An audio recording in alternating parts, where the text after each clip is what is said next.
Morning all, how we doing? I think I might have turned the compression off on my mic, so just give me a second. There we go, my mic should be a little bit louder now, a little bit easier to hear. And one of them up. Hey, how you doing, Ape? Right, is this all? So yeah, when these wings are on, we're probably going to need to be out a little bit more. That's fine.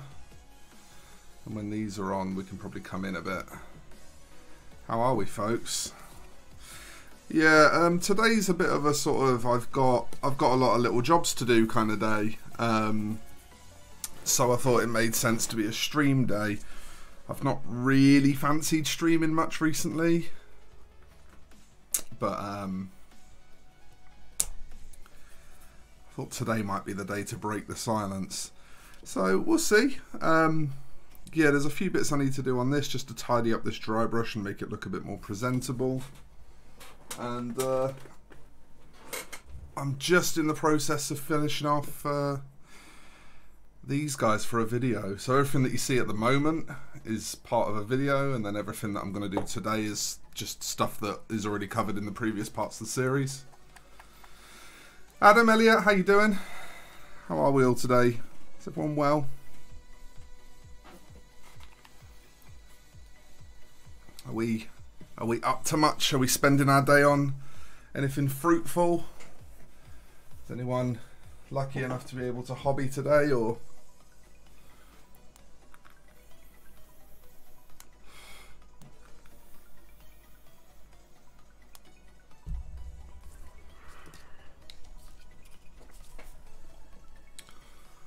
Make sure we've got good focus there. Oi, stop it.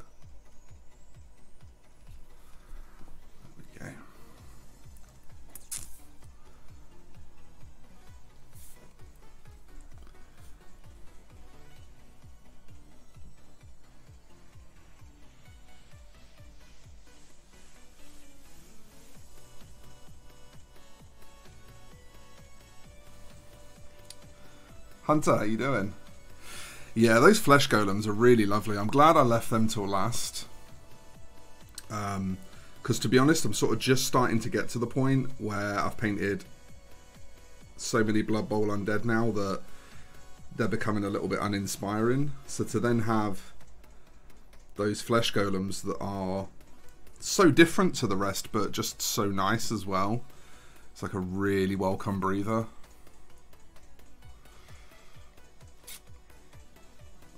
Enjoying my last few days, work 3, starting a new job some point in the next 2 weeks, so I figured I'd jump in and watch you paint till I can be asked to do some myself. That's it, you live vicariously through others, you know, you enjoy streams when you either cannot or cannot be bothered to do things yourself.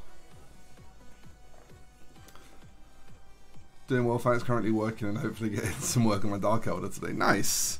There's going to be a lot of new Dark Elder players coming out of the closet, eh? It's pretty cool. It's good to see factions that have felt a little bit unloved getting some attention.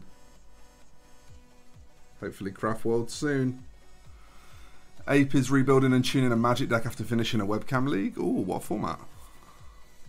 Killing some time between a bazillion work calls. Yeah, we're not just working on Chicken Man today, MF. We're not just working on Chicken Man. We will get some Bloodbowl done as well. In fact, to be honest, the main purpose is the Bloodbowl. Chicken Man is just, he's good space filler, you know.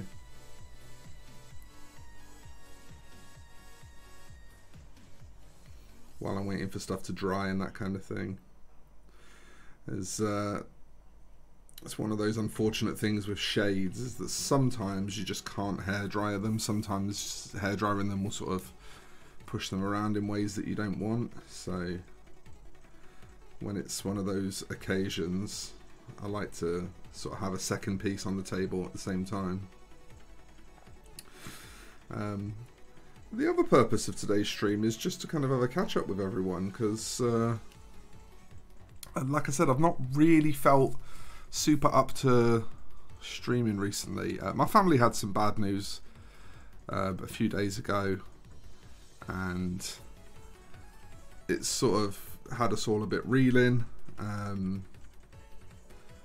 and as a result, I've kind of just had to sort of say, you know, whatever happens with content happens. If I manage to stay on top of it, great. If I don't, then so be it.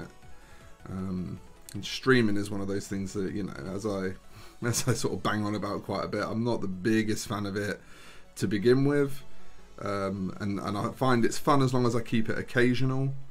But as soon as I start feeling pressured by it, it becomes very unfun very quickly. So I've just not been putting myself under any pressure to stream, basically. And today's just the first day that I felt that I actually kind of fancied it.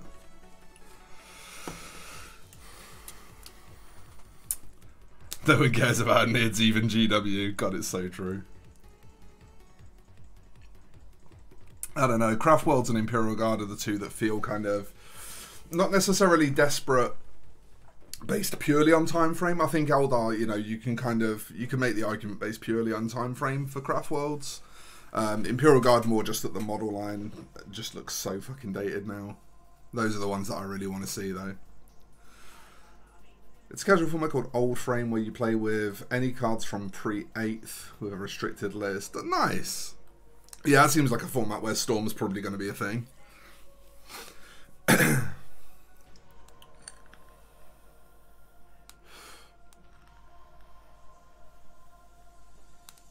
Hunter, that sounds pretty cool, to be honest with you. That sounds pretty interesting. If you're going to go like bluey and creamy, you probably also want to bring in an accent color. Something like a Mornfang brown. Something in the kind of orangey brown region, I would say. Just to provide a complementary offset to the blue. But it sounds like a good scheme, to be honest with you. Content comes second to family. Hope you're doing okay. After that, going through something similar on my in-laws. Oh, okay, yeah. I mean, we're doing as well as can be expected. You know, at the end of the day, the main person that needs to be doing okay is my mum. It doesn't really matter how I'm doing, you know. So just trying to talk to her as regularly as possible, you know, whenever she calls, making sure that I sort of, whereas, you know, if she'd call while I was working, I wouldn't drop work to answer the call. I'd, you know, decline the call and then send her a message saying, you know, I'm at work at the minute, can we chat later or, you know, another day or whatever. Don't do that anymore. That's the kind of thing that changes, you know. Don't do that anymore. If she calls during work now, drop everything for her, because that's how it has to be now. Hey Ren, how you doing, mate? It's nice to see you. A lot of the Craft World sculpts do. I mean, the Guardians are, I don't know, people often say that the Guardians hold up, but I'm not sure that they do. I'm not sure that I feel like the Guardians do hold up. Like, you look at the hands that are sort of really overly elongated and have really overly bony knuckles, and I don't know. But yeah, in general, Eldar definitely has a few things that are old but still getting away with it. But then at the same time, look at all the Finecast Aspect Warriors, for example. Like, they're just bad. No two ways about it.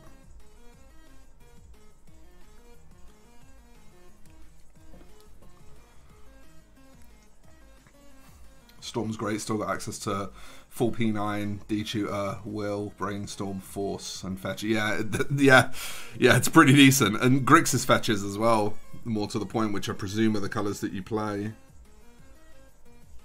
You've got exactly perfect mana in Grixis, I guess. Between dual lands and fetches.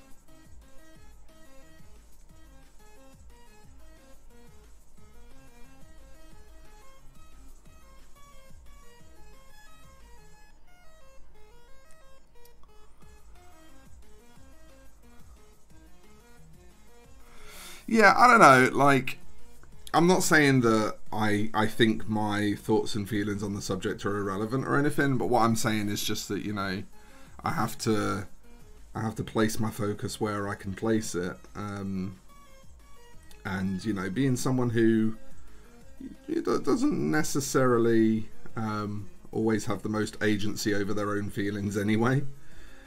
It's better for me to just focus on what I can do for mum, and you know, kind of let what I can do for myself kind of just come to me as it comes to me. You know, if I need something and I identify that I need something, then obviously I'm going to try and facilitate that. Like, I'm not stupid.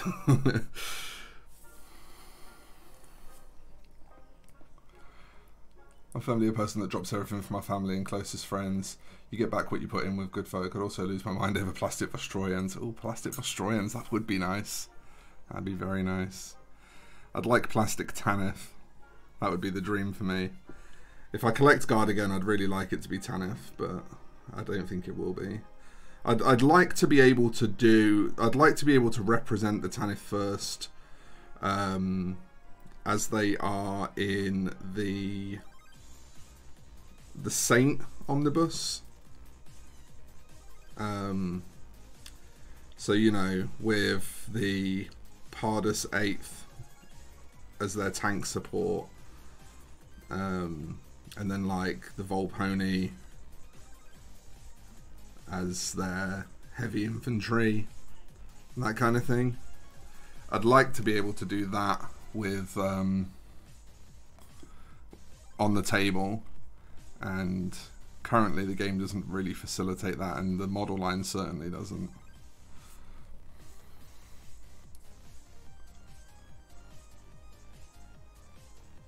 Oh, nice. Thanks, Adam. I appreciate that, dude.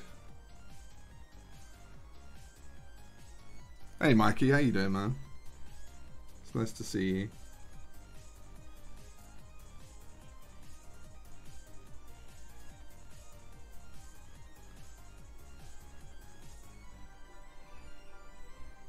Just going to start trying to get a little bit of a colour fade going on these. Nothing too hi-fi. Not really looking for like a perfect blend or anything, because they are feathers at the end of the day, and what I'd rather do is sort of create the impression of some nice kind of stranding. So I'm just starting to run a highlight through this now.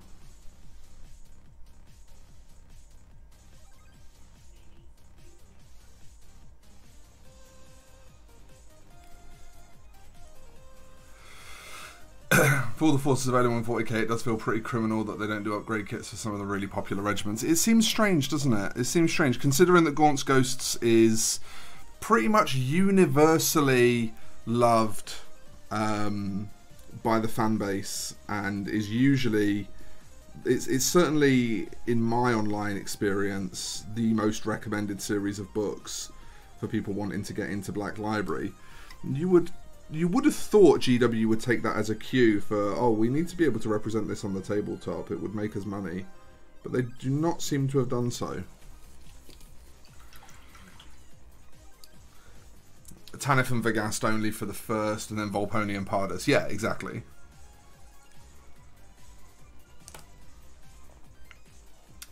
Yeah, and maybe adding in the Belladon, yeah. To, like, around Salvation's Reach area.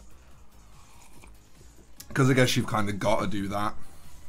And then, you know, like, give us models for Hark, Gaunt, and who's the other commissar? Blenner. Give us models for Hark, Gaunt, and Blenner. Give us all the key ghosts again, like resculpt those. I mean, obviously this is, you know, this is fucking Magical Christmas Land by this point. At the point that you're asking for like character sculpts and stuff. But it'd just be nice to see those kind of treasured stories represented on the tabletop, you know. And I think, like, I don't see a world in which the player base wouldn't be absolutely mad for that. Like, I don't see any possibility that they wouldn't just love that.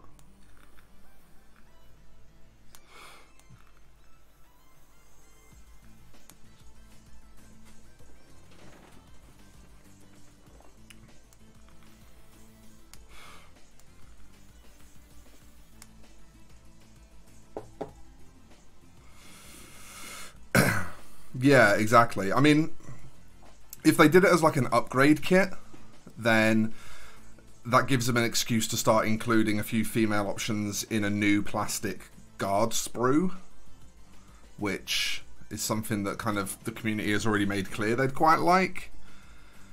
There's a lot of ways you can go with it, and you know, it's pretty hard to mess up. It seems like, as the popular phrase is at the moment, just leaving money on the table, which is not like GW. You know, they're kind of, if they're known for anything, it's that they will grab at opportunities presented to them. So it surprises me that we've not seen it.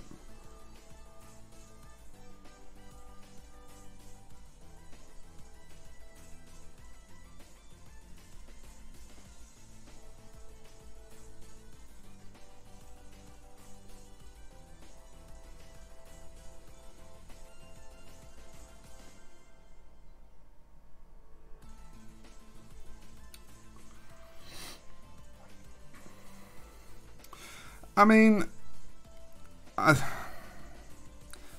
think there's pretty good evidence that GW at a foundational level holds some pretty fucking old-fashioned views. I don't think that they're necessarily overtly and deliberately sexist, and I think that, you know, claims about that are maybe a little bit sort of people wanting something to be mad at, perhaps. I'm a bit hesitant to say that because I know it can sort of draw a bit of fire from people, but I don't think that they are overtly, deliberately, purposefully sexist. I think that perhaps they are just chaired by some pretty old-fashioned folk who don't necessarily understand the added value of representation. That's really what I think the issue is that they, like, there is no business on the planet that hasn't put representation forward and, you know, not expected to profit from doing so.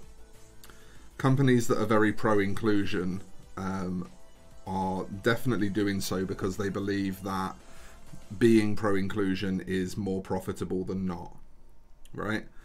And that's just a truth of being a business. You know, businesses don't do things that they suspect will lose them money. They do things that they suspect will make them money. And there are obviously already a number of businesses that are seeing great results by being very pro-inclusion, and you know, pro-inclusivity is kind of, it's my sort of default state, so I'm all for it, and it's tough because as soon as a business goes pro-inclusivity, you know, it's very easy to start questioning their motives. It's very easy to start sort of micro-analysing their actions. I've been a bit like that myself with Wizards of the Coast, you know, and maybe a little unfairly sometimes. Although I do think, you know, my latest axe to grind with them is more than fair, but we'll skip over that for now. But I think the thing with GW is just that they don't get it. Like the people that actually have the decision-making power just don't get it. Because if you actually speak to like most of the staffers, most of the you know, the people running the shops and stuff like that, it becomes very clear very quickly that they're super pro-inclusivity. You know, the kind of people the hobby attracts, for the most part, are very kind and decent people. But as a company, they are rather old-fashioned.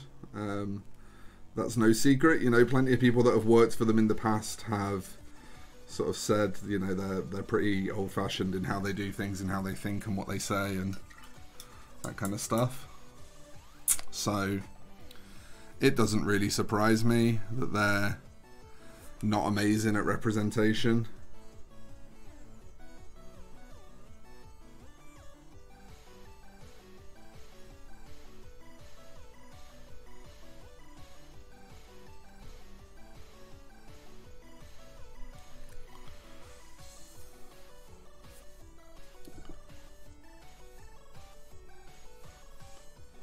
But I think the thing is, you know, we have to maybe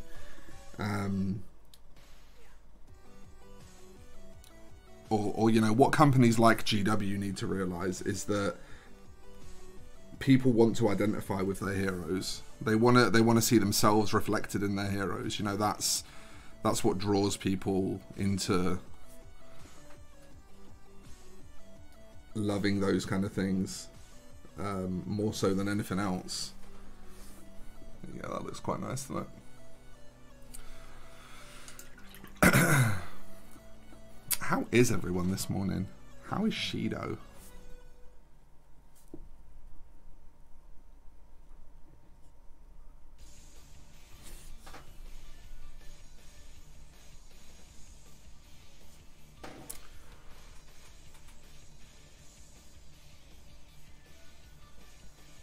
For some reason, Ren, your comments just appeared on my YouTube studio panel, but it hasn't appeared on my Streamlabs one in front of me. So sorry that I missed that. But yes, you're quite right, Ren. The idea of go woke, go broke is something that's generally bandied about by people who don't really have a clue.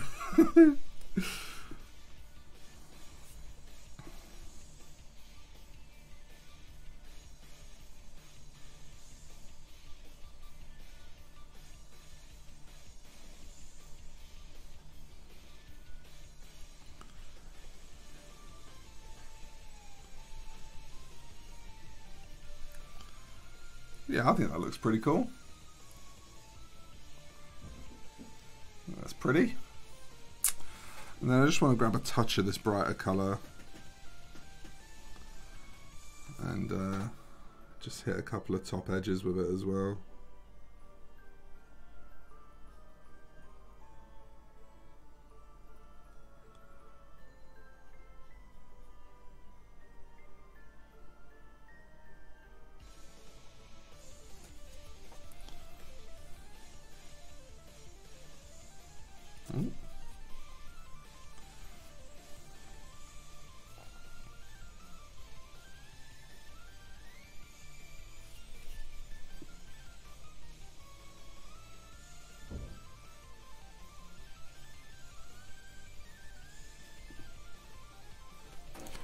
Yeah, nice. That just finishes off that wing. And then the other thing I want to address is up here. That's the other thing I'm a little bit concerned about, is just how things are looking up top. That dry brush just maybe was a bit too enthusiastic. Just dampen it down a touch.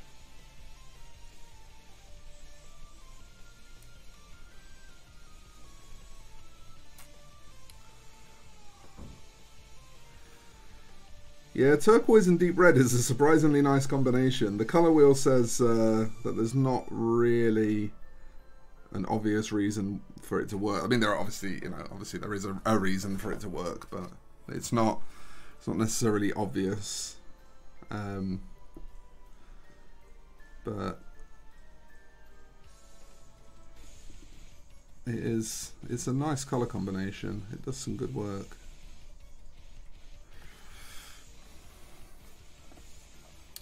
And the other thing I need to do,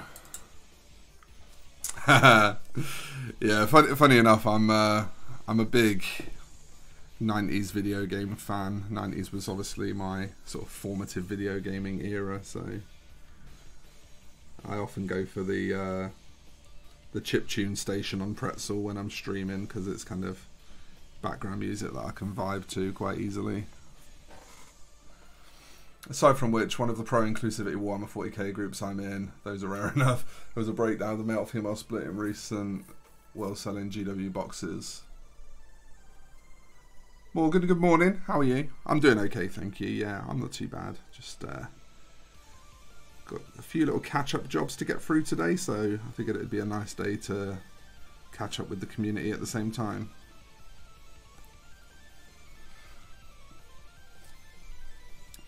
Yeah, I mean, you know, you don't have to be a genius to figure out that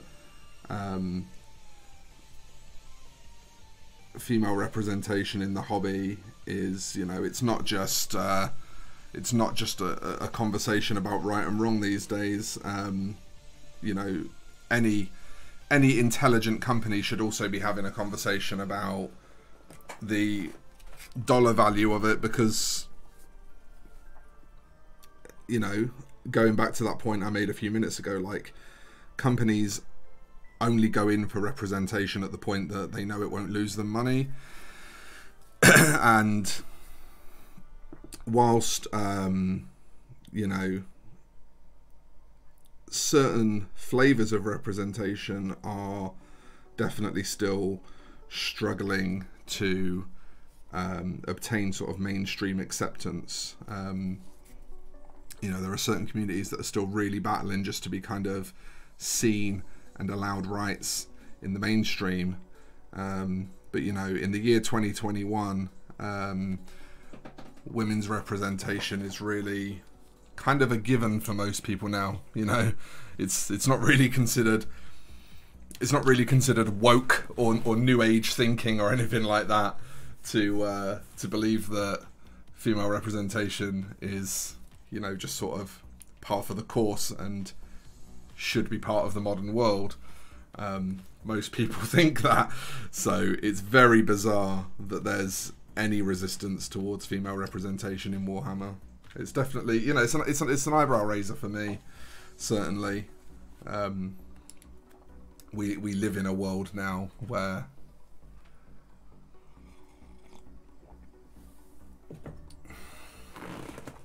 that's interesting to know. That's interesting to know. I mean, I definitely can imagine that there are specific niches of gaming that do better for women than others.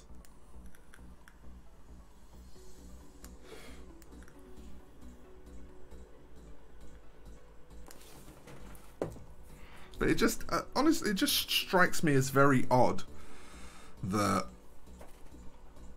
we're still having conversations about,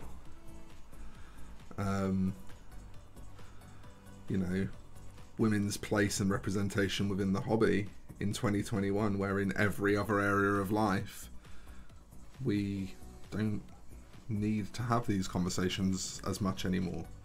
It's not to say that we don't need to have them at all, but it's certainly, you know, less at the forefront of people's thinking. But in Warhammer, the idea of women receiving sort of equal representation to men is so abhorrent to some people, and that's really concerning. You know, that's like, you know, it's an alarming truth that despite the fact that in the fiction strong female characters have been becoming increasingly common for maybe 10 or 15 years, yet in the model range they're just not represented the same. Gatekeeper neckbeards are dying out, as many of the nerds of our generation are having daughters that they want to introduce into the hobby. Precisely. Well, I think the thing is, with people having fewer kids these days, I think, like, separating hobbies by gender is becoming way less common, because the parents just want to get the kids into their hobbies regardless, because parents aren't planning on having like 5 or 6 kids these days. You know, it's not the fucking 80s anymore.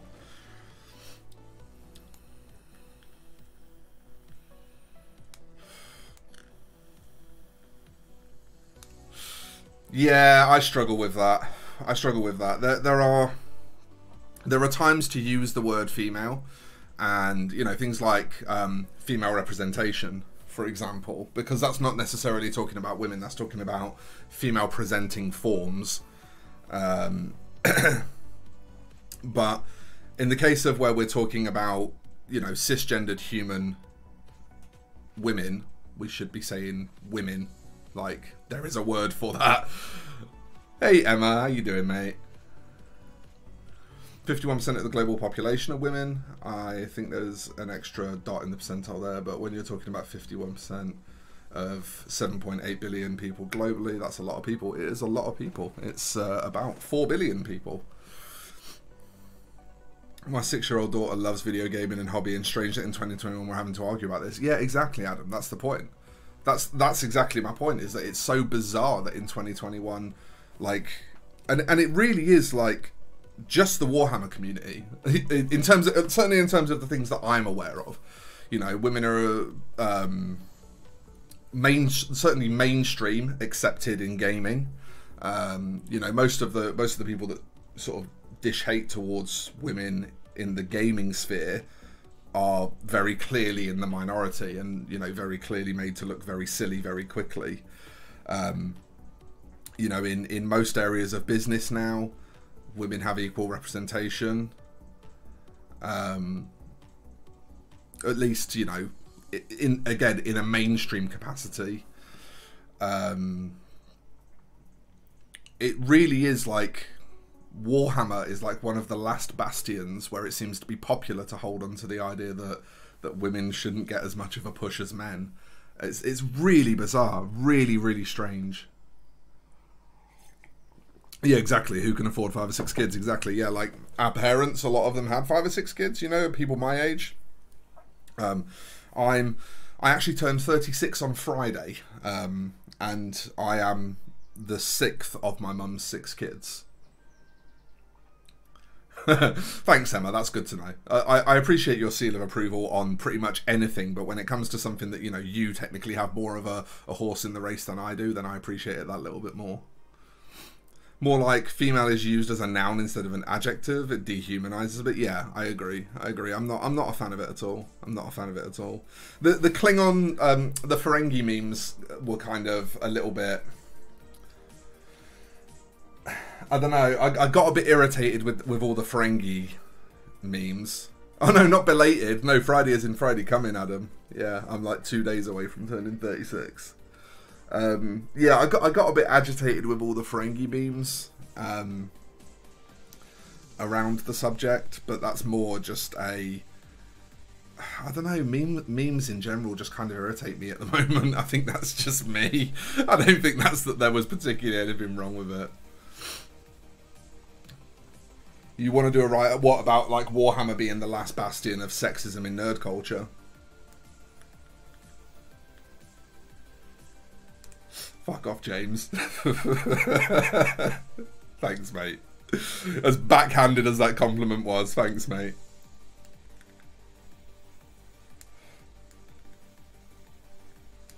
I'd love to say I get better with age, but I think the only thing that improves about me is my painting.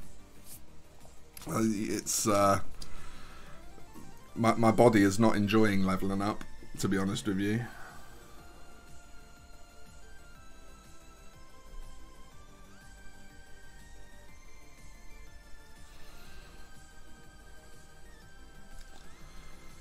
You see how that's just calmed down now? Just glazed a few layers of the burgundy over it, and it's just calmed it down. Before it was all sort of almost looking solid green, and it's just pulled it down to look closer to what's around it.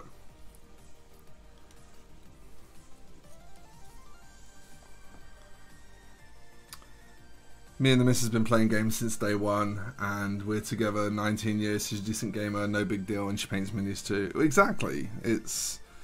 It's always, this is the thing, and I think this is why some of us struggle with it a little bit, is like, to me, your presented gender has never, it's just never really been something that I've considered in how I think or feel about people.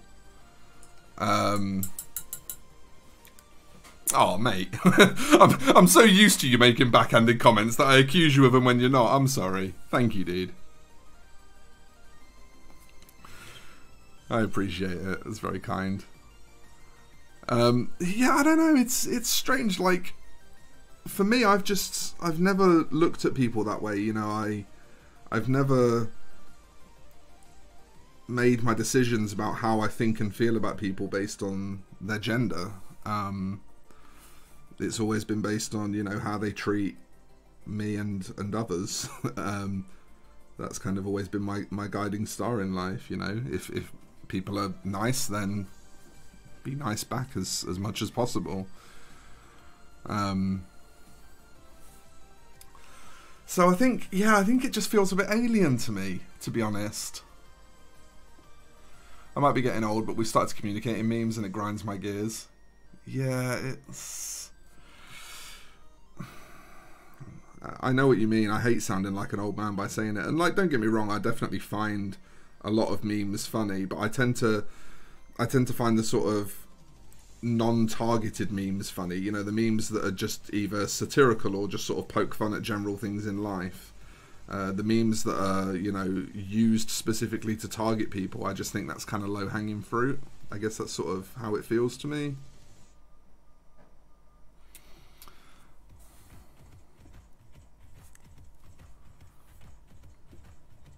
I get agitated with Ferengi in general. The whole Jews in space stereotype annoys the crap out of me. I generally consider myself Star Trek. Yeah, no, I agree. It's one of the few situations where Star Trek kind of did a pretty shit job on its representation.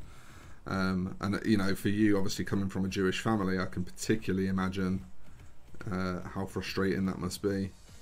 But yeah, you're quite right. The Ferengi are one of the few species in Star Trek that are really quite clearly racist, and it's not great. And Star Trek's generally really good at not doing that. I'm 33 in a month or so. I'm just feeling old now. It's the aches, man. It's the aches that are doing me in. I'm just fucking constantly, like, if it's not my neck, it's my back. If it's not my back, it's my hip. If it's, yeah, it's just fucking constant. And, you know, I say this as someone who, like, used to be an avid fan of martial arts, who used to enjoy playing football, who was a chef for a very long time, which is a very physically demanding job. You know, I say this as someone who has had a body that's been in reasonable condition, certainly from about the age of 15 to 25. You know, I was probably in reasonable shape, pretty okay shape, and then it's just kind of gone downhill from there. I remember my wife walking into Games Workshop in Ipswich to meet me. When she entered the shop, it was almost like a scene from Nosferatu where the sunlight hits vampires. I'm just scared. You would have guessed that I was still in my mid-20s. Wow. Wow. I am baby-faced today, apparently. It's just all this extra light. I've got my my extra painting light on up here. It's just off camera. You can sort of see it glaring on my hand. I think that might be it. Communicating in memes is no different to communicating in cultural references that we did in 80s and 90s. I agree. I totally believe that it's me being an old man about it. I do not believe that I am right. It's just how I feel. And I think, you know, it's okay to just feel a way about something. You don't have to be right. You're allowed to have feelings and those feelings be valid without you being, you know, correct.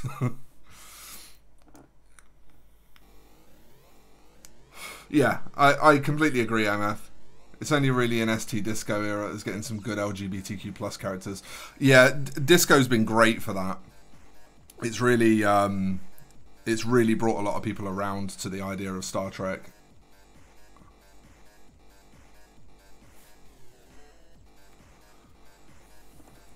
Do you know what? I don't know what the evergreen memes are. Like, I've seen them, obviously, but I never read the news article or saw it or anything, because I don't watch TV and I don't read the newspaper. So I kind of have no idea what it's about. I assume a boat got stuck in a canal somewhere, and that's like as much as I know.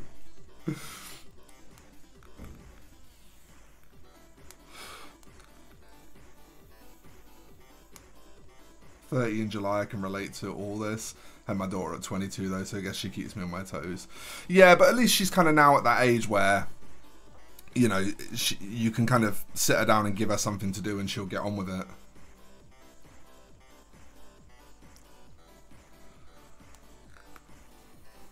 I really liked Picard.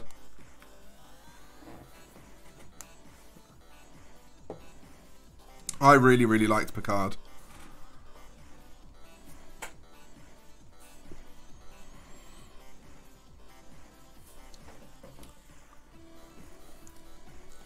I've not watched any Lower Decks. I don't know why, but there's something about modern animated shows that just doesn't hit the same for me. Like, even Adventure Time, I was really high on it for a while, and then watched a few seasons of it and just kind of got bored. I don't know, there's something about animation that stopped doing it for me. It's probably, again, another sign of just being an old fucker. All I seem to want to do lately, when I'm not working, is eat good food and, like, play Tetris on the sofa with Jenny. That's kind of the only thing that I've really been occupying myself with recently outside of work. Which is, you know, it's not ideal, but it's just what I need right now.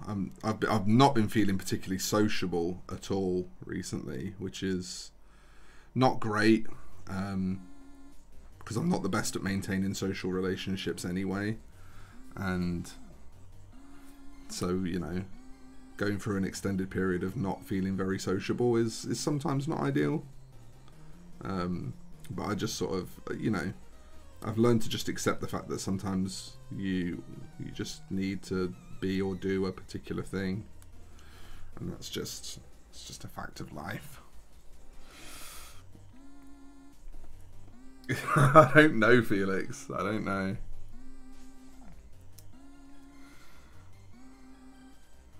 Oh, she's watching the stream. I'm not gonna lie though, all this talk about age, I do somehow relate to also being hesitant to turn in 26 in July, even though 26 is still...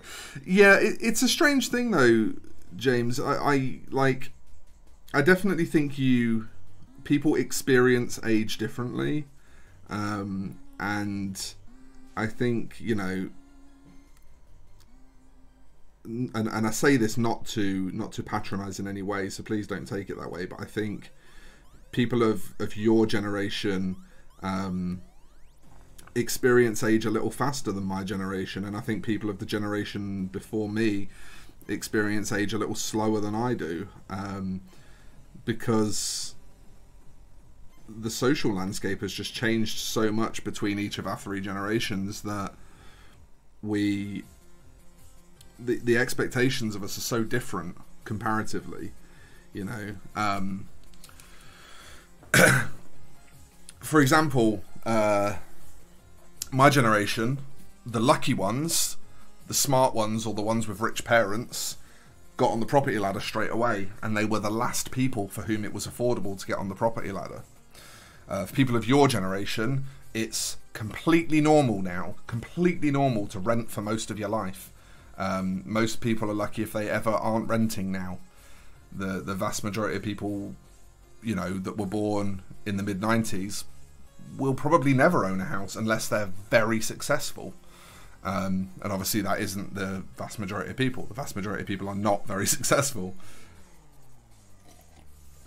And that's the thing, is I think the social pressures are so different now. You know, the pecking order of what you need to get done by when and shit like that is so different now that comparatively we experience age in a completely different way. And I think, you know, late 20s for people born in the mid-90s is, or, you know, in the mid to late 90s, I think hitting late 20s feels similar to how we feel when we're getting close to 40, just because of that variance in social expectations and the environments that we're raised in.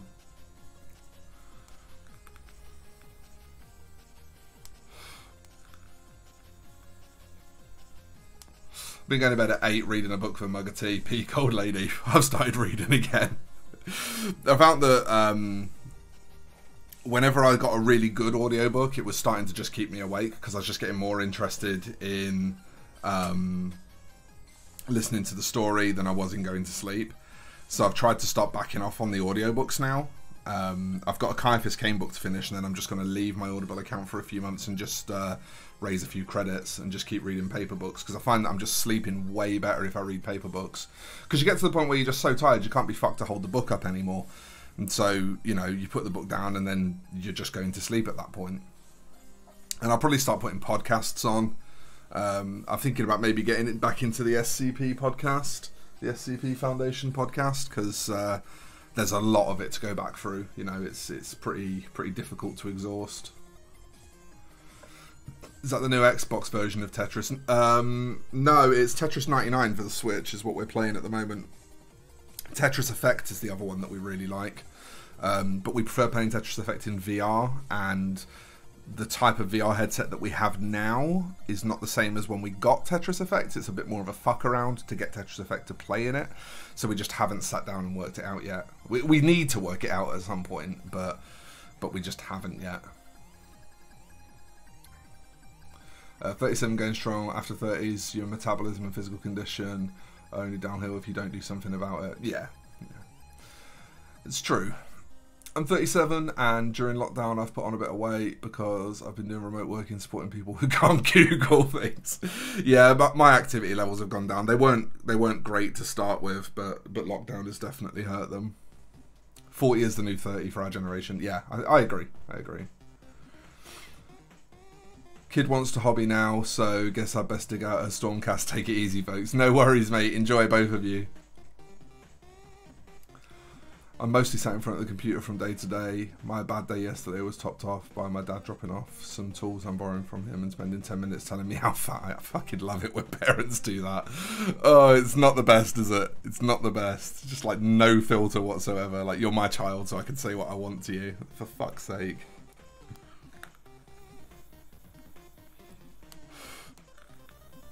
It's got to be, James. That's the only answer. It's got to be. Or maybe I'm not insightful and wise. Maybe I'm just as much of an idiot as everyone else, just trying to stumble my way through life. Maybe that's the secret.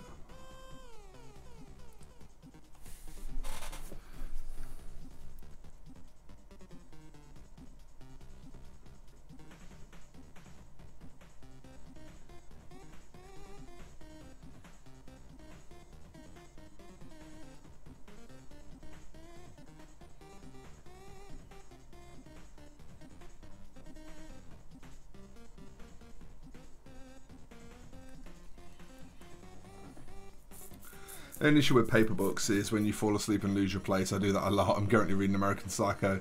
Don't know if you've read it, but the book is deliberately slow. Yeah, I know of it. In fact, Vince recently spoke about it in his latest video, and he mentioned that as well, that the book is painfully slow in places to deliberately frustrate the reader. And I've not read it, but I can imagine it's got to be difficult. Yeah, I agree. You know, if only life came with some more detailed instructions, some of us wouldn't struggle with it as much. But, you know, at the end of the day, I think priorities can make up for a lot of not knowing what to do. You know, I'm not necessarily the smartest cookie, but I know what's important to me, and I do my best to look after those things. And I think, you know, for the most part, that's enough. I think for the most part, that is generally job done. At the point that you're doing your best to look after the things that matter to you, you're probably doing as much as you need to do.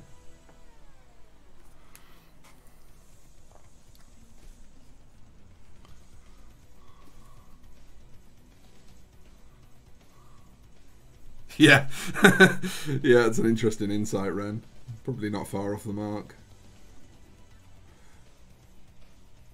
Yeah, people do like to know that there's someone above them in the pecking order that the shit comes down on, don't they? There's a comfort in it.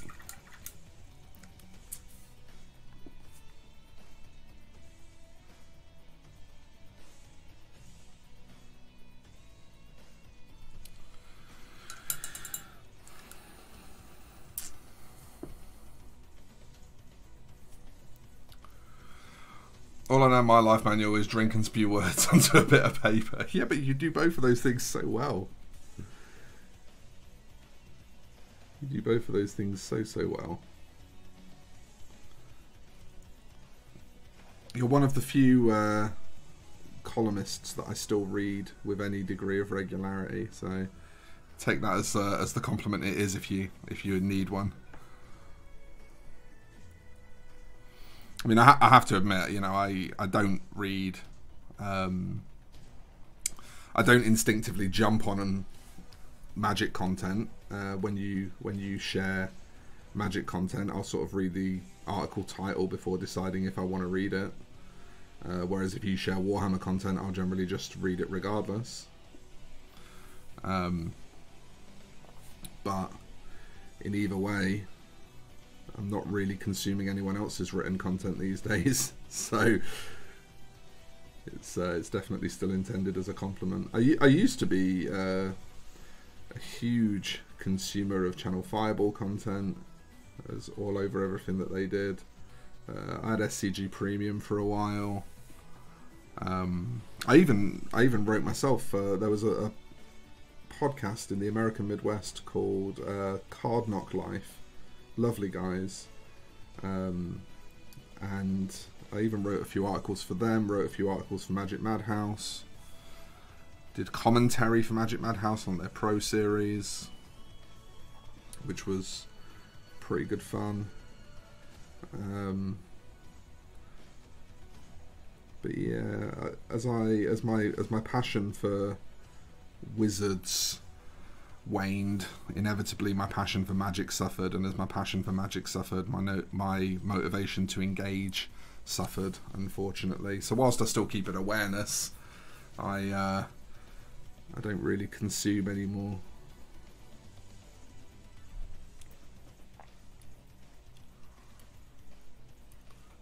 Millennials and Gen Xers have been asking that question more directly, which is why Gen X have started to be called the Karen generation with the "can I speak to the manager" thing.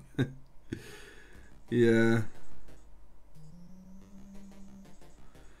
The thing is, like,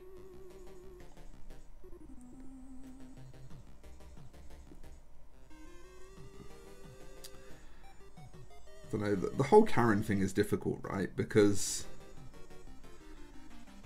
if somebody is providing service that doesn't satisfy you, then it is a fairly natural leap to question their competency and want to speak to someone above them. But at the same time, it's a very easy portal to take the piss, and this is really where the issue arises, is that the majority of Karens are people taking the piss, but by drawing attention to that fact, it creates a culture where it becomes more difficult for people to actually voice genuine concern. Which is another one of those things where, you know, we're trying to do a good thing, but we perhaps don't think of the bigger picture.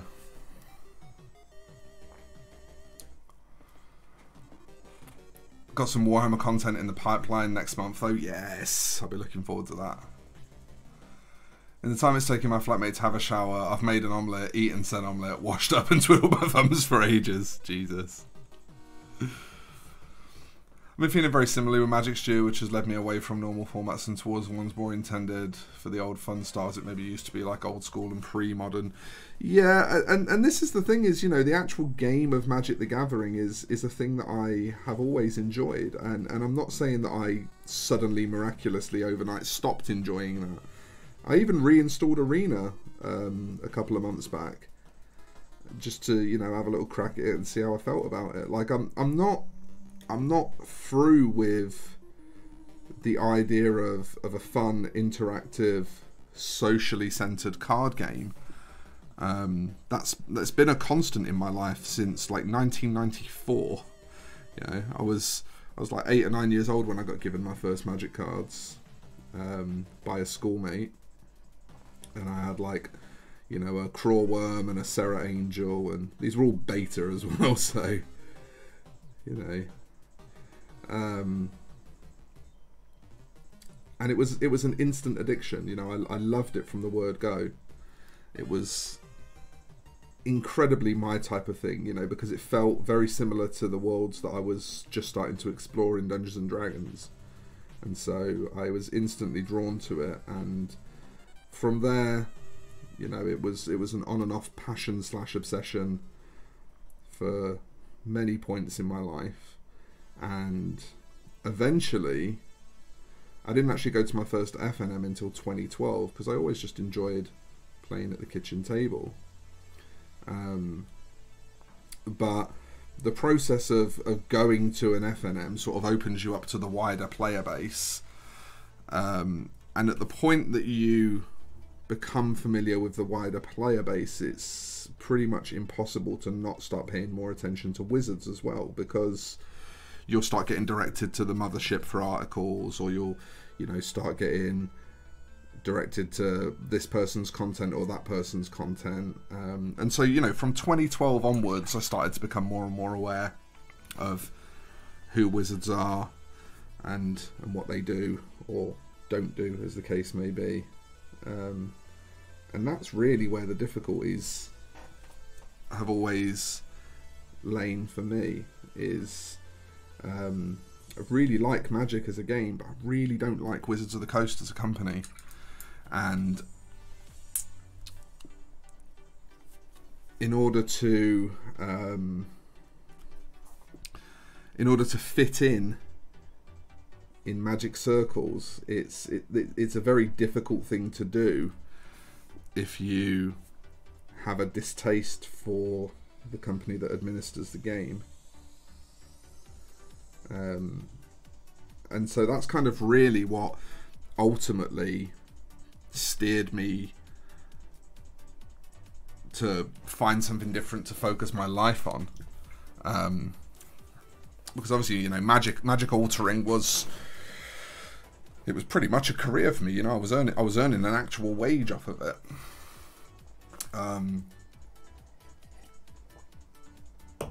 And so as a result, naturally, I was pretty happy for you know, to have that income, and so I kind of leaned into it, and my life was all about Magic. And the problem is that in order to do that, you've kind of got to stay in touch with the game, because you have to know what cards are relevant and stuff like that, so that you can kind of get ahead of the curve and be the first one to do this obvious alter or that obvious alter, that kind of thing. So there's just, you know, there's a lot of reasons why you have to stay pretty engaged with the game. And that just becomes increasingly difficult to do when you sort of don't feel like you fit in with the community, because you object to the behaviours of the company. And it's, you know, it's not just the obvious things. It's not just the things like, you know, every time they get caught out doing something and publicly apologise for it, they just do it again, or, you know, or do something similar. It's not just things like release saturation. It's the sum of the parts, you know. It's the fact that from the ground up, they are a company that has built their business model on taking advantage of people's addiction. Oh shit. And it almost reassures me slightly that GW drops the ball so often, you know, like GW fails to make business decisions that would obviously make them money. It's almost reassuring, because it sort of it reminds you that there is at least, you know, whether you agree with it or not, there is like a plan and a design behind what they do, the order they do it in, how and why they do it, and it's not just about bottom line. It's certainly become more and more about bottom line as the years have gone on. But I don't know, something feels a bit more genuine and human about the way GW does things. WotC kind of started to feel to me like a bunch of fat evil men in suits stroking cats in a penthouse office, you know? That was kind of how it started to come off to me. And I fully accept that at least a degree of that is obviously my own perception and bias. I'm not for even a second suggesting that other people should feel the way I feel about WotC. What I'm saying is just that it becomes really hard to have your career centered on a thing that you're uncomfortable being around and that you don't fit in with the community of. That's ultimately what I'm talking about. It doesn't really matter what I think of WotC at the end of the day. My opinion on that subject isn't important, other than for establishing context. It just purely boils down to the fact that when you're trying to build a job around something where everybody disagrees with how you feel and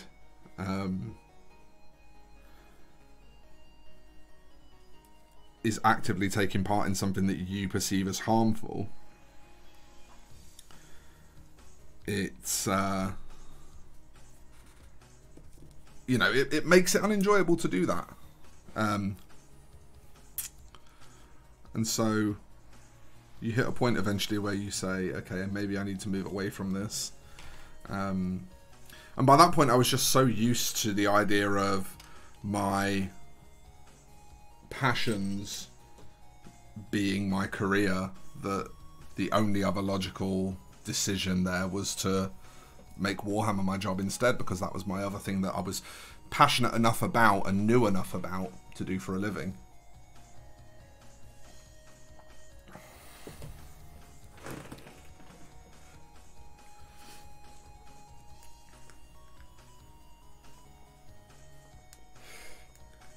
I can imagine there being like both really good and really bad things that would come from starting in the sort of 2010s. The modern paradigm really started to settle in and make sense around then, you know, around sort of 2012, around sort of Innistrad time is kind of when the current paradigm started to actually settle in and make sense and be a consistent thing. So I definitely feel like there's, from a play perspective, there's a lot of advantages, but there's certainly a purity to the game that was lost around that time, where the design of the game became less about being wacky and silly and fun and more about being a focused competitive environment. And that paradigm shift is interesting because I think that's the key to what a lot of older players or people that have played for longer, I think that's the key to a lot of what they miss. You know, for me, like, I don't like silver bordered sets. I don't enjoy that much silliness. I like the silliness to come from what you do with the cards, not have it prescribed to you by the cards. But even as someone who doesn't like silver border, I still completely mean it when I say that I miss that Wild West wackiness of earlier Magic. That, you know... and again, I'm not talking about things that are unhealthy from a competitive standpoint either. I'm just talking about how, you know... I guess what I'm really saying is that I miss that sort of kitchen table element, which is part of what drew me to Commander so much, because it was sort of the closest you could get to that element. But like the ability to be able to just jam these larger than life battleship type games was always very interesting to me. You know, slow Magic, where you allowed sticky situations to be created only to enjoy solving the puzzle of how to undo them. That kind of Magic really interests me, which is why I don't tend to like CEDH. I don't tend to like higher power leveled casual EDH, things like that, because I I really enjoy letting the game devolve into a mess and then trying to figure out how to clean it back up and find a clear winner and all that. I don't enjoy those games where it's just over before it gets to that. You know, I want 20-turn EDH games. And I think that probably these days puts me in quite a minority as someone who's interested in Magic. I think that's not what most people that play the game enjoy.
Yeah, I will admit, I did recently. I told Joe this the other day, and I know like Greg and Ben are aware as well because they're in the group chat where we talked about it. But I've actually built a new Commander deck on MTGO, and I really want to start playing the odd game of Commander every now and again on MTGO.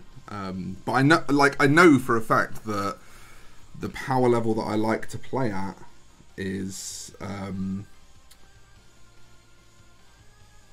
it's so bizarrely kind of not a sweet spot for many other players, and so finding opponents where everyone's going to have fun is not necessarily the easiest thing in the world, which is why I've not sort of made a big song and dance of the fact that I own a Commander deck again. Hey Mugs, how you doing, mate?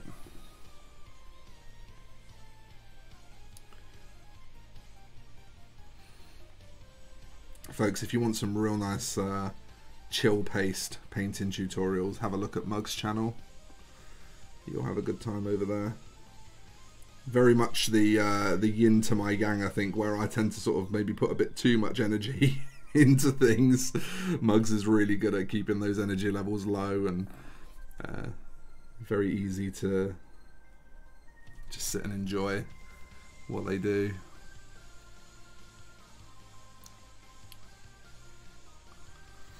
Okay, Ape, well maybe we should get a game going then. Emma, have you got anything on MTGO?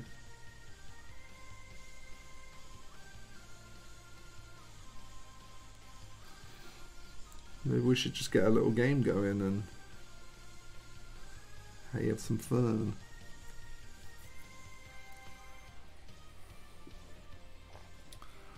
Last day of my day. Oh no. Oh no. Nobody wants that. Nobody wants to have to go back to work. I'm taking definitely Friday off, possibly Saturday. I always take Sunday off anyway, so that would be an actual holiday by that point by my standards. And then I'll probably actually come back to work on Monday even though it's a bank holiday. Jen's going to be off, so that's going to be a bit of a shame because obviously Jen's got like a normal office job, so she gets bank holidays off. But, you know, between taking my birthday and the whole weekend around it off, I think I might be just taking the piss a bit if I take any longer than that off. I don't want to delay people's stuff. I have a card holder subscription so I can play whatever. Oh, sick. Okay. So, what I do, the best way we found to sort of hit our power level on MTGO is 20 ticks max, no infinite win the game combos. So that doesn't mean you can't have infinite combos at all, but no infinite win the game combos. No, you know, I draw this card, I win kind of combos. Because those kind of tend to just end games prematurely. In lower powered formats, they're more of a problem, you know, because they'll just end games out of nowhere that people were just kind of getting into. So a good example would be something like if you played Basalt Monolith Rings of Bright Hearth in your Zancha deck, for example, this is a good example of one that I've played in the past. That is an infinite mana combo where, you know, if Zancha itself was your only outlet for that, you can't actually go truly infinite and win the game with it because you're limited by the number of cards in your deck. You could probably kill a person, maybe two. You can probably put yourself in a position where if you're already ahead on board and you get that combo, you're going to win the game. But if you're not ahead on board and you pull that combo out, you're probably just going to get targeted and killed by the last player. So that kind of combo is fine because it's just silly, it's for fun, it's to see if you can do it. It might end the game for, you know, whoever's in first and second, but it doesn't just stop everyone playing Magic. And then as a general rule, you know, just like avoid stuff that doesn't let other people play Magic. You know, like don't play shit like Vorinclex because again, at that power level, you know, there isn't as much efficient removal flying around because people's budgets are kind of constrained by needing to, you know, squeeze as much as they can in for like their mana bases and shit like that, so people just don't tend to have as much of the efficient removal in their deck. You know, there's still a fair bit of it that is affordable and playable at that kind of level, but like, you know, for example, a Wrath of God is a tick, and a tick when you've only got 20 ticks for 100 cards is kind of like, you've really got to think about it, right? I think Damnation is like 4 ticks or something, 3 or 4 ticks. And again, it puts you in a similar... Yeah, I don't necessarily think that infinite combos are inherently massively problematic. If that's the kind of game that everyone's in for. But I also think if the game has gone on for too long and everyone's bored, people can just concede.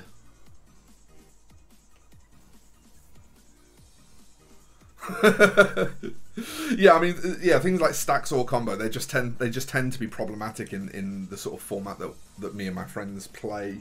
And again, it just comes back to that thing of, on that kind of budget restriction, you know, you can build a stacks deck, but it's very hard to build a deck that can actually combat against a stacks deck well.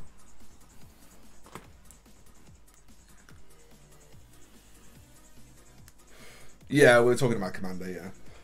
Yeah, no, Emma, I completely agree that like 3-hour plus games are boring, but I also think, you know, if everyone's bored, just fucking shuffle up and start a new one. Like, you don't have to end the game by there being a clear winner. You can just play another one if everyone's not enjoying that game. I always find that assertion a little bit odd because it's, and I'm not saying this as any criticism to you. I'm saying it as like a general thing in Magic culture. That there's always this assumption that like there has to be a winner. It's like, well, there doesn't. It's a casual game. There doesn't have to be a winner. If no one's having fun, just start another game.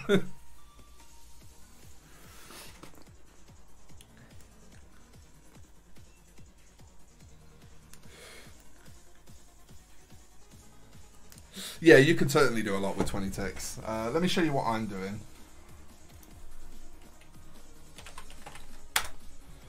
Just log into MutGo. I think my screen share, which monitor is it sharing? Yeah, it's sharing that one, okay. Oh, of course there's an update. Oh, yeah, I'll give you an example of the kind of thing that I'm doing. It's like, it's not powerful, but it's not optimized. You can do powerful shit, but if you want to do powerful shit, you have to lose the optimization. If you want to do optimal shit, it tends to be fairly kind of low level and not super impactful. And that's what makes the format interesting for me. That's what makes playing Commander that way interesting for me, is that balance between, like, do I, you know, like if you build an aggro deck in this format, for example, they are really, really good. But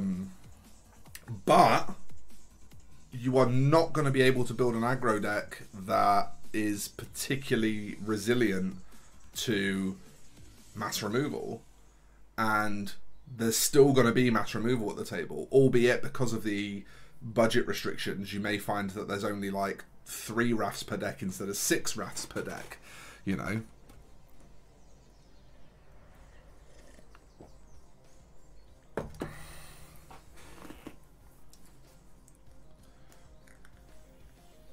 See, I like a long game, but I don't like a 3-hour game. To me, I want a game to go for about an hour. Yeah, Pauper EDH is great. I do like Pauper EDH. The idea of having uncommons as commanders is really interesting to me as well. Yeah, I want a game. I want a game to go for about an hour. That's what I'm asking for. I want a game of Magic to last for about an hour.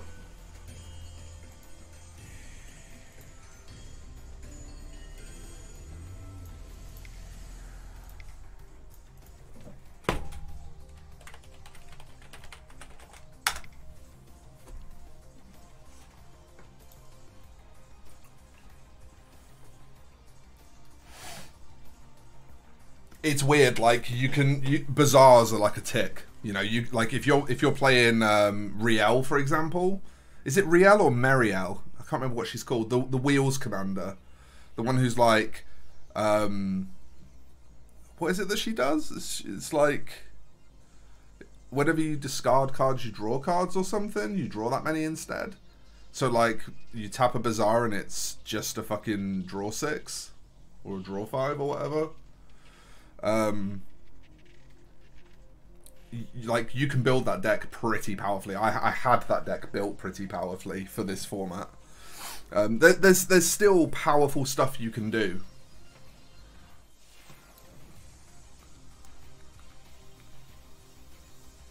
Oh wow, Mark, what? Remind me, is that the one that?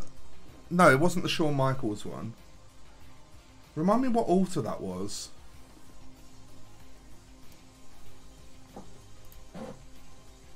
Hi Modo. Could you load, maybe? Is that a thing that you could do? Riel, yeah. You can build Riel like really powerfully. But again, that deck, in order to build it really powerfully, it's going to be really, really heavily optimized on having the commander in play. You're going to need the commander in play for it to do all of its bench shit. Otherwise, it's not a great deck. And so, like, because of budget restrictions, you're not going to be able to fill your deck with mana drain, force of will, like a bunch of... I don't mind rocks. To be honest, you can't really afford them in this format anyway. A Soul Ring is 4 ticks. You can't afford it in 20 ticks unless you're playing something that's like dummy cheap. So most decks don't have a Soul Ring anyway. But I don't mind them. I don't mind fast mana. I think, like, fast mana is only a problem if you're doing fast things with it, right? And so in a format where nobody's particularly trying to win quickly, fast mana doesn't really matter as much. It's just not as problematic. And that's one of the great things about playing Magic this way, is that it changes a lot of the fundamental things that we know about the game, which creates a different kind of interesting, you know? Why is Mukko so slow today? What is going on? Oh, that was absolutely completely me. Also, I thought I sold my collection. I actually didn't sell all of my collection, apparently. I still have like about 400 cards or something, so it may be that I still have one of my other old Commander decks. I thought I'd sold everything, but apparently not.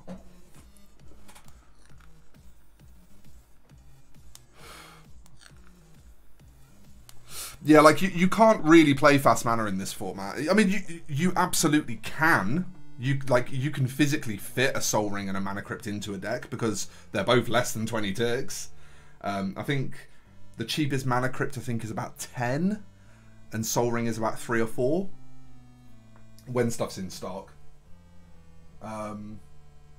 What is going on here? Where is my collection?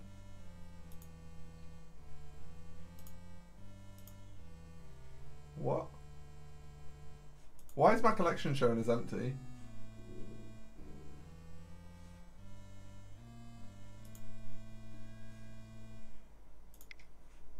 There's no avatars in my collection or anything.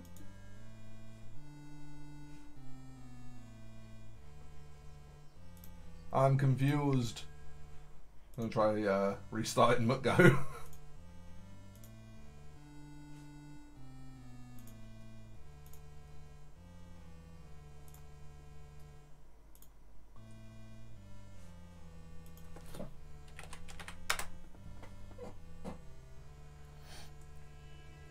Yeah, I would probably look at Card Hoarder. I tend to just buy cards off Card Hoarder, but as Emma said, you know, you can also just have an account with them if you wish. Please verify your screen name and password are correct. Well, they definitely are. I literally just entered them before and you let me into my account.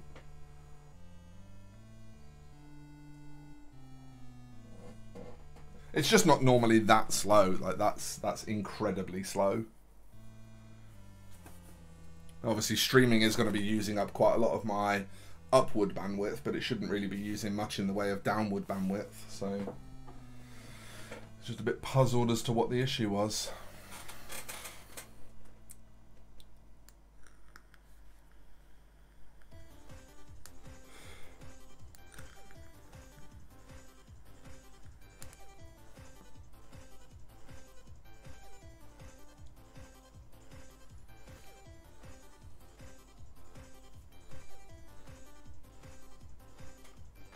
How strange is this?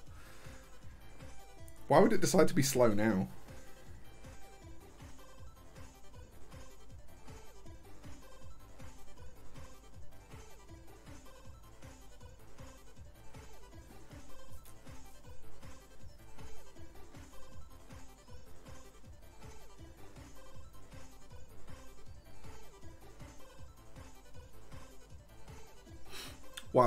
While it's doing its thing, I'm just paying some bills online.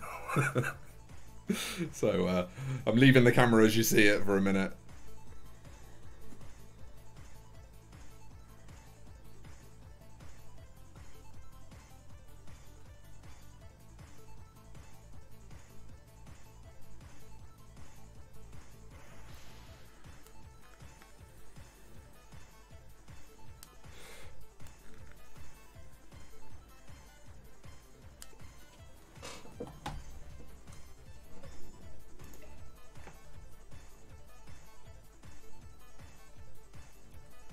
Like, if this is still loading, I've literally never had this before. I've never had it where I've been able to click the collection tab and it not display anything.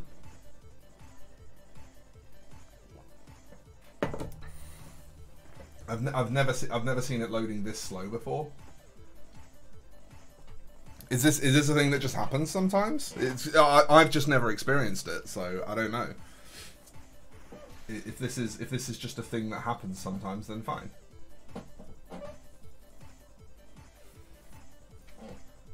I guess we go back to this screen for a minute and continue painting, I suppose.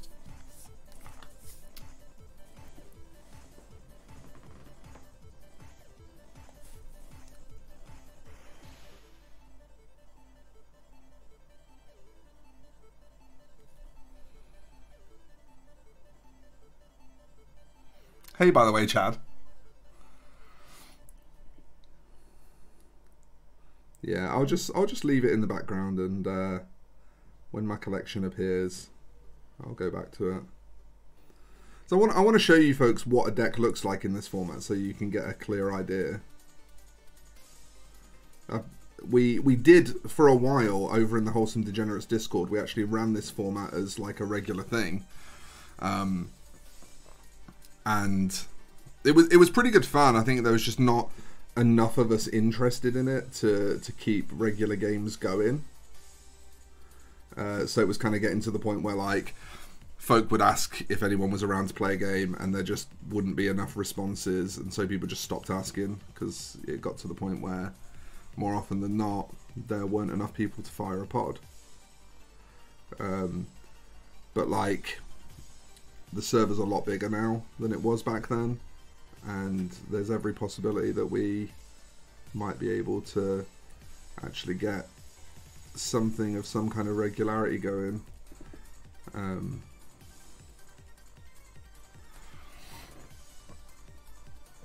Dreadhorde Arcanist is 4 ticks, yeah. Yeah, flashing back is not cheap.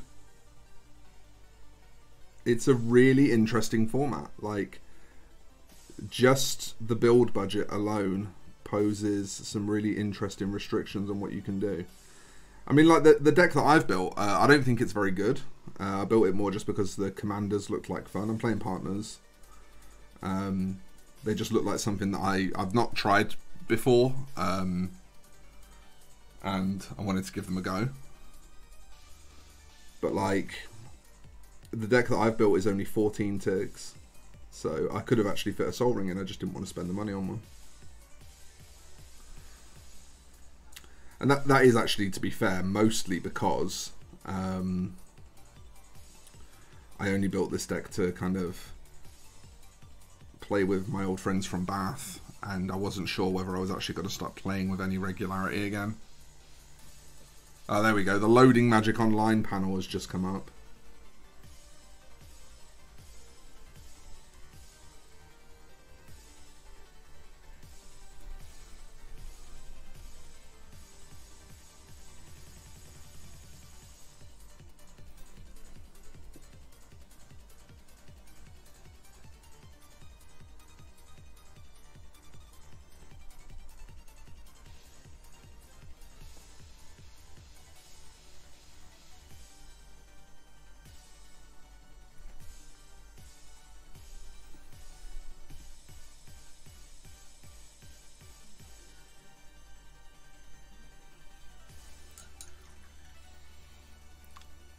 See how long it takes to actually display my collection.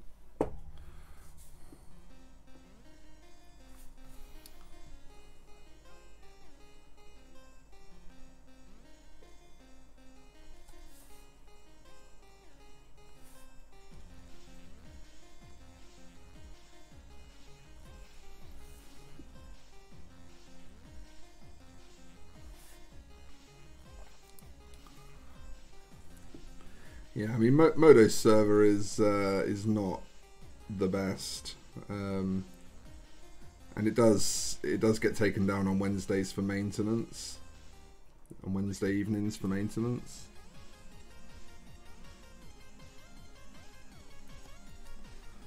So I think it's like midnight Wednesday in the US, so it's probably just gone up again. Pretty recently, which might be why it's being a bit of a dickhead.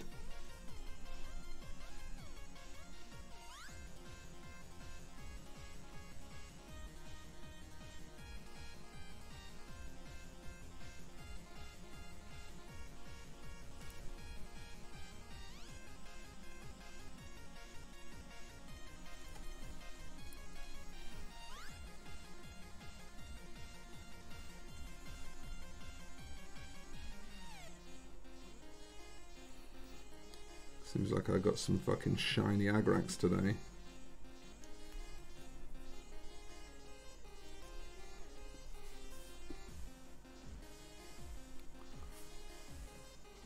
It's still loading.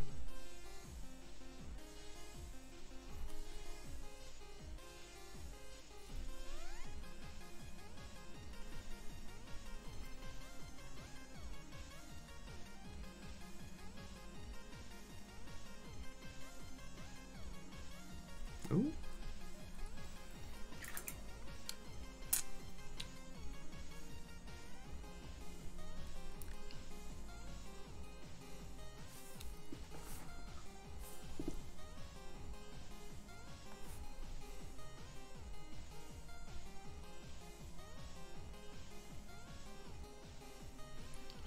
Do you know what? I can't be bothered to mix the highlight colour again. That's getting hidden with some blood. Hey, Joe. Oh, I think we might be in.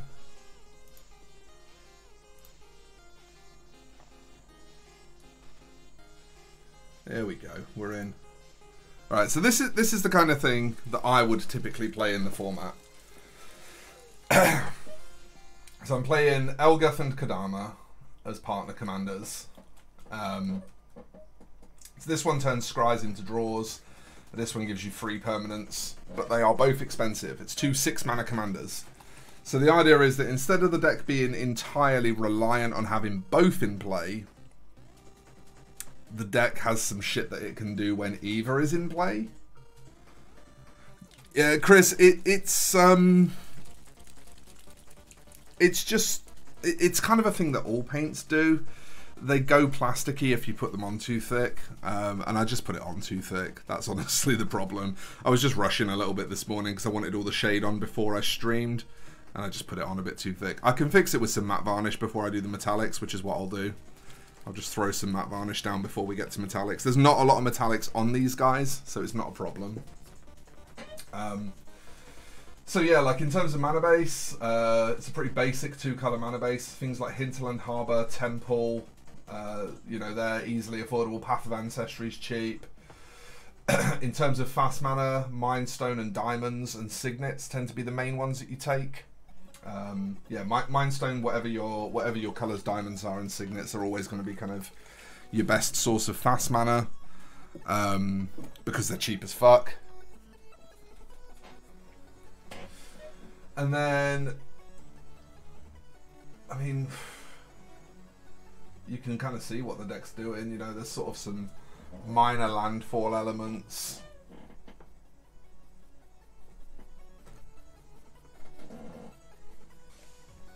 Although obviously can't afford much in the way of fetches to help enable that. But then, you know, there's also like things like Azusa is affordable, and Nyx Bloom Ancient, that's the most expensive card in the deck, I think. So like, yeah, the deck can kind of ramp with playing a few extra lands. There's a Tatty Over in there to help with that. Rampaging Baloths. The deck probably needs more ways to search for lands and put them into play, to be honest. Which is maybe something that I just sort of overlooked a little bit, but there's a Kodama's Reach. Labman for a potential win by just drawing cards with Elgath. Some of your like cards like this just are very, very powerful with Elgath in play. Like Ugin's Insight's an okay card anyway.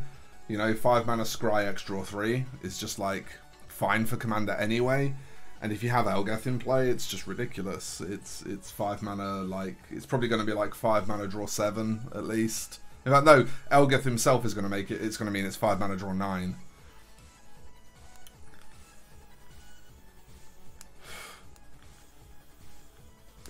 "12 ticks off 30 cards is interesting. So yeah, you know, it's kind of an interesting format. It's a pretty interesting format. This seems really good if you've got Elgath in play. This seems really powerful with Elgath in play. Just getting to draw an extra 2 every turn.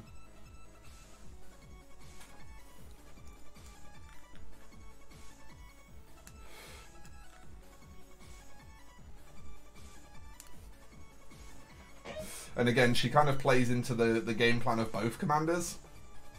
Like, you get Elgath out first, scry 2 a few times, and then you play something for free off of her. Then you play something with mana, and then you get something else for free off of Kodama. And so it's like, you know, she can put you in a position where between Kodama and Nissa, you like get a board for free. Henge is obviously very powerful, and surprisingly affordable. Yeah, like there's, you know, there's good shit going on, but at the same time, like it's not amazing. You know, look at like removal options, for example. Ether Spouts. There is a Rift, admittedly. There is a Cyclonic Rift. But like Rift, Ether Spouts, and I think I put the other one in. I thought I put Etherize in as well. Yeah, I did. Etherize. Like, that's my mass removal. And, you know, only one of those cards is good. But that's my mass removal for the whole deck, you know. And you tend to have to focus around this like 2 to 4 CMC as well. You tend to have to like make sure that you've got a really good curve from 2 to 4 in this format, or you'll just have nothing to do. Because obviously, you know, if a card is like just unplayable because it's expensive, then obviously it's because it's expensive in mana cost, then obviously it's going to be cheap, and there's a temptation to just fill your deck with like all these bombs that are you know, like half a tick or below. And obviously you just can't do that because you don't have the mana acceleration down here that you'd normally have. You know, you can play those things in Commander usually because you have the mana acceleration at the bottom end of your curve. But you just can't afford a lot of it in this format. You know, these are all like net 1. You know, they're all 2 mana for 1 mana. And that's really the majority of the acceleration you're likely to play, because the sacrifices you have to make elsewhere are, you know, I mean, like in this deck, Nyx Bloom Ancient or Soul Ring, you know, what would you play? For me, I would play the Nyx Bloom Ancient every single time without fail. But some people might play the Soul Ring, I don't know. But they're about the same in tickets. I think, like I said, I'm pretty sure this is the most expensive card in the deck. They are in a similar place. Do I still have any of these decks? No, so these are all the old decks that I used to have. I had Riel, I had Alicia, I had a cool Bolas deck, $30 Kaikar Storm, that was pretty cool.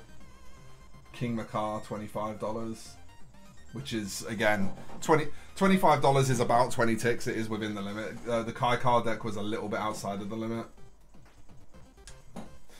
Right, so I'm going to get back to painting now, and because obviously I know not everyone's here for Magic the Gathering, but before I do that, I am just going to quickly nip to the loo and nip to the kitchen, so I will be right back in just a minute or two.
Right then.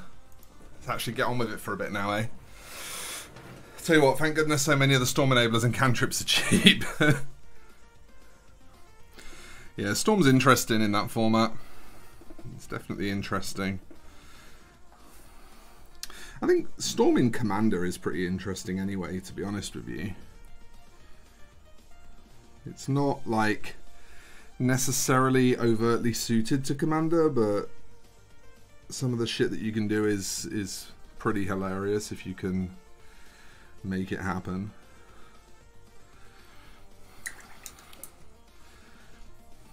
Okay. Let's get some green. A lot of folks were wondering about rebottling recently. It is going to be coming up in a video, but this Warpstone Glow is one of the colours I really want to rebottle, so I'm just going to quickly rebottle it now, just to show you how I do it. If I can find, where the fuck is all my blue tack? Blue tack? Blue tack? Aha. Found it.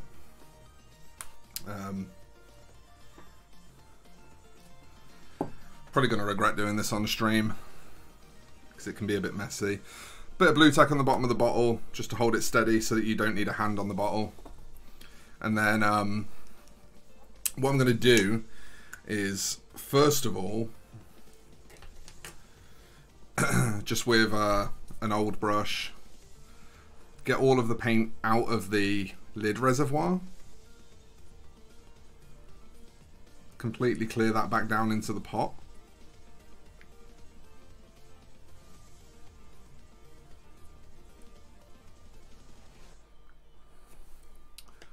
And then, just off camera, I've just removed the lid completely. There's no danger of that running back down now. And then first of all, just do a nice steady pour of the paint itself, which will pour actually surprisingly nicely. Base paints are a little bit more of a pain,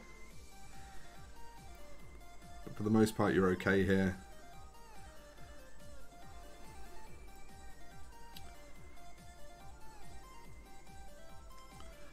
And then obviously one of the other advantages of rebottling is that you can also sort of pre-thin slightly. And that kind of plays nicely into your hands. Yeah, I know, it's ridiculous. It's ridiculous. LEDs being cheap is weird. I was playing an LED in Real as well. Blue tack is the unsung hobby hero. I'm glad somebody agrees with me.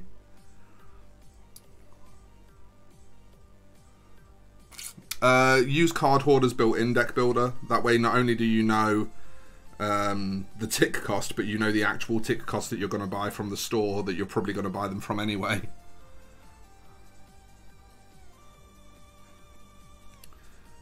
Okay, so when this eventually stops running,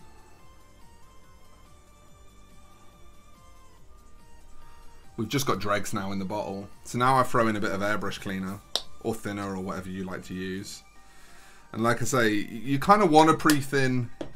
Like, that's one of the advantages of rebottling anyway, is that you can pre-thin. So this being in there isn't a problem. It's not going to like make it too thin or anything. You just want to take it to thin enough to get out of the pot. You do waste a bit of paint doing this. That is fairly inevitable. Depending on how much you're willing to let it be thinned down at the end of the day. You could go crazy adding more and more thinner until you've got the bottle completely clean, but then obviously if you pour that off into your new bottle, you're gonna have issues with how thin you make it. So for me personally, I just accept the fact that I'm gonna waste a little bit of paint. So now we pour off this thinned stuff, which will flow way easier obviously.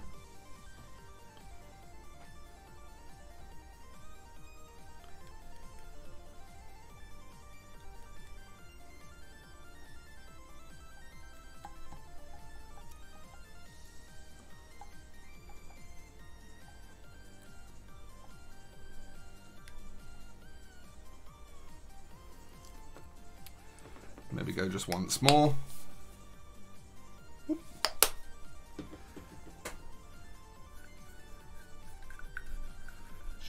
bits clinging to the sides here that I want. Waste as little as possible, you know, but obviously just be conscious of the fact that every time you add thinner, you're going to be bringing down the thickness of your entire bottle because it's all going into the same place ultimately. Okay, I'm probably pretty happy with that.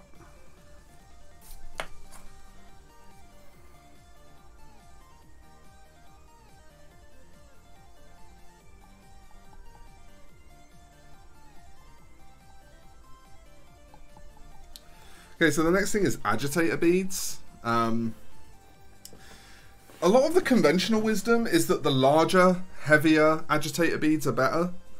I don't necessarily agree. What I use is these guys, but I use several of them. And the idea being that several small beads are going to kind of grind together and create more of a... I usually put sort of just a couple of pinches in. I don't really count how many I'm putting in. But the idea being that like several small beads are going to kind of rub up against each other and churn that paint up more. Which should, in theory, and I have no idea if this is correct or not because I've only just started rebottling myself. But in theory, that should produce a more consistent mix than just one large bead. Next step from there is a cap and a lid. Blue tack off. Blue tack is no longer needed. And then just to get the label off of the Citadel pot, you just want to tease up one corner. Oh, I'm off camera, sorry. So you just want to sort of tease up one corner so that you can get a finger underneath it. And then this will lift off quite happily. Whatever side you handle, whatever side you've touched, that wants to be the side that you close up first. So center the label. This one's going to be a bit wonky, but it doesn't matter. Close up the side that you touched first because you're going to have taken a bit of the stickiness off of that side, and then wrap the side that you haven't touched that's still got all of its stickiness over it to hold it down. So then you're not going to get label delamination. And then we can shake.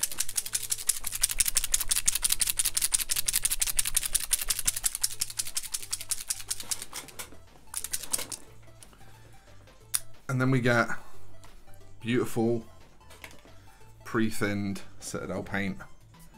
And to give you an idea of the kind of consistency it comes down to, here's palette. It doesn't come down a ton. It doesn't come down to the point that it's really hard to work with or anything. It's literally just thin to about where you'd have it for using it.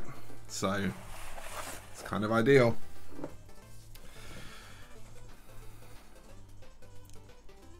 Before I start this, I just want to have a quick look at the box art a second. So I want to see what parts are orange on these guys, because they're not wearing tops. Necromantic Horror Team. Images.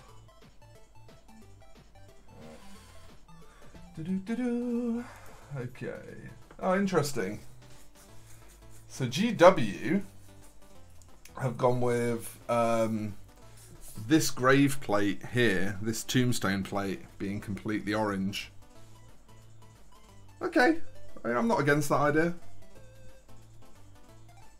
I'm certainly not against that idea. I'm fine with that.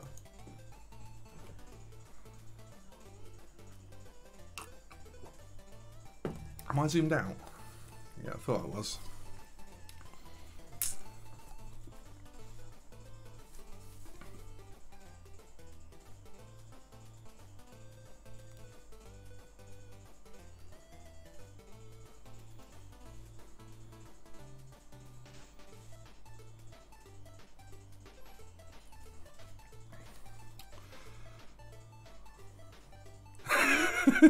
Abe, I think you might be struggling, mate.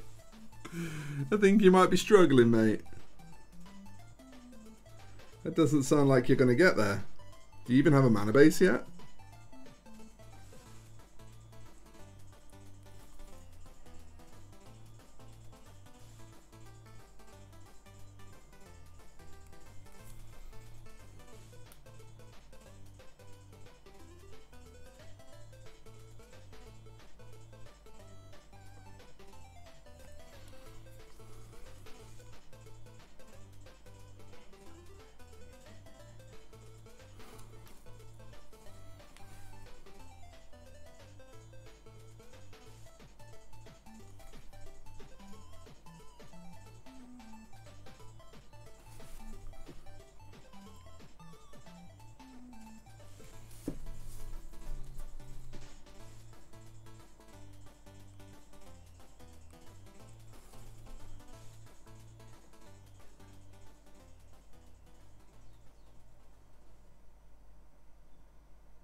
Well, at least it's a fun challenge for you. Hey, Joe. Yeah, doing good. Doing good. Just having a nice chill time. I want to get this team finished. I'm in the middle of doing a video for this last part of the Necromantic Horror team. And if you've watched the rest of them, you'll know that with those videos, what I do is any workups that are covered in previous videos, I don't go back over. I just link the previous videos. So, with that in mind, I've now reached the part in my recording where I need to do all the workups off camera from the previous videos. And obviously,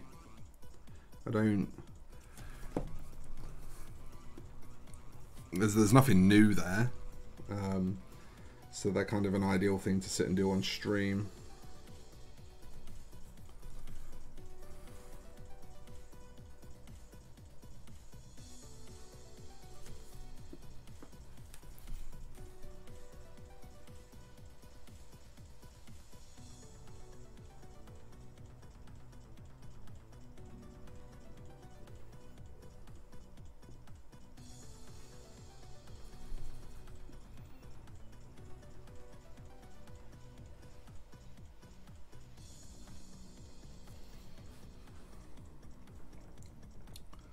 Thinking of buying the End of Bloodbowl team for Night Lord conversions. Oh, the actual undead one, not Necromantic Horror. That's a cool idea, actually.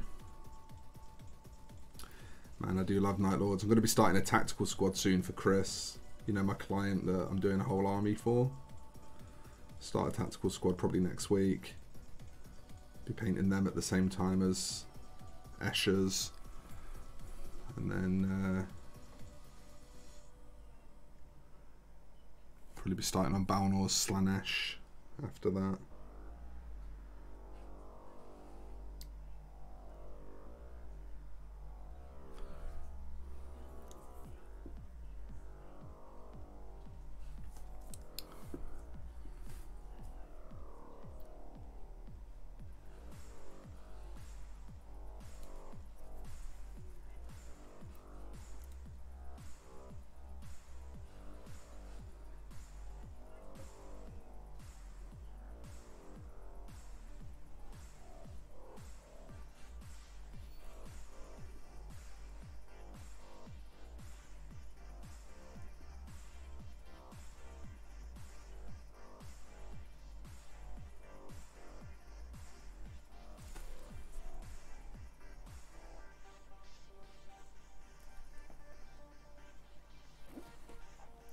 Yeah, I might do like a batch painting thing for them.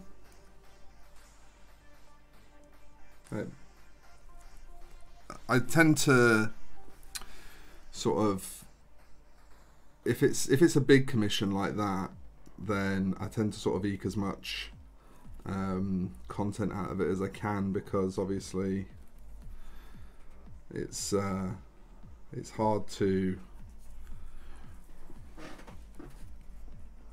fit big commissions like that around content creation unless those big commissions form a lot of the content. So odds on I'll probably do like a batch painting video, because they're only high tabletop, the troops. It's not, the whole commission isn't display, it's display characters, high tabletop, vehicles and troops. Dreadnought was sort of somewhere between display and high tabletop, I suppose, which is kind of, you know, a thing that I'll just do at my discretion. If I quote something at high tabletop and then decide to go a little bit further, it's, you know, it's just a thing that I'll sometimes do. It's not like the customer doesn't pay any extra for it, so, you know, sometimes I just want to give them a bit more sexiness.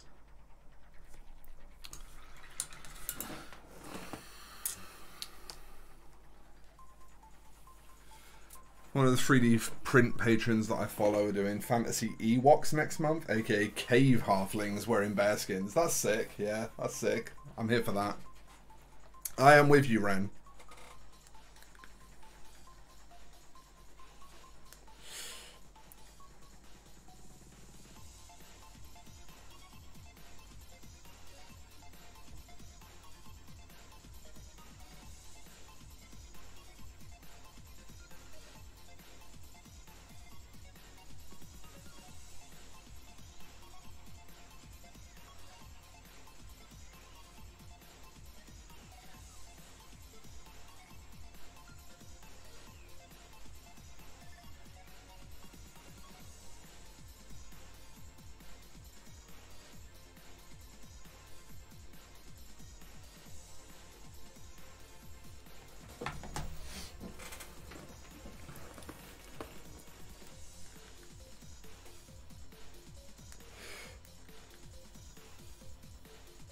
That wouldn't surprise me actually, Joe, because the old isn't the old Conrad model one of the ones that people are often a bit low on anyway. The one that people are often one of the ones that people are often a bit critical of, like that the sculpt isn't great.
Might just be some range refreshes being planned and they're taking stuff off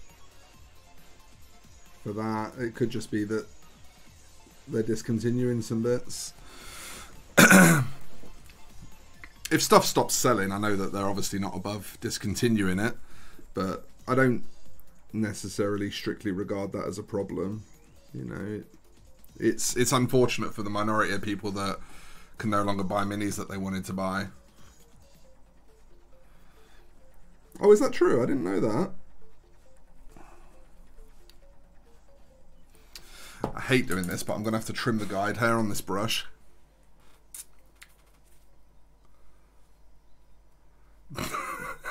Ape, man.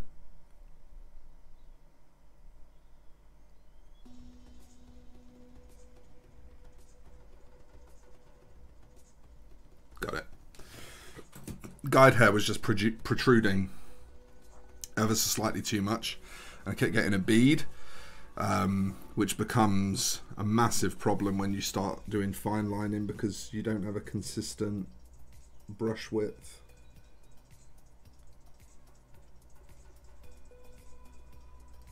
But we're all sorted now.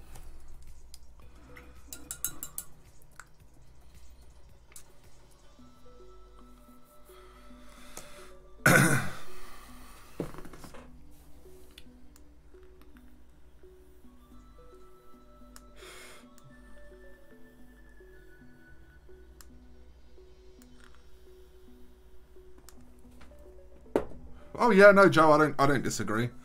I don't disagree. If they choose to stop making money off of something and there's still enough of a market for it, like Midwinter was talking about this recently, and he's absolutely right. You know, if like what GW needs to do is just start licensing stuff instead of discontinuing it.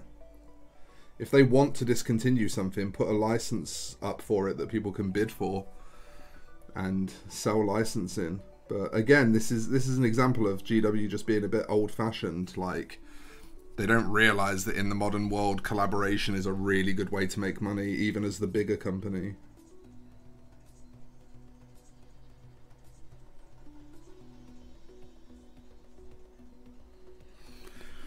It's not just the smaller fish that benefits from collaboration.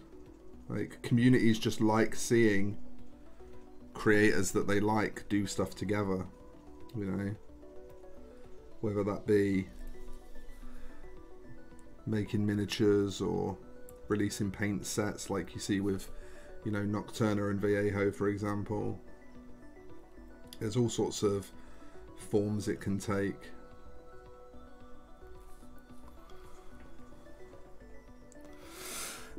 Forge World, yeah, Forge World at this point should just be folded into GW. I don't understand why GW even sell resin anymore. There's literally not a single thing they make in resin that couldn't be made better in plastic. Not a single thing. It is no longer the case that resin is capable of better detail. That just isn't true anymore. Like, plastic is just as good now. And plastic is way easier to prepare.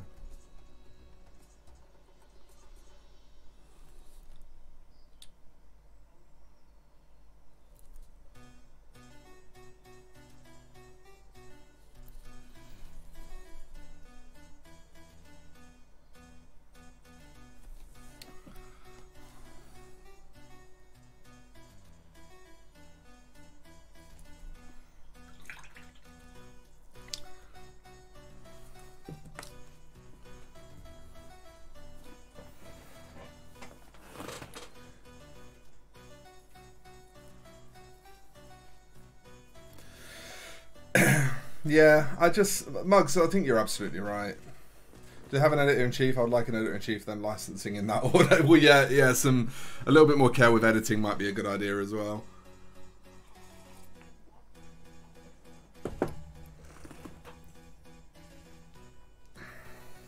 Yeah, Necromunda needs to keep on their love radar. I agree.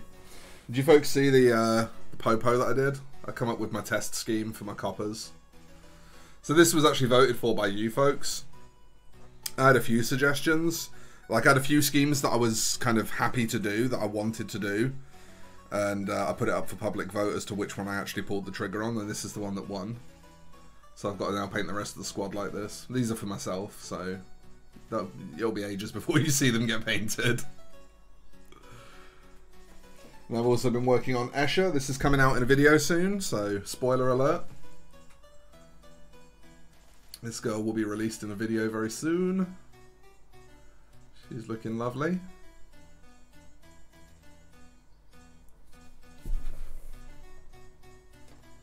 There's another little Escher as well that I was painting at the same time.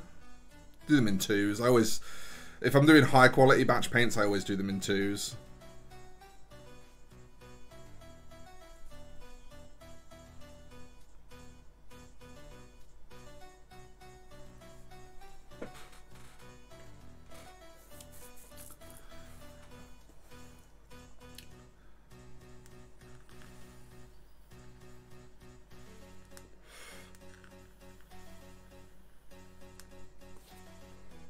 Yeah, the thing that was uncovered recently about them, like, literally purposefully lying to and misleading their customers, though, I think that's gonna hurt a bit. Like, I don't think we've necessarily heard the last of the backlash to that.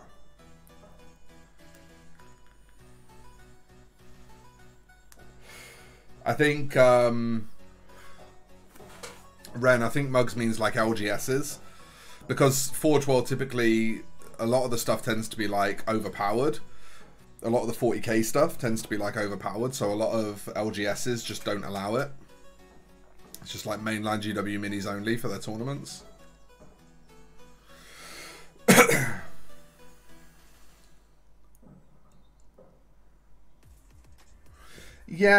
Yeah, keywords would be good. Like, if Magic has taught us something, it's that uniformity in language is very, very important to making a game function intuitively.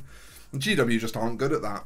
Their game just isn't intuitive. It's really hard to learn. It's, you know, super hard to access information for.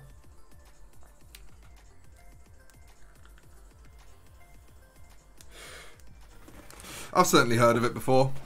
I've heard of it before, where shops run tournaments and they don't allow Forge World minis. I'd never heard that it was as widespread as what Mugg says, but then I don't really know enough about the bigger picture to comment, so you know, I can't say whether I agree or disagree.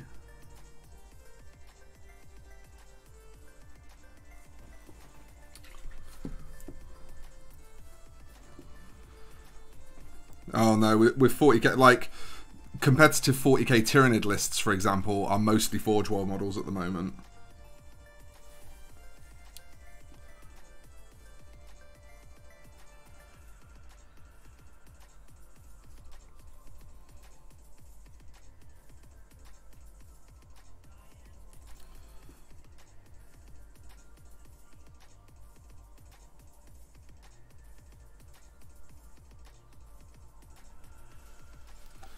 Which is, you know, maybe a problem.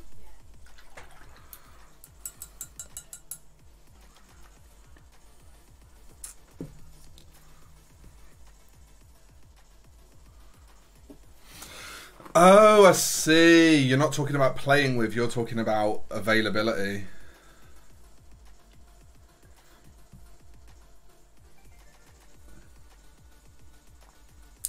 Yeah, Chad, this is it. It's. I mean, like, I remember the first time I played my old guard army. I was firing the turret weapon on my Baneblade twice, because that's what Cadians do. They get to fire the turret weapon on their Baneblade twice. And then I realised that no, they don't. It's only their Lehman Russes that get to do that. And I was doing it for like an entire game. And that felt terrible afterwards. Like, I won that game handily. And admittedly, I would have won that game handily even if I wasn't doing that, because the Baneblade really underperformed. Even with firing twice, it was really, really missing, like, so much. You know, it was rolling like 40 dice worth of different shots every turn, and it was missing, like, 30. Do you know what I mean? So, it didn't really matter, but it made me feel so bad about winning that game, because I'd spent the entire game playing a rule wrong, and the only reason I played the rule wrong is because it was just unintuitive. You know, I had the Psychic Awakening, I had the Codex, I had watched a bunch of videos of people playing it online and stuff, and, you know, and I'd even seen in a video, like, somebody in a video shooting the turret on their Baneblade twice. So it clearly wasn't just me making that mistake. I can't remember who the video was from, but you know, this is just a big issue with 40k, is just that the rules are not digestible or clear or easy to access or easy to interpret, you know, and they really need to concentrate on that. Like, it's super important for the long-term health of the game, because additions are getting more and more complicated, so it's becoming more and more of a problem, you know, and the game is definitely far less simple from a mechanical perspective to how it used to be.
Yeah, I mean, I think that's an interesting point, Chad, because whilst I don't think anything on the indie scene is even close to competing with GW at this stage,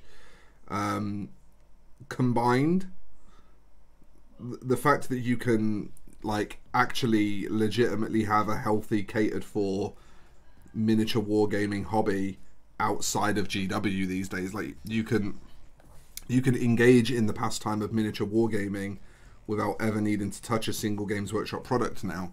And whilst I don't think anybody is in danger of taking over GW's market share, the very fact that it can happen, the very fact that there is enough competition now that GW is not the only option, should be making them think more about the customer experience and what they can do to improve that. But a lot of the issue there is that customers themselves are really bad at making clear what they expect. So, you know, how much we can expect stuff like that to improve depends on what we ask for. What does everyone think of the new Sisters Mini? It's one of the worst facial sculpts I've ever seen on a GW Mini. But I think conceptually it's cool. But I think the execution of the sculpt needed to go through a couple more revisions, personally. The hand, one of the hands is like really blocky and elongated at the same time, which sounds like a contradiction, but when you look at it, you see what I mean. It's like, it's very sort of square, but at the same time, like the fingers look way too long. And the face is horrible, and the helmet's not any better. That's the worst part.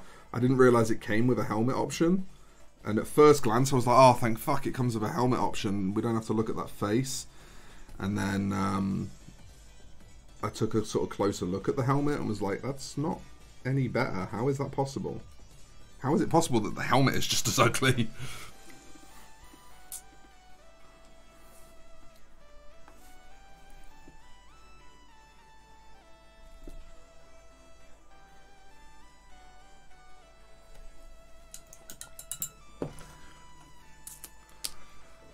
Feels like D&D. GW is still a force, but others are providing better rules for what they make while printing also takes off. Options, yeah. Yeah. It's definitely something to consider.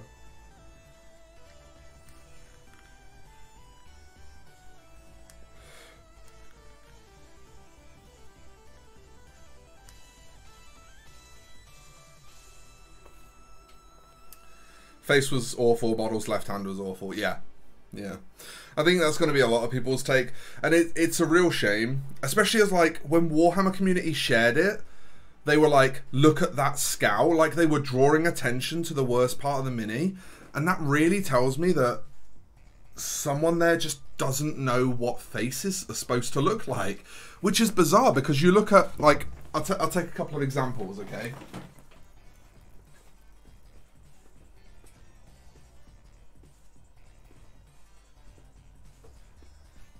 So these are two miniatures that I painted recently that I haven't shipped to the clients yet, okay? Sigvold, that face is beautifully sculpted, okay? And there's kind of an androgynous sort of look to it, which is pretty cool. You know, it's not like traditionally hard-faced male presenting, but it's also not strictly speaking feminine.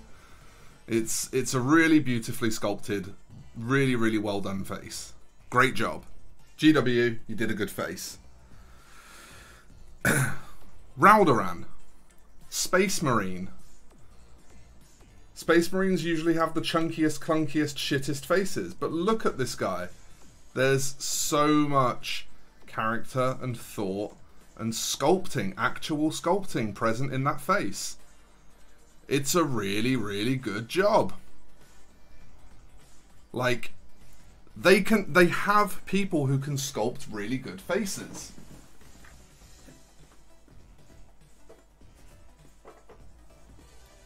It is a thing that they are able to do. But yeah, historically they have always been bad at female presenting faces. I agree. I agree. They do not have a great history. Alright, is that all the green on him? I think it is. Okay. Now let's do it all over again.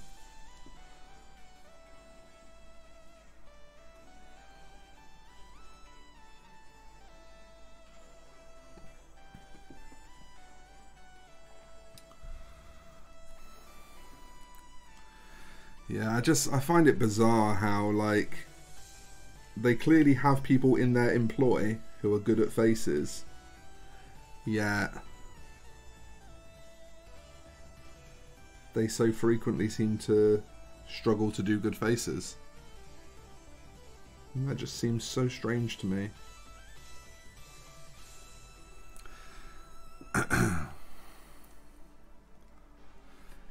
Right, but it's sculpted by someone who GW has access to. It's not mainline GW, but it's still sculpted by someone who they can employ. Like, if they've employed them in the past, they can employ them again.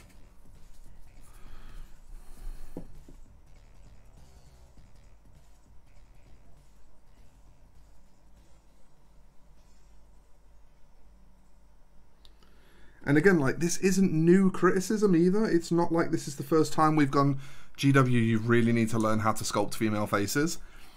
Yet, here we are again with another female miniature being released that should be an absolute triumph, and the face is terrible. Even Sergeant Ripper Jackson, a character that should, you know, by most people's perception of what she should look like, she should have a fairly masculine face. But the face was still awful. It was still the worst part of the miniature, you know? And then you go to... One moment, please. And then you go to third-party companies, like Bombshell, for example, and you get stuff like this. Really nicely sculpted female heads. Like, it's not difficult. Renfield printed these for me, by the way. It's not, like, it can be done. It can definitely be done.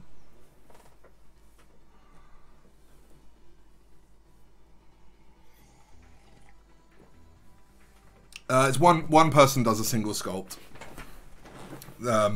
It used to be a case that they had in-house sculptors, but I think nowadays they commission sculptors. I think they still have some in-house sculptors, but I think they also like commission some people. I think there's kind of a mix. Because I know, like, that's what Darren Latham does, for example. Darren Latham is a sculptor. That's his job now at GW.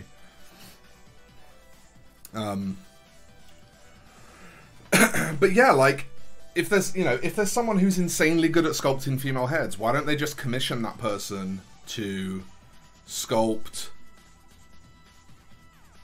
Like, why can't they just commission that person to sculpt a fucking bunch of female heads?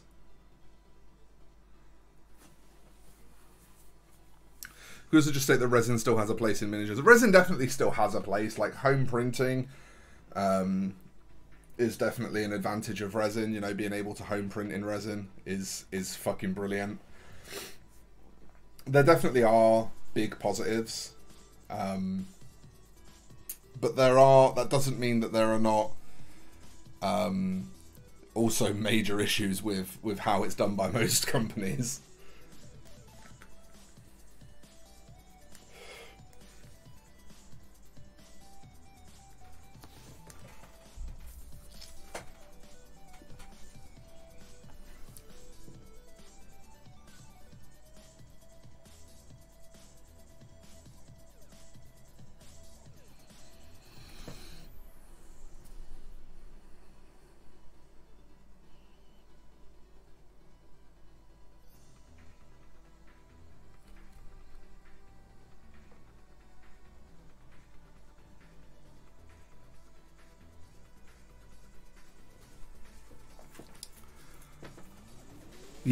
Yeah, agreed. And, like, you know, the board game pieces that Steam Forged do, I would rather they were resin because they can do them at better quality than if they were to do them in plastic. You know, for the budget that they have to make them, they can get better quality pieces. And that's the thing, like, you know, when it comes to indie companies that are running on limited budgets, resin is by far the better option for them because printing is so much more affordable now that they can have something made in resin that looks way better than the kind of level they'd be able to pay for in plastic. You know, if you've got a budget of, say, 10 grand for production, you can produce a lot of resin miniatures for that. You can produce like practically no plastic miniatures for that.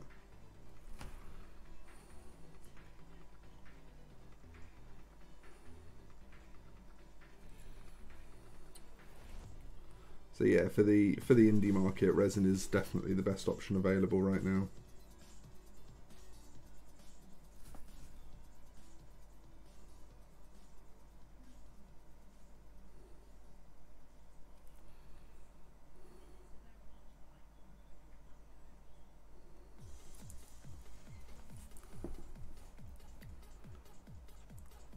I mean, that was kind of proven by Conquest, to be honest. The game that I bought the starter box for because it looked like really good value, and then didn't really end up getting into because the miniatures were so underwhelming in the flesh. And that was the problem. Like, my initial reaction was like, oh, you know, they're not as well sculpted as GW, but, you know, that's no surprise. But then the more I looked at them, and once I actually started having a go at painting one, it was like, yeah, but they're actually just cast really badly. Like, the detail is so shallow that it makes them kind of unenjoyable to paint, which is, you know, probably a first world problem being spoiled by GW, but at the same time, it just made me not enjoy them as much, you know.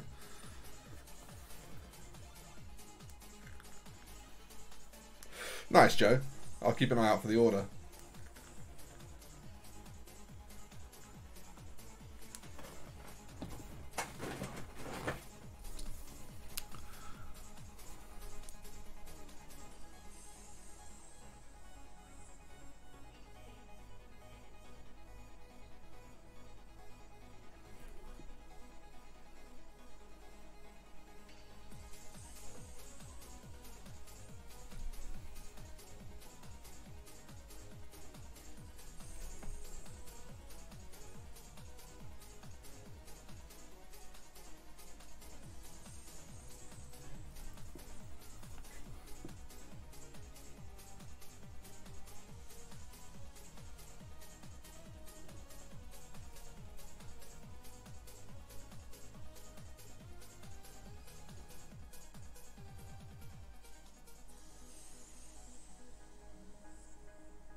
Yeah, I really need to get one. That might be one of the things I get with my birthday money, if I can afford it. So the thing is, I think most people watching this probably know, but basically a couple of the guys in the Discord decided to have a whip round for my birthday. And what they've actually asked me to do is commission myself, so that essentially I can do a bit of painting for myself, because they know that one of the things that I miss the most is that I don't get to hobby for myself very much. So what they've done is they set up a GoFundMe page, and a bunch of patrons all sort of had a whip round and put some money in the jar. And the idea is that I'm going to commission myself a couple of pieces to, you know, to allow me some actual booked-in time in my diary to paint for myself, which is great because I've got Sisters of Battle and Orc stuff that I really want to work on. So that's fantastic. But obviously, if I'm commissioning myself, there is the cost of doing the work, and then there is my wage that comes out the other side of it.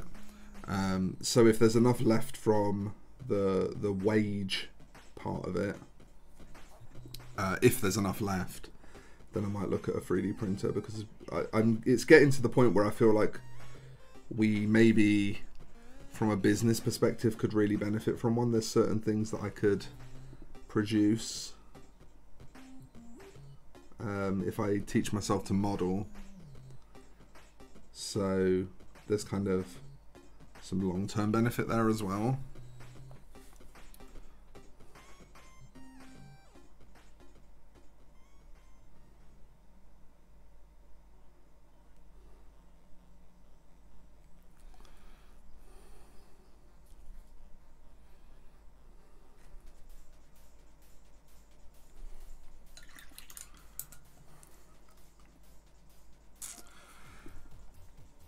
Well, yeah, and this is the thing, is that the Conquest minis, like, the box set is really good value, but after you've bought the box set, the actual costs of expanding the armies is pretty expensive actually for the quality of the miniatures.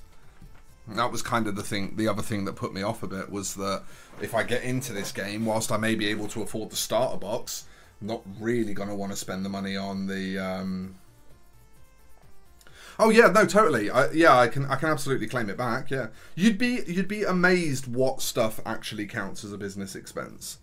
Even miniatures for my own armies are kind of a business expense, in the sense of, if I'm making videos with them, then videos are part of my business. So even miniatures for my own armies can be business expenses depending on what they are.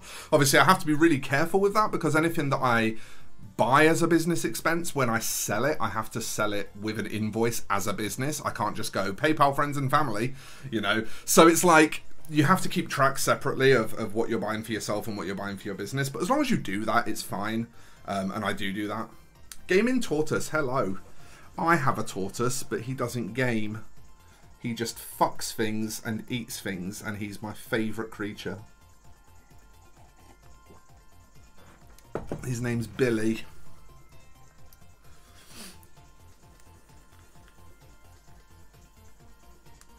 But yeah, I totally... if I buy a 3D printer, then it will be going down as an expense, absolutely. It's just a case of, if I can get something that's at the spec that I want for a price that I want to pay, that's kind of the main thing. But 77 grand on eyebrows can be a business expense according to the government. Yeah, exactly. Exactly. But it is actually, like, depending on what your business is, it's really surprising the stuff that you can claim. You would be, like, amazed at what things you actually can and should claim for. At the end of the day, if you're buying something in order to be able to operate your business, you should claim it as an expense. That's not just it's smart. It's that's what you're supposed to do. That's why that facility exists. Pics of the tortoise going to town on the stuffed toy are something to behold. We do, yeah, there's just something about when he starts humping something that I can't resist. I just can't resist it. Hey, Underdog, how you doing? That's another YouTuber that's worth a look, Underdog Painting. Really nice fella.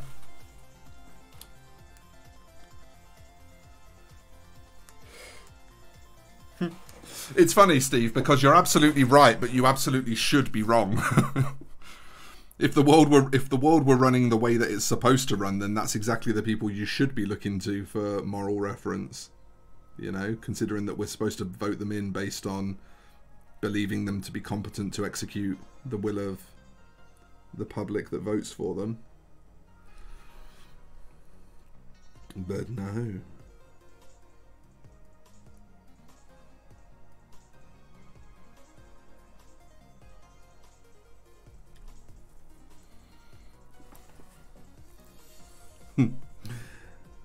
I try to be a kind person where I can. I'm not always great at it, but I try to be decent to people. You've always been nice to me, so I have no reason to not be nice to you. You deserve it as far as I'm concerned.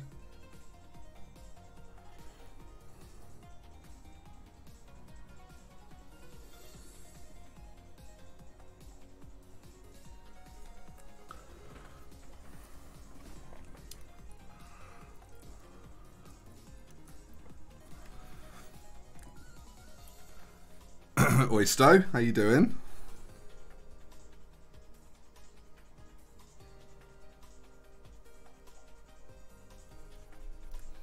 Cool, you fucked that line up, Stu. Fuck that line right up.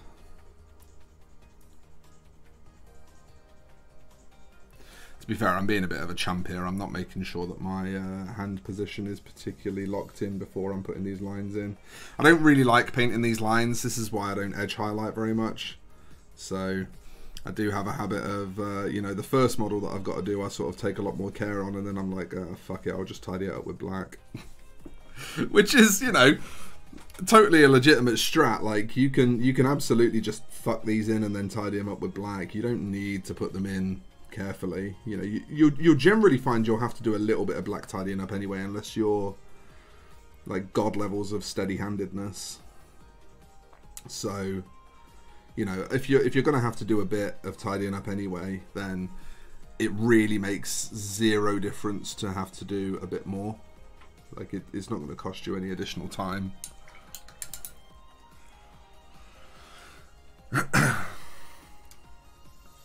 Sex pest in a tortoise shell, tortoise power. That is Billy. That is literally Billy.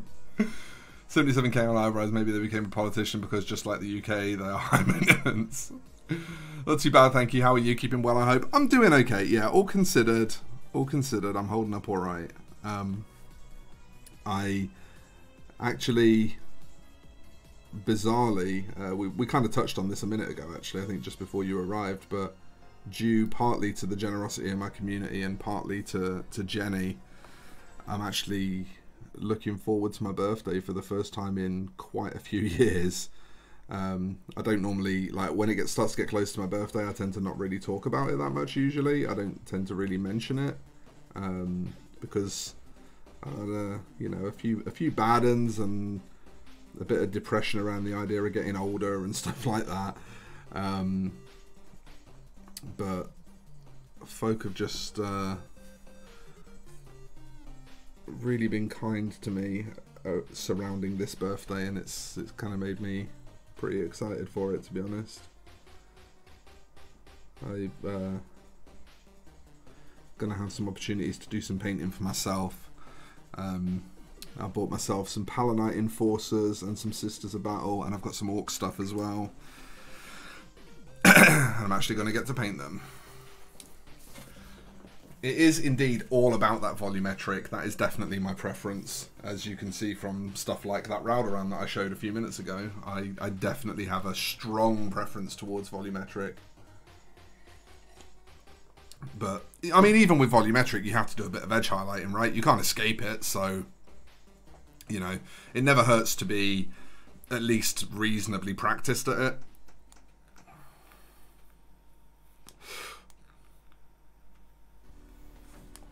And I'll be the first to admit, like, I'm not great at it. Because I don't practice it enough, you know, because I tend to highlight volumetrically, so it's not like it's something that I do on every miniature.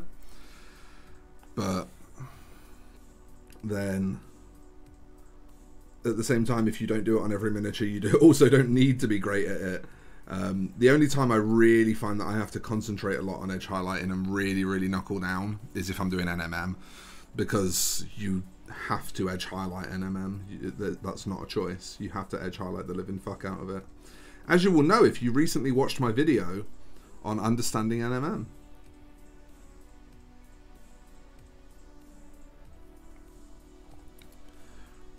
You're going to be amazed at the video that's coming out Friday. Just you wait. I'll give you a sneak peek of the thumbnail. That'll excite a few of you. You can consider this a spoiler for Friday. Cards and graphics. Where are you? Where are you?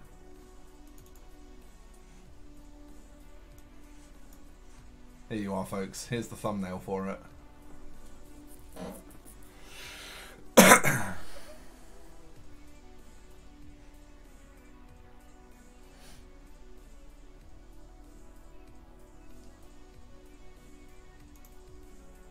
Give you all a minute to take that in.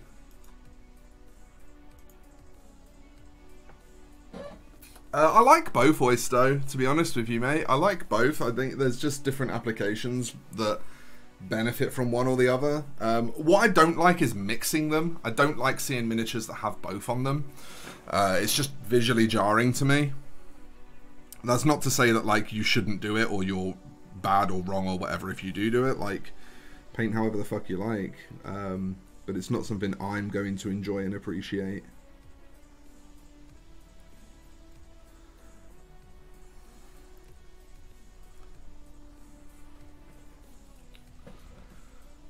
Oh, Ape, you crushed it, man. You crushed it.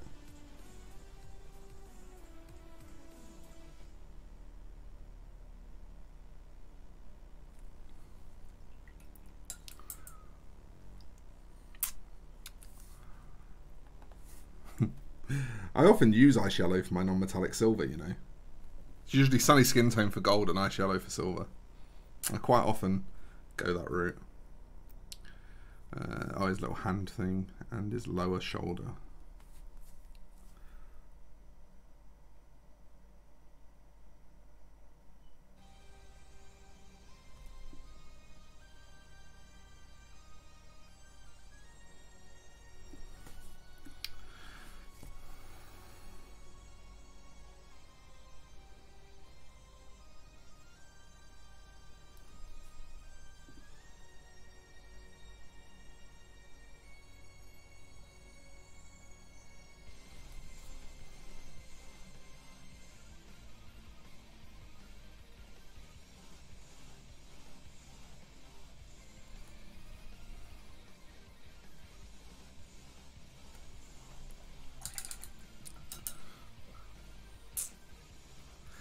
You playing Storm then, James? Who's your commander?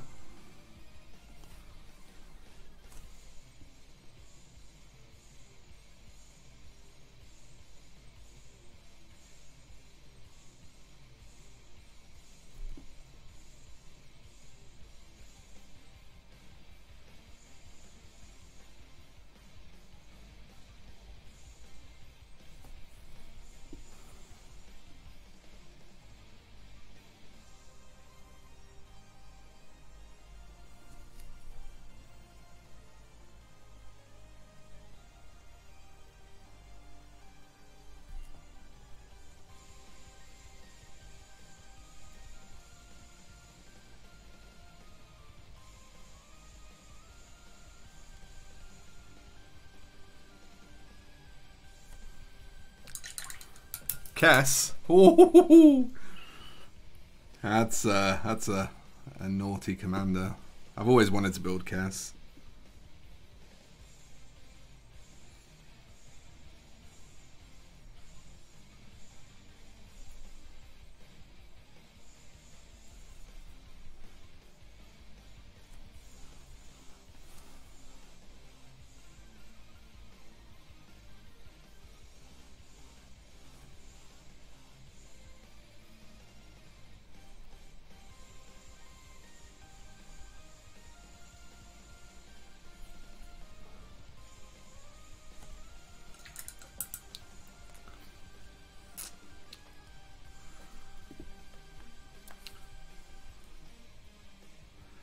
That's kind of the thing with Skaven, isn't it? You always end up playing pretty infantry heavy, right? They don't. Do they have any lists that aren't infantry heavy? Like any half decent lists?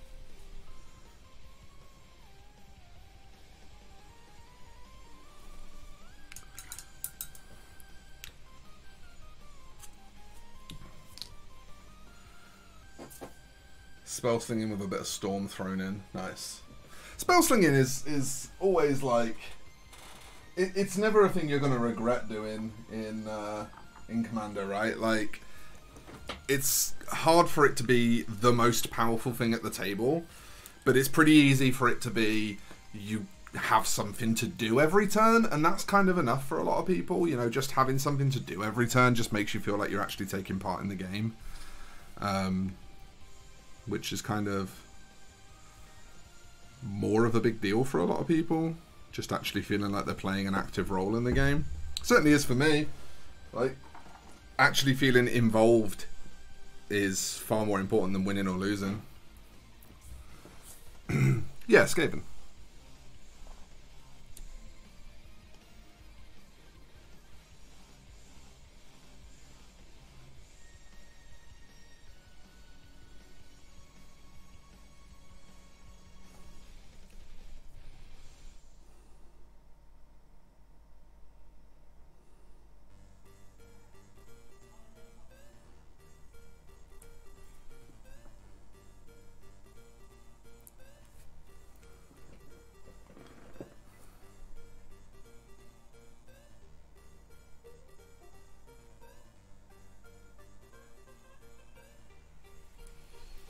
Yeah, I do like Skaven. I know Ren's a big fan, so I feel like I've sort of experienced Skaven a bit more than any other Eos army, because Ren's my only like real friend who plays a lot of Eos.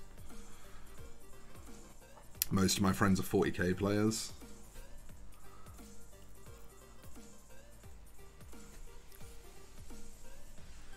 I certainly like the idea of Horde Skaven though. Like if I was to play Eos, there'd definitely be one of the armies I'd be attracted to.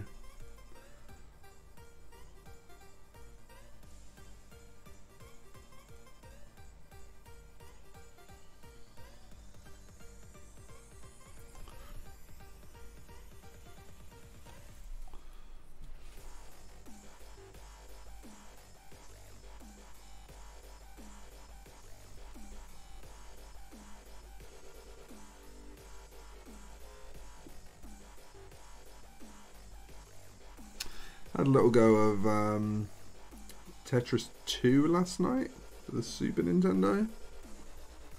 Never actually played it before.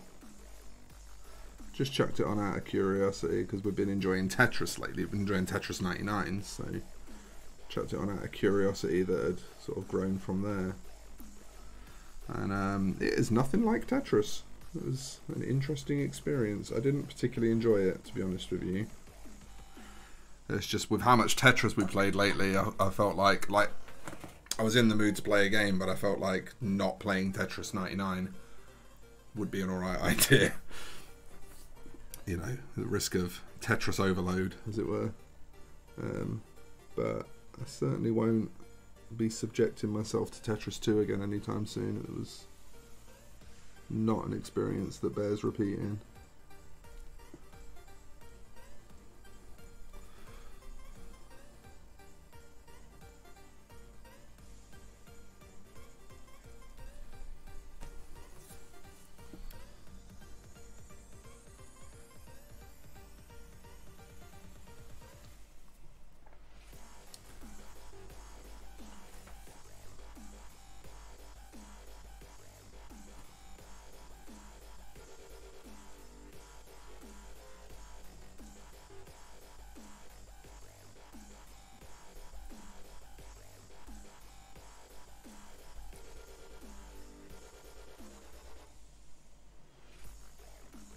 Yeah, armies that involve a lot of old miniatures are not necessarily a thing I have a problem with, to be honest. Obviously, being someone who's played the game on and off for a very long time anyway, and just, you know, having a bit of a separate appreciation for older sculpting as well. It's not really something that I consider to be a negative or a problem or anything like that.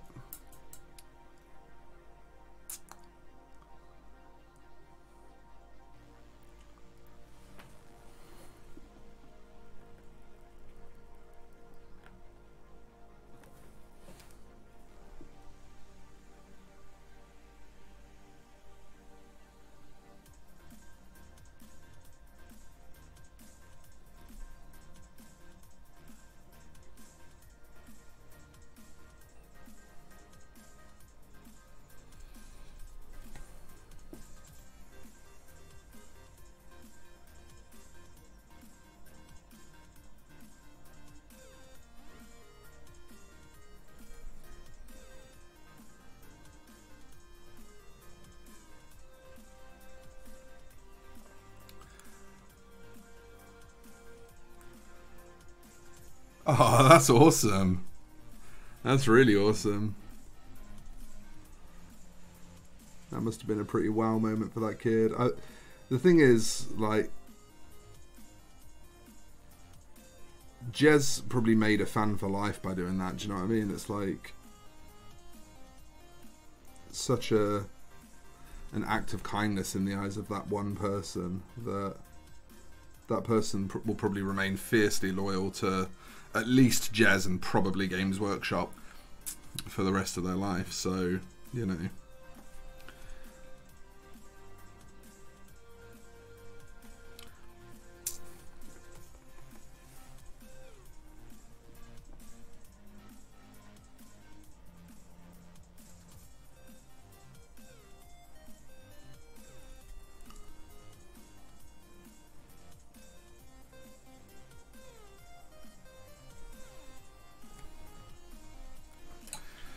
Alright, that's the lime done on one. Looks really nice once it's all in. Once you've actually got both fine lines in, it looks really tidy. And the thinner one is actually easier to do than the thicker one as well, so that's kind of good.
Okay.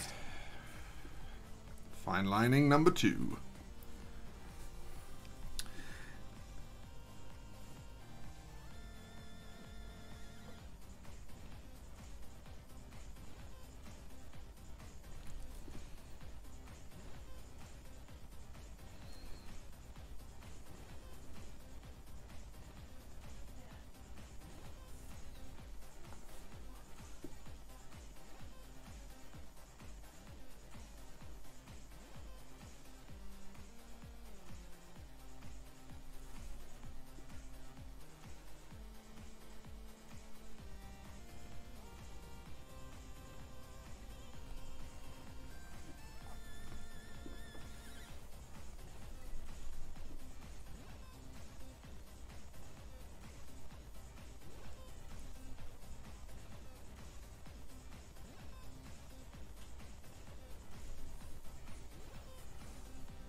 So much quicker to do the bright green, Jesus.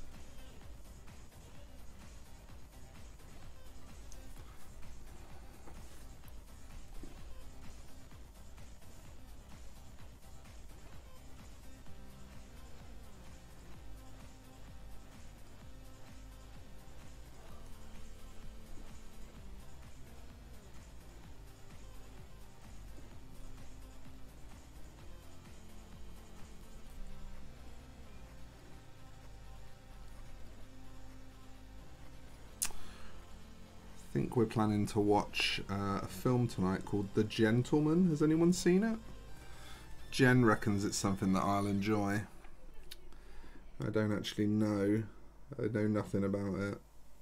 But she's generally got a pretty good handle on stuff that I like, so I'd be interested to see if I do enjoy it. Although she also wants to do a food shop tonight, so we may not actually get round to watching it, because often when we do a food shop, we'll do it straight after work, come home, eat, and then we don't really feel up to much after that. Plus, like, a lot of the evening is gone by then.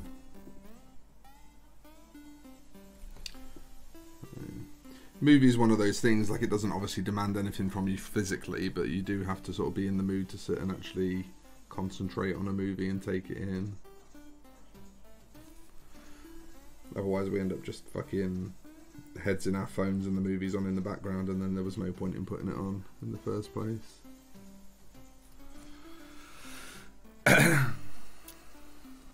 Oh, sick, I'll have a look. It's really good, is it? Okay, it's classic Guy Ritchie, yeah. The chances are I'll like it then. I tend to like Guy Ritchie's movies.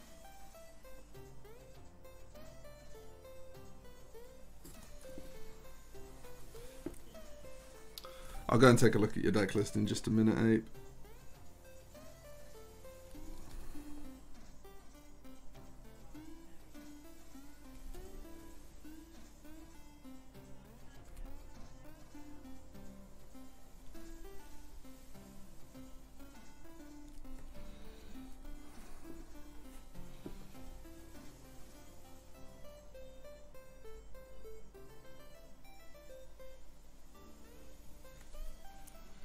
And just like that.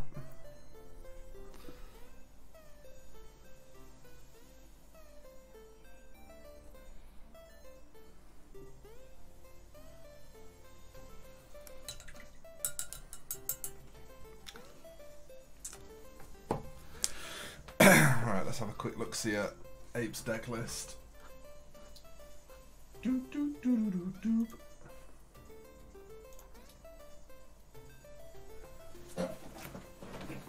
Jataxian probe to the surprise of no one.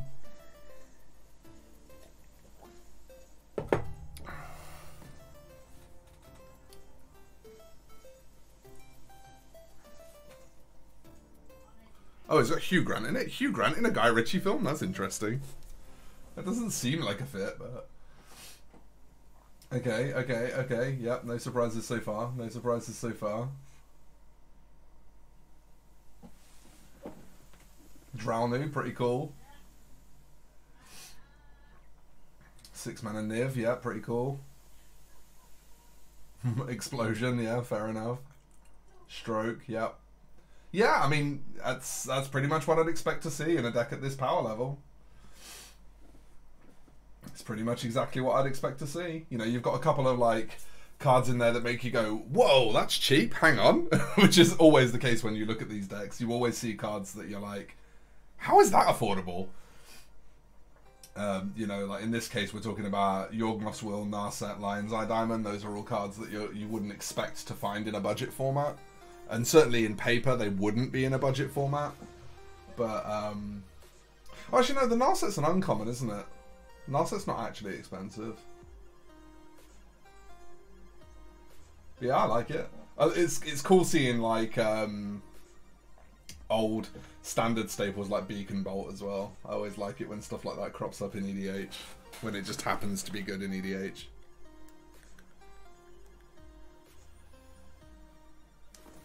Is there a soothsaying in there? I didn't spot it. Is there a soothsaying in there?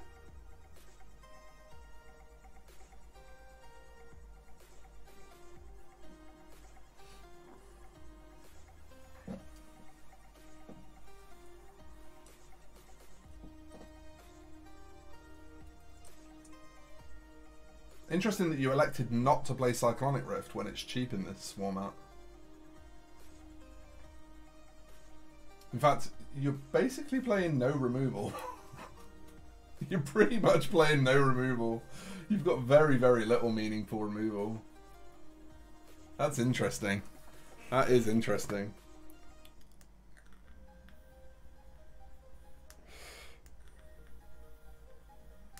Yeah, Rift Shop, we're talking about trying to revive it in my Discord. So I have this super casual format that I kind of invented with my play group. It doesn't have a name or anything, but it's basically no infinite combos that win the game, 20 tickets budget, and then like there's this really kind of very interpretable rule. It's like a gentleman's agreement, if you will, of don't do stuff that doesn't let other people play Magic. You know, so everybody come to the table trying to make sure that everyone gets to play. And you know, so like Vorinclex, for example, is a good it's a good example of a card that you wouldn't really play it in this format, because 90% of the time when a Vorinclex lands, unless somebody has removal on the turn it lands, it starts to really shut people out of the game. You know, that's kind of why you wouldn't normally play it in this format. You know, there will be times, there'll certainly be times where you'll just play it and be like, it's a creature, it dies to removal. You know, you play it and you've just wasted 7, 8 mana, whatever it costs. I think, is it 7 or 8? Something like that. Of course that's going to happen. That's true of any creature in the game. But there'll also just be so many games where you'll play it and it'll just mean that 3 people get to no longer play Magic. And that's, you know, not conducive to the type of games we're trying to create. So we have this format, and the whole emphasis behind it is, you know, it should be sort of Battleship Commander like the old days at the start of the format. That's the point of it, is it's supposed to be reminiscent of how Commander used to be before, you know, before heavy power creep really started to change the way that Commander is played. And that's not to say that you can't play powerful cards. I mean, as we know, some of the most broken cards in the game are old cards. So it's not as if powerful cards have no place in the format. It's just that, you know, the restrictions that are in place tend to temper things in such a way that for every big leap of power you want to include in your deck, you have to sacrifice somewhere. You know, like in the case of the deck that Ape's designed that he's just posted in the Discord, where he's got quite an efficient Storm package. For Commander, at least, it's a fairly efficient Storm package. He's very good at drawing cards. He's quite good at maintaining velocity, but he's really, really bad at controlling the table, because that's the price you have to pay when you're on that kind of budgetary restriction. It's very hard to be able to be proactive at any one thing and actually be able to combat the table at all. Whereas in the deck list that I'm playing, for example, I'm very good at dealing with attacking creatures, artifacts and enchantments, but I have like almost nothing that is just straight up creature removal, just actual put creatures in the graveyard. I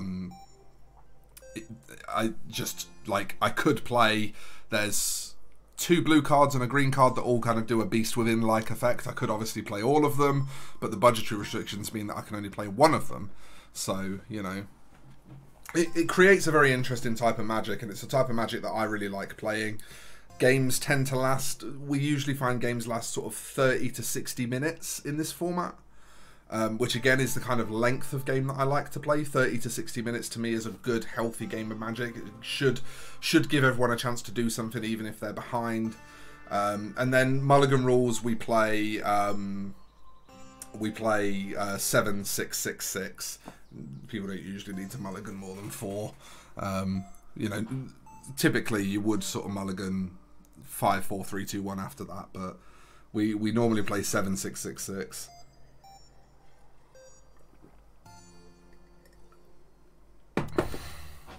And just trust people not to abuse it. Obviously, like in James's instance, playing a deck that wants to do stormy stuff, that's an easy rule to abuse, but we trust that if you want to play a format like this in the first place, then you don't want to abuse little corner cases in the rules like that, because what's the point in playing a format like this if you just want to abuse it? Like, that's, you know, it's far more work and far less reward to abuse a format like that. So yeah, it's an interesting way to play Magic. I really like it. I've really enjoyed it for a couple of years now.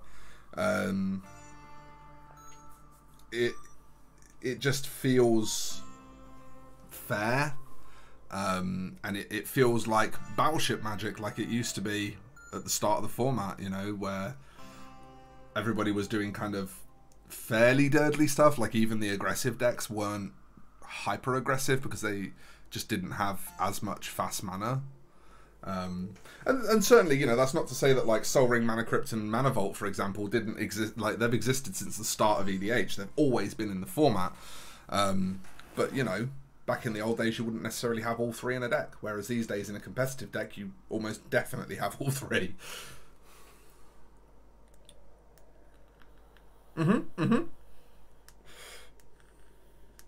Yeah, I think, you know, just jamming precon magic is good fun. Just jamming precon magic is good fun. I don't think there's anything bad about that. And like as Chad says, you can definitely just slam those together and make a cube out of them if you want to kind of mix things up a bit. Because most of those decks have 2 themes. So normally if you slam it together into a cube, you can kind of mix the themes up and overlap them here and there. Stuff like that. It can be really interesting. You'd probably want to bulk it out with a few extra cards. But...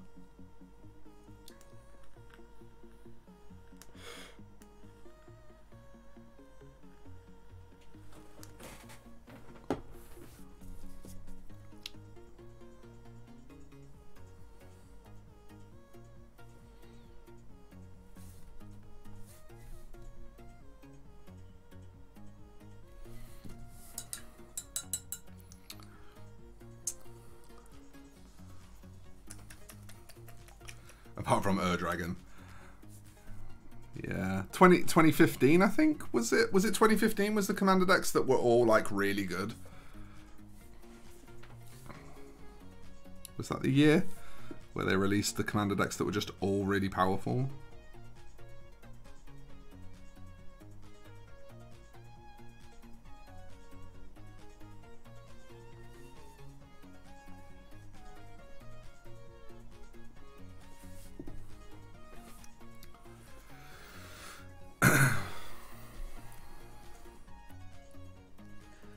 I think my favourite precon is probably Maren of Clan Neltoth. I played that deck religiously for many years. Even in the budget format, that deck can work. I don't play like the heavy combo version that just uses Maren to essentially make combos consistent. I just play like a really cool board control version that, you know, like you have stuff like Gary to end games, which is one of the reasons why I don't believe that you need infinite combos to end games, because there are just cards that are designed to end games. So, you know. But the idea of the format really is just to encourage people to be imaginative in how they play Commander. It's you know, that adage that restriction breeds invention. That's really where the thinking comes from. It's like, if you're the kind of person who sees a format with restrictions and is like, boring, restrictions, I want to be able to do this bent thing and this bent thing and this bent thing, and it's like, that's really, you know, not to sound harsh, but that's your lack of imagination, not a problem with the format. Restrictions are one of the most interesting ways to shake things up, and we see this in many popular games, not just Magic the Gathering. You know, not even just card games. You know, look at Warhammer, for example. Like, you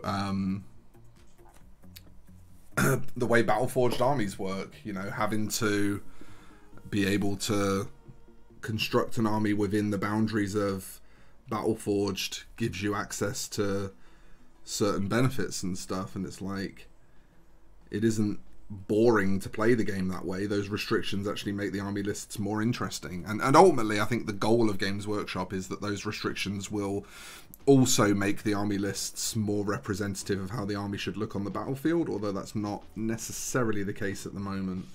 But, you know, give them a couple more editions and I think that will be the case.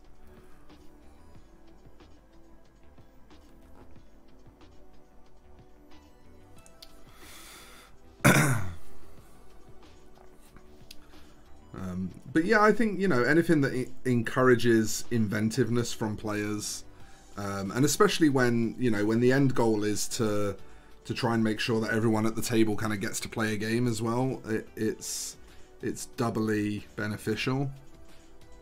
So the format for me is quite close to my heart. I should probably name it at some point, but I wouldn't know what to name it. I don't really know what's an appropriate name for it.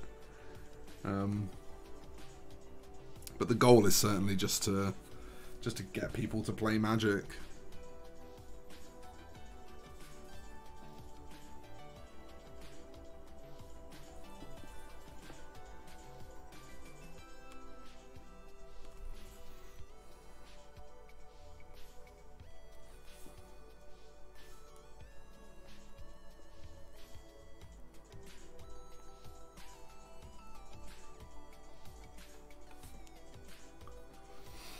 Yeah, Edgar Markov's an interesting one. It's one of those commanders that's really powerful at a casual table and really not great at a high-powered table. It's quite hard to find a place for Edgar Markov, I think.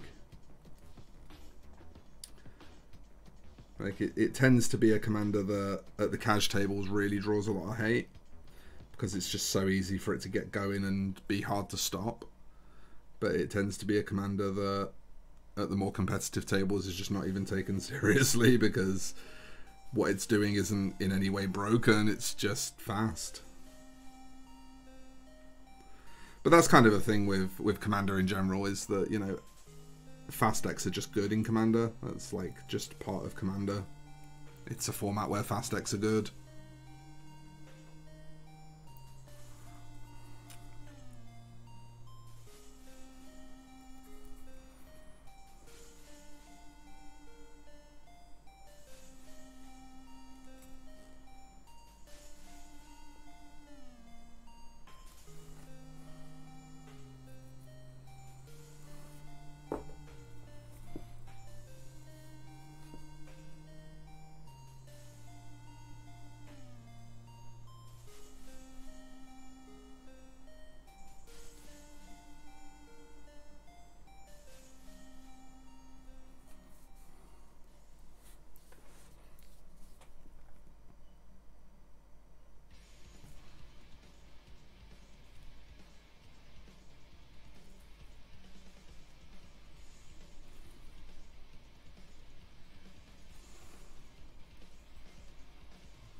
Shared a project to the Magic Chat channel with Commander RPG. Oh, sick. Yeah, I'll take a look at that when I've got a second.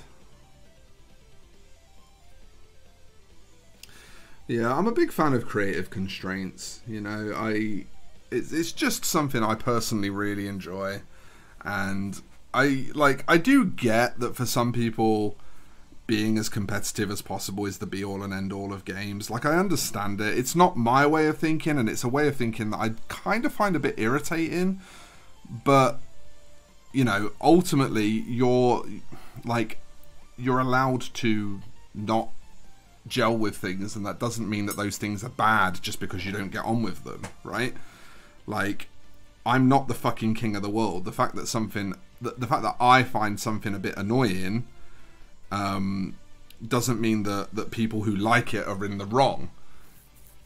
Take care, Riff Sharp. I'll see you later. Thanks for tuning in for a bit. And that's something that, you know, we kind of it can really benefit us to get our heads around that, because I mean, it's much the same with Warhammer. Like, I don't like playing competitive Warhammer. I don't like eking every last bit of optimization out of the list. I want to be able to play miniatures that I like. And it's the reason I don't play competitively. Plus, like, if you play casually, you don't have to spend as much time like learning, you know, the ins and outs of like deep strategy either, which, you know, adds another time constraint that I don't really have available hours for. So, you know, it kind of comes at an advantage for me anyway that I'm not into competitive Warhammer.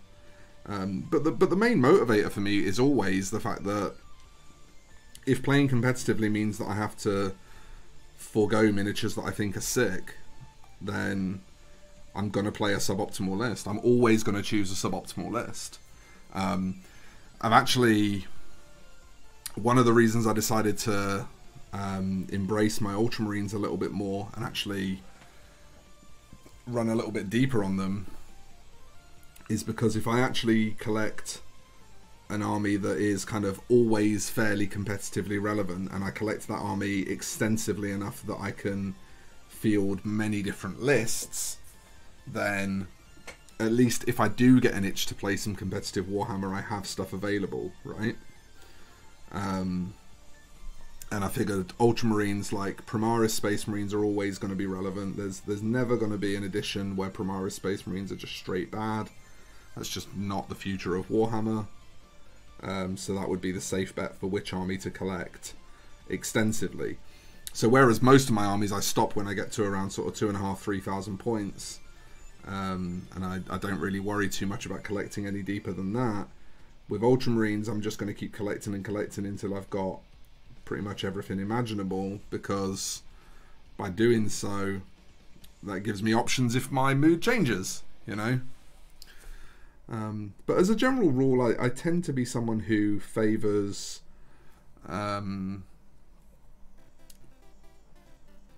the creative enjoyment over the competitive enjoyment, just in most of my endeavours. Yeah, that's why I do art for a living, I guess. That's probably a lot of the reason, at least, why I do art for a living, is because I generally find creative pursuits more satisfying than competitive pursuits. But it's definitely very easy to fall into a mindset of, you know, if people do things differently to you, you should be against that in some way. And I don't think that should ever be the case. I think, you know, for as much as it is valid for you to want to do things your way, it is also valid for other people to want to do things their way. And if you can't agree to it to the point where you can at least coexist, then just don't have anything to do with that side of your hobby, you know. Like in my case, I find a lot of the conversation surrounding competitive Warhammer to be a bit irritating, so I just don't tend to take part in it or be active around it.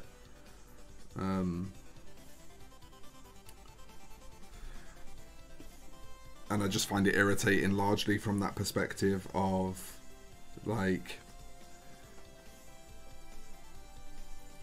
invariably somebody wants to try something that they think is cool, and competitive players will tend to chime in and say, oh, don't do it, it's terrible. And it's like, yeah, but they want to do it.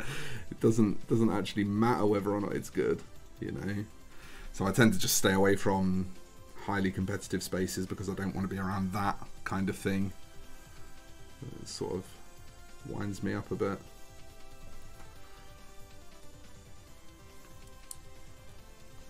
Getting there. Trying to build up the black highlights on these very slowly, just because the volumes are so large on like the shorts and stuff, that if I was to push the volumes too quickly, I'd end up with something really rough looking, and I don't want that.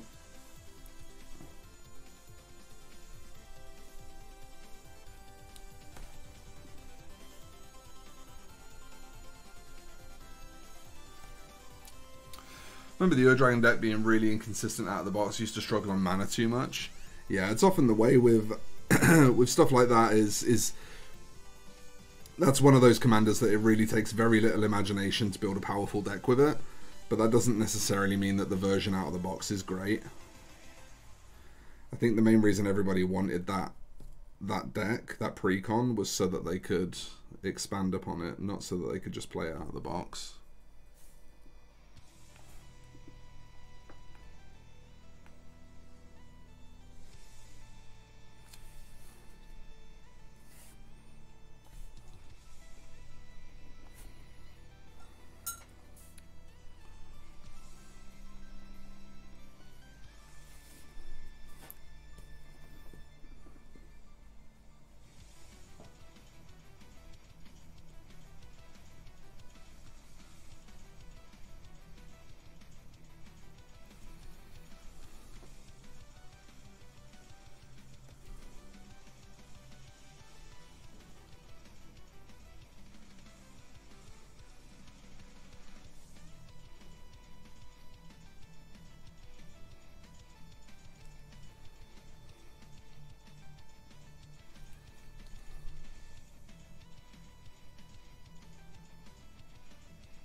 That's like me versus my mate in AOS. He runs a fairly competitive Stormcast list. I studied the Battletome first. The list I ran, 100% Trogoths. Yeah, it's just, you know, it's different strokes for different folks, and it's not right or wrong to do it either way. But it is like, it's important to be clear with your expectations. You know, if you're someone who likes to just have casual fun, and you know, you make that clear to the people that you're going to be playing with, and they still decide to bring a super competitive list that curb stomps you, like that, you know, is fair grounds for you to be annoyed, because you made it clear and they still agreed to play a game with you. But, you know, if you don't have the conversation, then you also lose the right to whinge about it, as far as I'm concerned. So I think, you know, as long as you're having the conversation with the people you're prospectively going to be playing with, then I think it's pretty easy to just come to an agreement over, like, what you both want from the game and how to get it.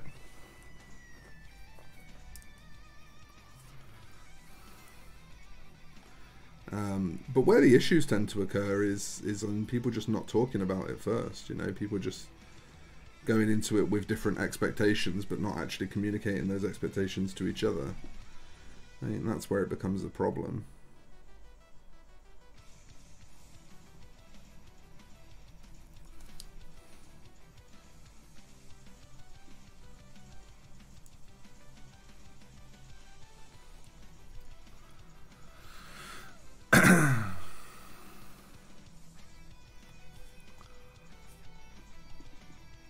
Yeah, like if you're someone who, you know, just enjoys playing and doesn't really mind how, then I think, like, you are a gem in the community, and one of the best things you can do is just ask people what kind of game they want to play and just play the kind of game they want to play, because there are so many people that just find it hard to get the kind of game they want to play. And from both sides of the fence, you know, there are people that really do not want to, you know, that really want to play higher powered competitive games, and are just stuck in a community where everyone is super casual, and that's frustrating for those people, right? And, you know, and they should get to play the kind of games that they want to play. But then, you know, the other side of that story is that you also get people that want to play super casual, and they're stuck in really competitive play groups where they just don't get to enjoy themselves, and they just get curb stomped every time they play, and that's also really unfun for them. So, you know, if you're one of those rare gems in the community who actually just doesn't mind how they play as long as they get to play, then I think the best thing you can do is just have the games that people want to have.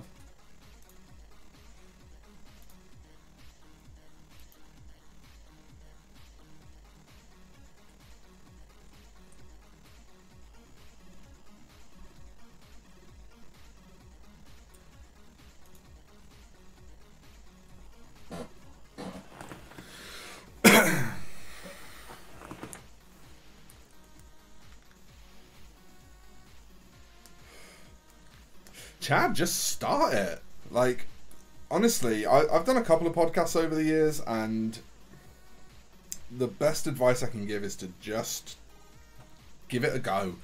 You're going to have no idea how much you enjoy it, how well it's received, anything, until you try it. And if you try it and you don't like it, you can just stop doing it. You know, I stopped doing my podcast because I realised that staying up to date on, like, news didn't particularly capture my imagination so much, and talking about, like, community stuff made it far too easy to just fall into a trap of engaging with drama. And I really don't like engaging with drama either, but I'm also, like, really easily goaded, because I'm just one of those, you know, people who is really bad at thinking before he speaks, so I'm super easy to goad. But, like, the main reason I stopped my podcast was just because I couldn't find a chunk of stuff that I regularly wanted to report on every week,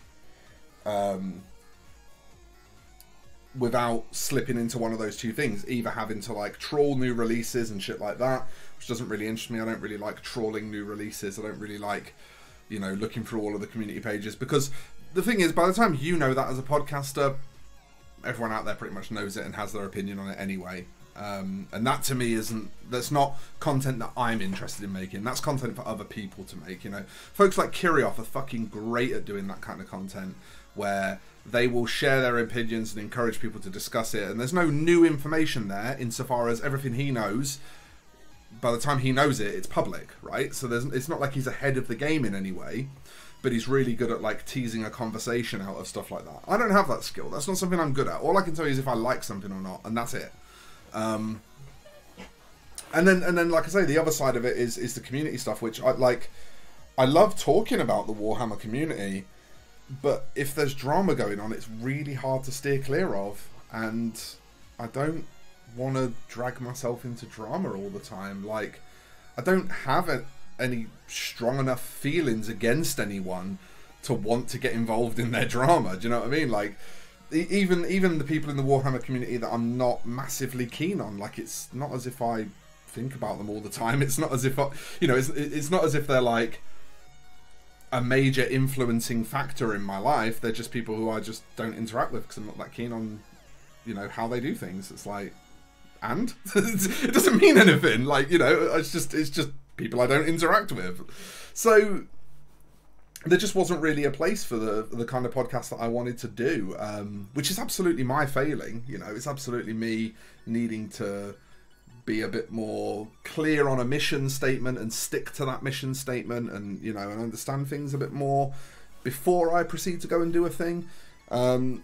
But the experience of actually doing it and getting material together for it, and you know, having guests on and stuff like that was really enjoyable while I was doing it.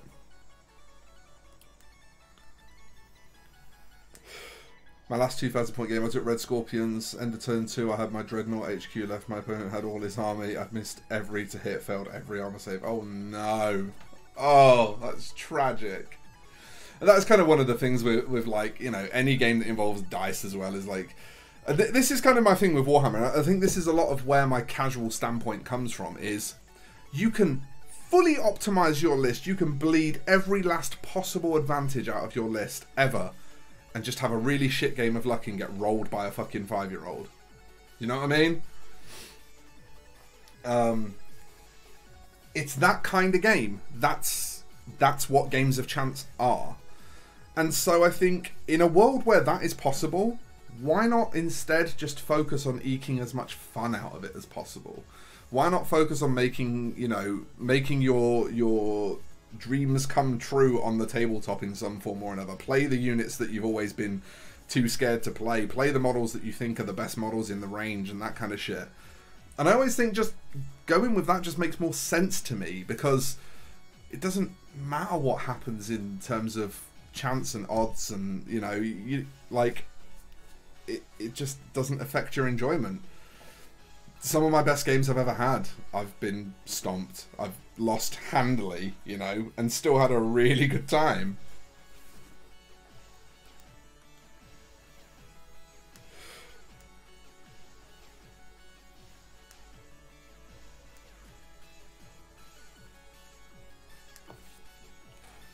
But I definitely think there's a lot of merit in just doing the things that you do for the love of them, and not paying too much mind to, you know, doing them well. You don't have to do everything that you do well. I think that's kind of the important thing. You're allowed to be shit at some stuff and just do it because it's fun.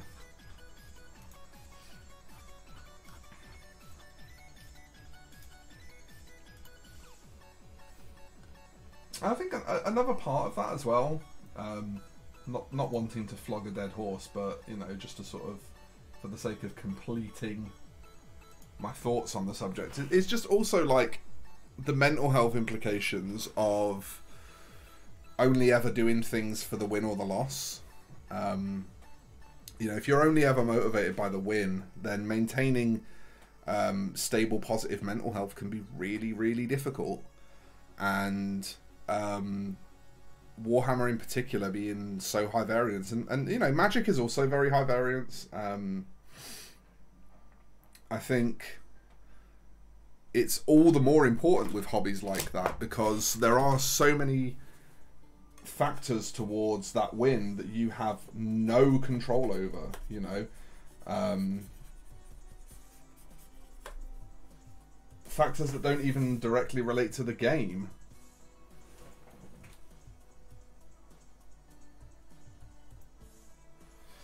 And so I always kind of think to myself, you know, if there's one thing about being super competitively focused that concerns me more than everything else, it's the state I see people get in when things aren't going well for them. That's the thing that really puts me off and makes me not want to be anything to do with it. Just need to shut my blind, it's getting really bright.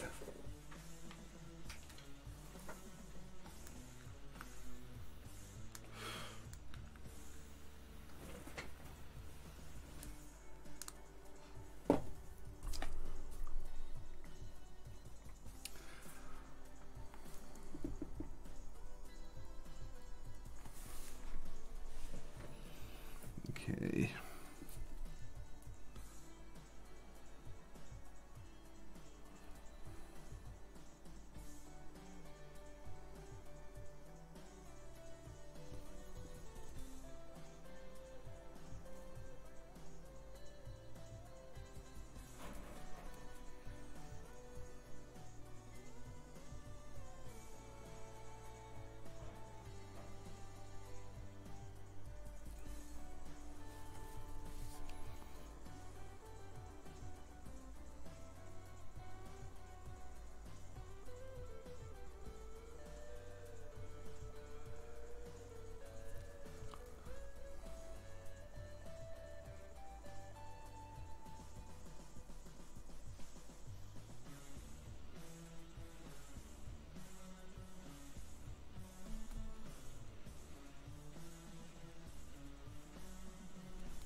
This is the hard part, when you get to the brightest part of the highlight.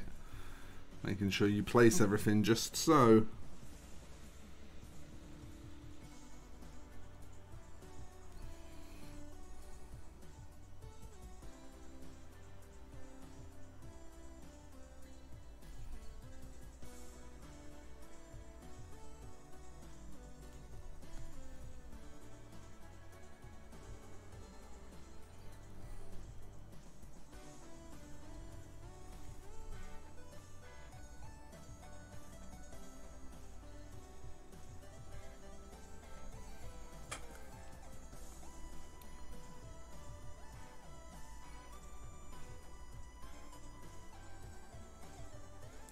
It's also the fun part of the highlight, to be fair. Might be the hard part, but it's also the fun part.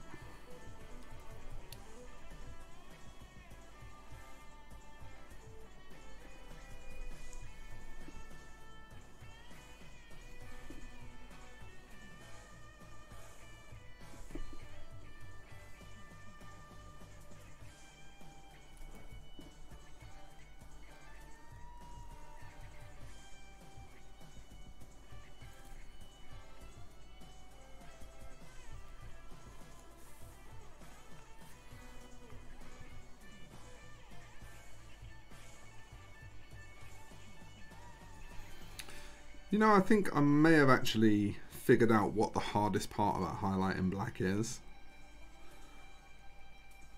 I think it's actually just how slow you need to go if you want it to look nice.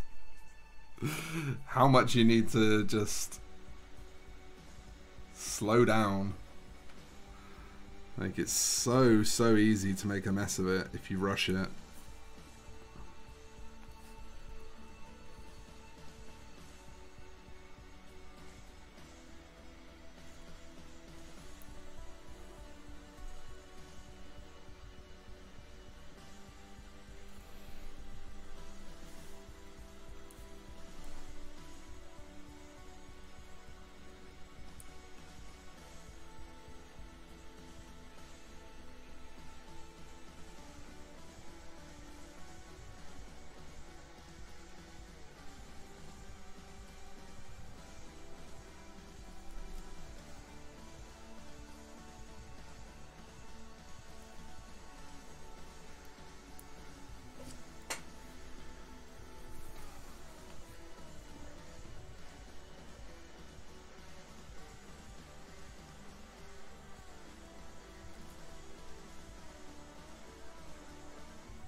Yeah, exactly. Exactly. And I think you have to be like volumetrically highlighting black is definitely one of the hardest things, because unlike with a lot of volume work where you can just kind of really push the upper end of the volume and keep things really bright, with black you really have to make sure that you're still presenting a high enough amount of black in the volume for it to read as black. And I think that's generally the mistake most people make with highlighting black volumes, and why a lot of people just regress into edge highlight mode when it comes to black. It's certainly a thing that I do from time to time. I'll just, you know, have a momentary lapse and just go way too far with the distribution of color and end up with blacks that don't read as black. But like when I do something like this, for example, what I'll typically do is, like, when I get to this point where I'm close to putting the final highlights on, I'll actually grab a black glaze and just pull back down here and there, just to kind of readdress that balance, that distribution of shadow, and just make sure that I'm happy that I have enough shadow present where it needs to be.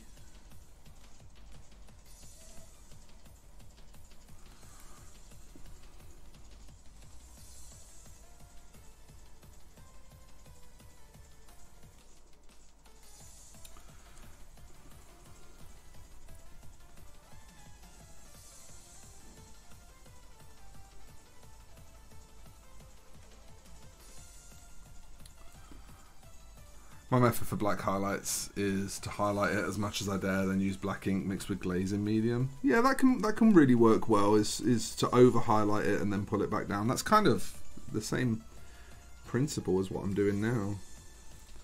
You know, you take it a bit too far and then pull it back down to earth a little.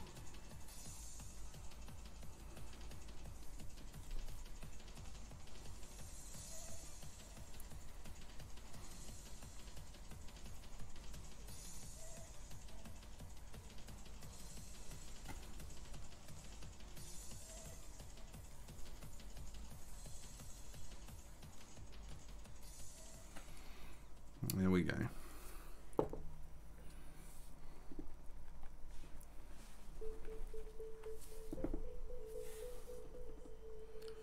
Same again on here. Just making sure that we've got good lead in from pure black before we start seeing highlight.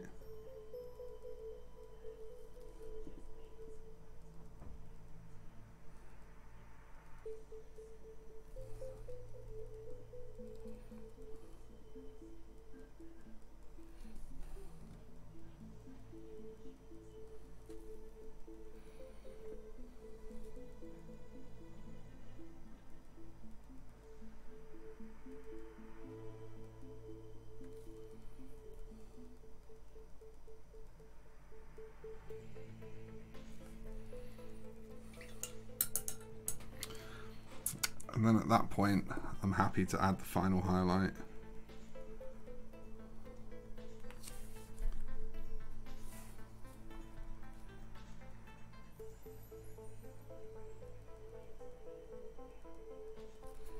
Which is usually mostly edge work, even on volumes. So even when you're painting volumes, I think there's kind of this assumption from a lot of painters that volumetrics involves no edge highlighting, and actually, like, edge highlighting is still a really important part of volumetrics. It's just knowing when to switch up to edge highlighting. It comes right at the very end. It's just that kind of final accent for your brightest areas. So in this case, just 2 runs, one of pure heather blue, and then probably just a slightly lightened heather blue will also go in there. And a lot of those last 2 runs will be edges, because you still need to have defined shapes. And that's what edges is for. You've made it in time, Brett. Yeah, I'm still going to be here for a bit. I tend to, if I do one of these daytime streams, I tend to stick around till sort of late afternoon. Usually sort of getting close to when I actually want to finish work for the day before I actually drop the stream. And then I'll drop the stream and do a few bits of admin and then call it done.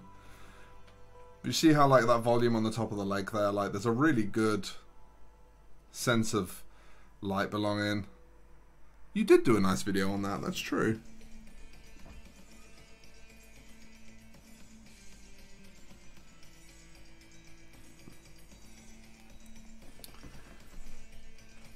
So there you go.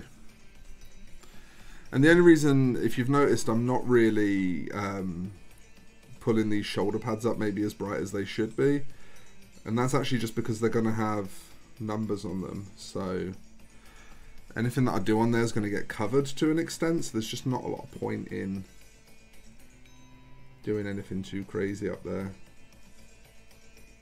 It's just not worth spending the extra time up there.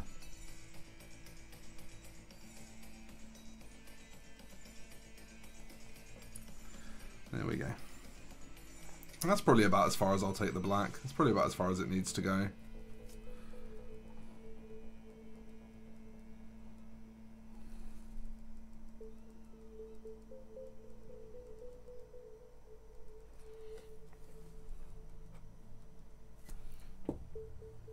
Same on this one. Just a few little finishing touches. Love a good tudge.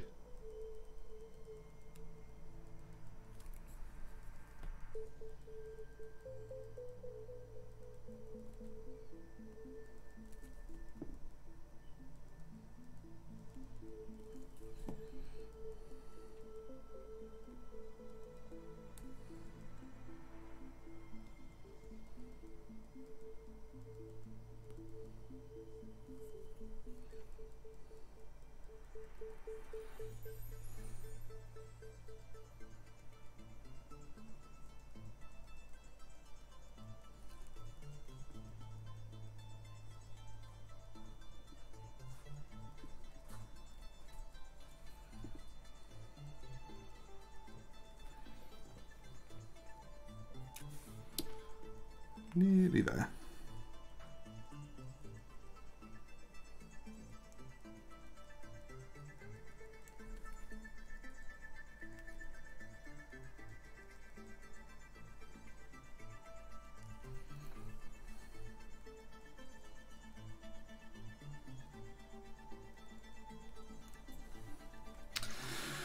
Okay, so that's the blacks, and then I actually want to just quickly take care, Chad. Thanks for hanging out, my dude. I just want to quickly pull the rope up a tiny bit more. Do I want to do the rope or the wood? Probably the rope. I feel like it should be the rope. Not that I particularly want to do more stranding on these ropes, but I will. Again, just in a few areas where I want to represent a touch more light.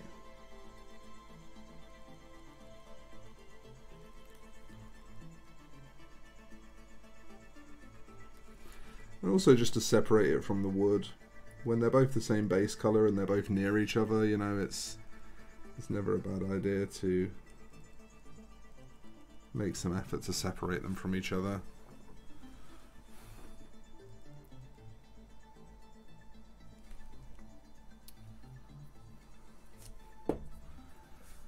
Back to this guy.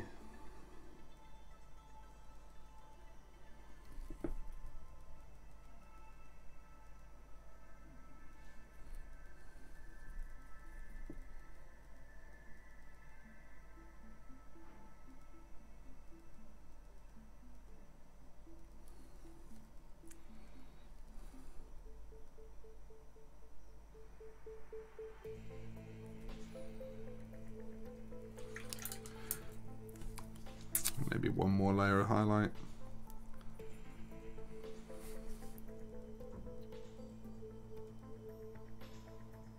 Oh yeah, that gets it. That really hits it.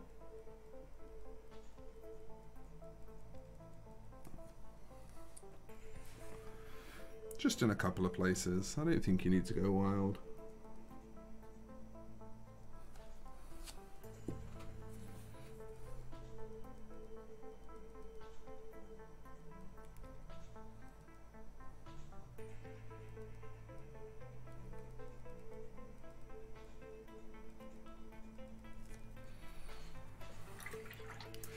Okay, next job is orange, which is very straightforward.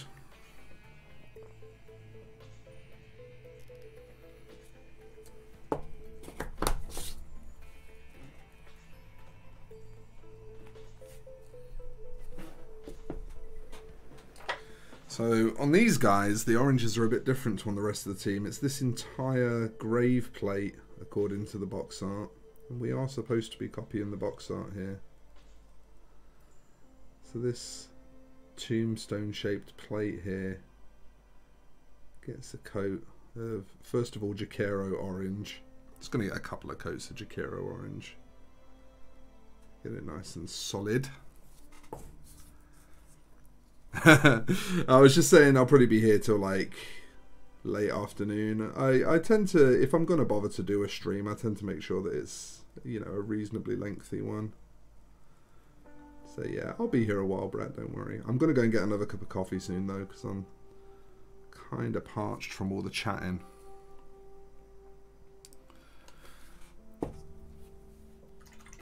Yeah, these are starting to take shape now. Be pretty easy to see what's going on with them soon. I always find myself a bit in two minds with the stitches, whether to pick them out or not. I feel like they tend to look better if you don't pick them out, weirdly.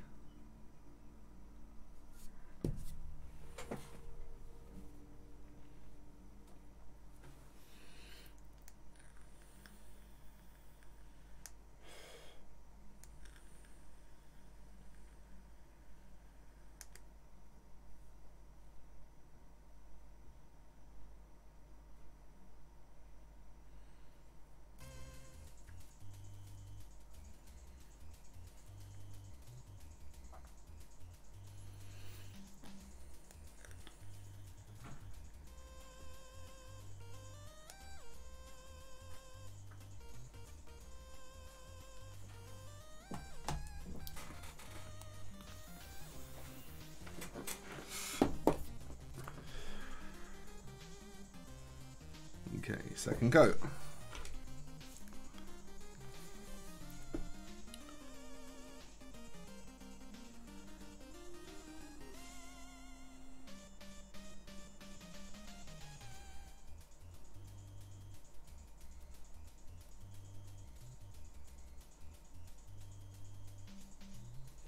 I have to say with this Jakiro orange, it's one of the base paints that I favour more because I really like its colour.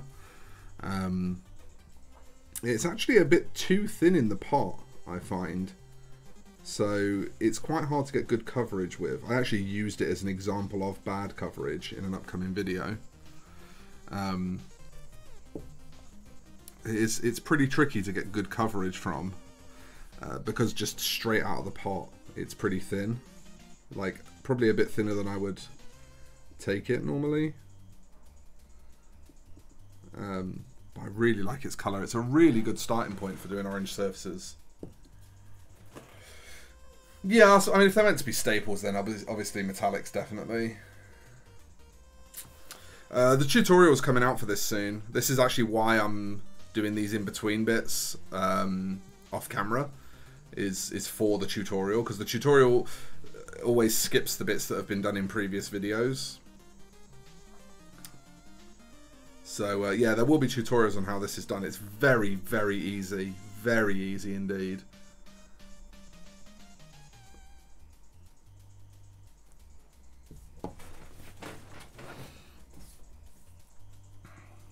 I sort of... What it kind of came from is I looked at the way GW had done it in the box art, and you could actually kind of clearly see how they'd done it in the box art. And I was just like, that seems really unnecessary and overcomplicated. I don't want to do that. And so I was like, okay, so what is the simplest way of doing that? What is the most user-friendly way of achieving that?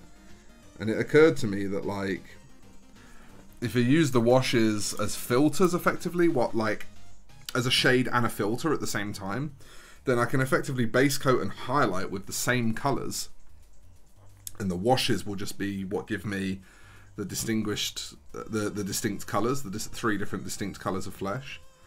And I was like, do you know what? That's too fucking clever not to do. Like, people's gonna really dig that, so I decided to just go with it. And I actually really like how it came out. It came out better than I expected it to.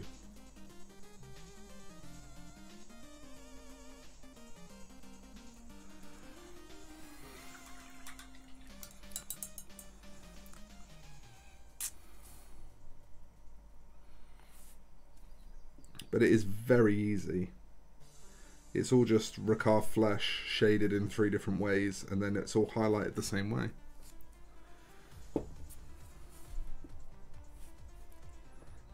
Like I say, the tutorial will be out soon, so probably, I think, either tomorrow or Friday I'm going to release the Corax White video that I spoiled earlier. And then probably next Tuesday or Wednesday I'm going to release either this or the House Escher one, and then whichever one of those 2 I don't release on the Tuesday or Wednesday, I'll release on the Thursday or Friday.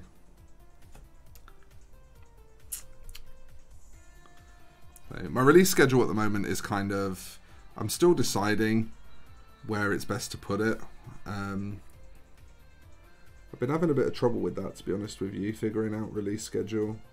Been having a little bit of difficulty with it. I can't quite nail a release schedule. Like, I know I want to aim for 2 videos a week.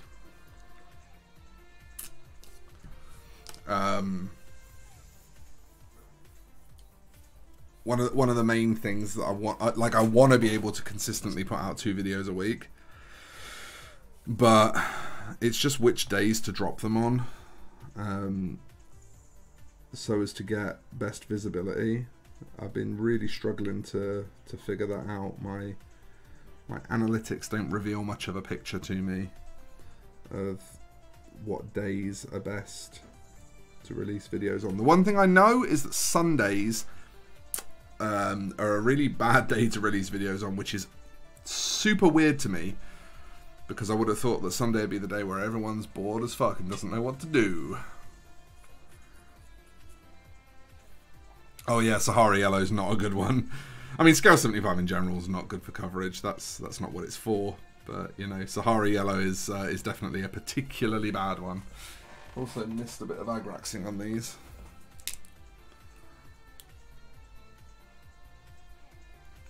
Actually missed the same spot on both of them.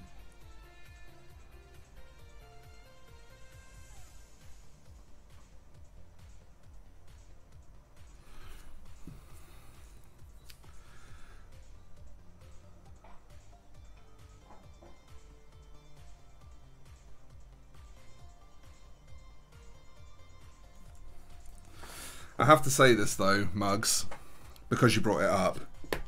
I actually place very, very little stock in Golden Demon. So, the thing is, undeniably, every single person who's ever won a sword is a great painter.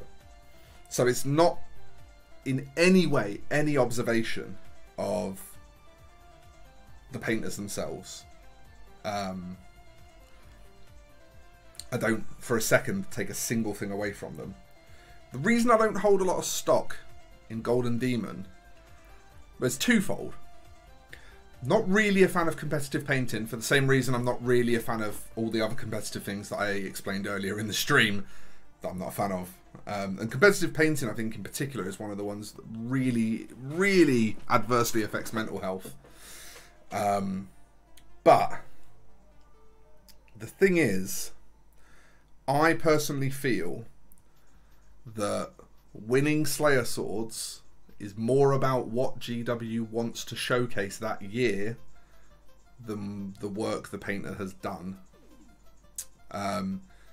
What I mean by that is I see things that are technically far harder to execute and that have been executed far more completely, placing far lower than stuff that is technically way simpler and hasn't been executed as well.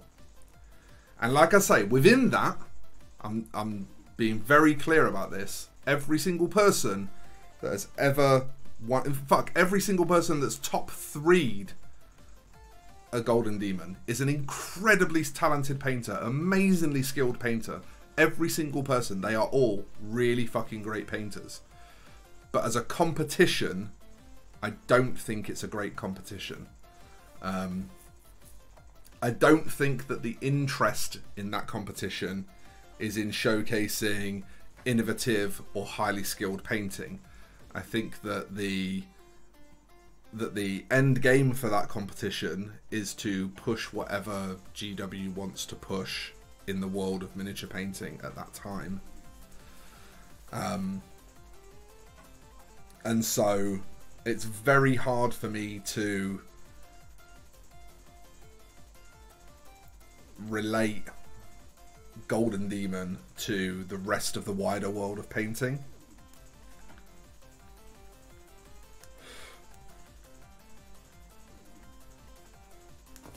That makes sense. I think that makes sense. Also, just realised I completely missed a part that I wanted to be orange.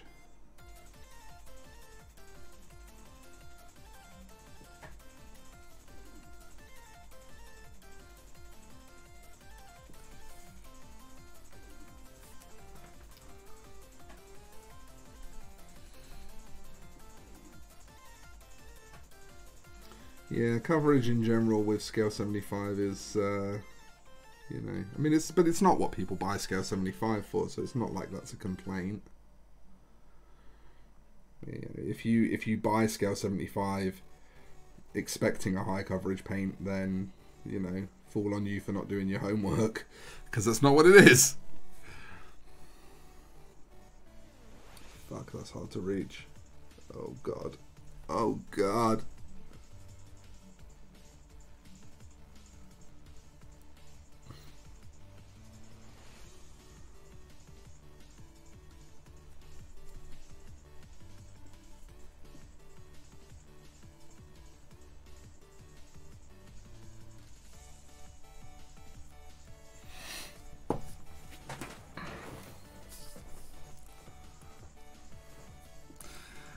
I think, yeah, maybe that is a bit more of a rounded way of doing things, for sure.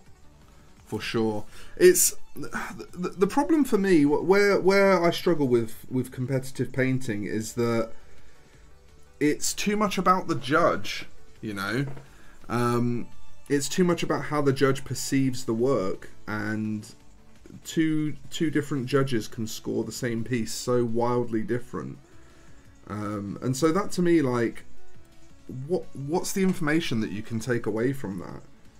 You know, the only information that you can obtain from entering those competitions is how good you were at satisfying what those people wanted to see. It doesn't tell you that you're objectively the best painter in the world, and I don't think that people should be chasing that either. Like, I don't think that that's good for people to want to be objectively the best painter in the world. I don't think that that's very healthy. Like, painting is expressive, and so how can you be the best at expressing yourself? Like, that doesn't track for me. I don't. It's, you know, it's like, I find it very hard to let competitiveness and creativity coexist. That's just something I really struggle with.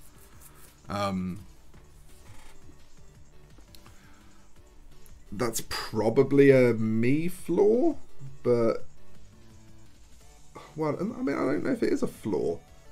It's just a point of view, isn't it? It's just a way of seeing the world. But for me, competitiveness and creativity just can't really coexist. If I'm doing a thing to be competitive, then I'm not trying to be creative. And if I'm doing a thing to be creative, then I'm not trying to be competitive. And that doesn't mean that each of those things individually isn't its own thing with its own merits. I just find it very hard to juxtapose the two.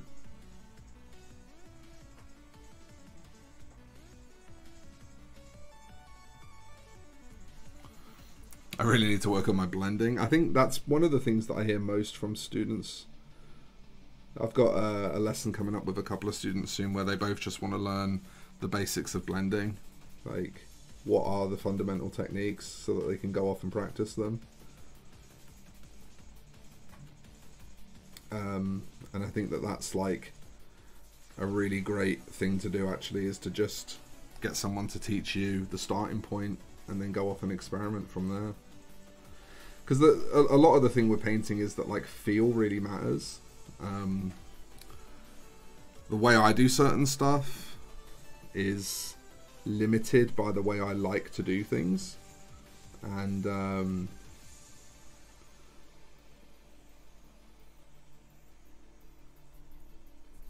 you know, if I want to paint in a way that I enjoy painting, then I have to kind of live with those limitations. Hey Jack, how you doing? You know, I'll talk on Fallout Minis group about that. Art is subjective and styles vary person to person. Just because it's different doesn't make it worse. Right, exactly. And this is the point, is like, we can't allow... It's going to be a bit soapboxy, so I apologise. I hope nobody switches off. But we can't allow companies who make miniatures to dictate to us the standards and paradigms within which we should be painting their products. Because companies who make miniatures are interested in selling you miniatures and things that assist in the painting of miniatures. Those can't be the people who decide the standard. The standard should be decided by the individual. For example, heavy texture work. You literally never see it in Games Workshop stuff. And there's not really a good reason for that.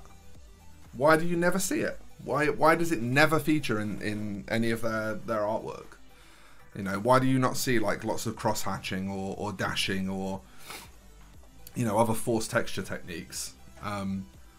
Because they can't make a product that is an answer to that technique, you know? And this is the danger, is that when the people that are wanting to sell you stuff are the people that are deciding the standard you should be working to, you allow them to have control over how you spend and what you learn, and that's not very good for you. You like it, Leviathan? It's coming along. It's nearly there now. Some painting of stone statues that come to life. Is it different? Sure. Is it worse than NMM or OSL? No. Yeah, I mean, I'm not really a fan of OSL. I never paint it. I've never... I could probably roughly muddle my way through painting it. I'd probably know pretty much what to do. But other than a few very rare exceptions, I don't really like how it looks. So I don't paint it. Right? We can't simultaneously be telling each other, hobby how you want a hobby, it's your hobby, do it your way, do what you enjoy, do what you love, don't hold yourself to other people's standards. You know, we can't be in one hand saying that, and then in the other hand saying, you know, NMM is better than TMM, or like, those two things cannot coexist. They are, in the strictest sense of the word, mutually exclusive. We cannot rank techniques, applications and styles and at the same time preach that the hobby is supposed to be about your self-expression. Those two things just cannot exist together. It's not possible. And that's where the danger lies for me, is that things like competitive painting, and especially companies that make miniatures running painting competitions, I think that those are, they set a very dangerous precedent, I think. So, this is my thing, like I don't like hyper-realistic non-metallic, because hyper-realistic non-metallic only looks good from one angle. As soon as you spin the mini, it looks fucking wrong. Because if you're going for the real high realism stuff, and don't get me wrong, there are still painters who paint that I love. Rich Gray's a good example. Rich Gray paints hyper-realistic NMM. And I'm absolutely sure that if I saw one of his miniatures in real life, rotating it from a certain angle would probably make all those highlights look fucking weird, like they're not where they belong. I'm sure that despite the fact that I idolize him and absolutely love his work, I'm sure his work probably suffers from this problem, because as far as I can see, there's not really any other way it could be. You know, the problem with non-metallic paints is that they cannot react to the light around them like a true metallic can. But that said, even with that said, a more sort of deliberately hammed up kind of stylized non-metallic, like the stuff that I do myself, I really like. Obviously I really like it, that's why I do it. But that's not trying to look realistic, it's trying to look hammy, it's trying to look like illustration, not photograph. But I can definitely understand why a lot of people just straight up don't like non-metallic metal, because in a lot of situations it you know, the best non-metallic metal out there, when you're looking at, you know, is his name Ben Comets? Is that his name, Ben? I know his last name's Comets. Is his first name Ben? When you're looking at Comets, or when you're looking at Rich Gray, the people who are literally the absolute top level masters of non-metallic metal, Sergio Calvo, another great example, their metallics, their non-metallics are so good that it looks like metallic paint. At which point, for most painters, for the vast majority of people, unless you are deliberately trying to challenge yourself to that process of growth, unless that is what you're pursuing, for most people, you probably should just be painting with true metallics, because at the point that you're trying to emulate the very top level, it just looks like real metal anyway. So, but I can definitely see on the other side of that, the pursuit of that perfection, the pursuit of improving the metallic, of trying to get something that looks as realistically rendered as possible. That journey is probably really enjoyable for those people, and that's probably what makes them want to develop those skills. But I do think, you know, there's a reason why whenever you see, like, for example, if you look at work in progress photos of these really high-end, amazing non-metallic metal jobs, the non-metallic metal is usually always photographed from the same angle, even when it's work in progress. And that, you know, it tells you the same thing. It tells you that all of that lighting is being designed for it to be photographed from that one angle, and if you photograph it from a different angle, it's going to look weird.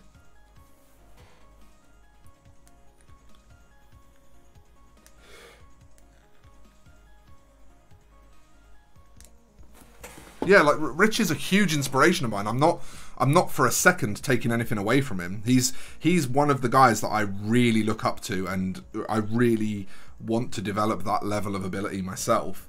But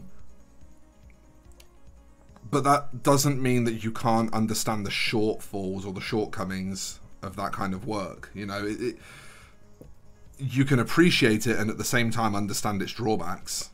And you know, for me, for the majority of miniatures that I paint, I'm not going to try and do that sort of really hyper-realistic non-metallic metal, because the majority of the miniatures that I paint aren't going to be put in a position where they're only ever viewed from the perfect angle. They're going to be handled and rotated around in people's hands and, you know, hopefully played with. And so they need to They need to impress no matter which way they're viewed from. Right, folks. My throat is officially so dry that I'm finding it hard to talk, so we're going to stop here for a minute. I'm going to go and make a coffee, and then when I get back, we should be able to just do the last part of these, which is just metallics, and then just a few little details here and there. Yeah, I love that. I love that. I do it the easy way. My minis look weird from any angle. That's a good one. That's definitely a good one. Right, folks, I'll be back in a few minutes. I just want to get a coffee because, like I say, I'm starting to find it hard to talk, which is not ideal when you're streaming. You kind of need to talk.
Hi squad, I'm back.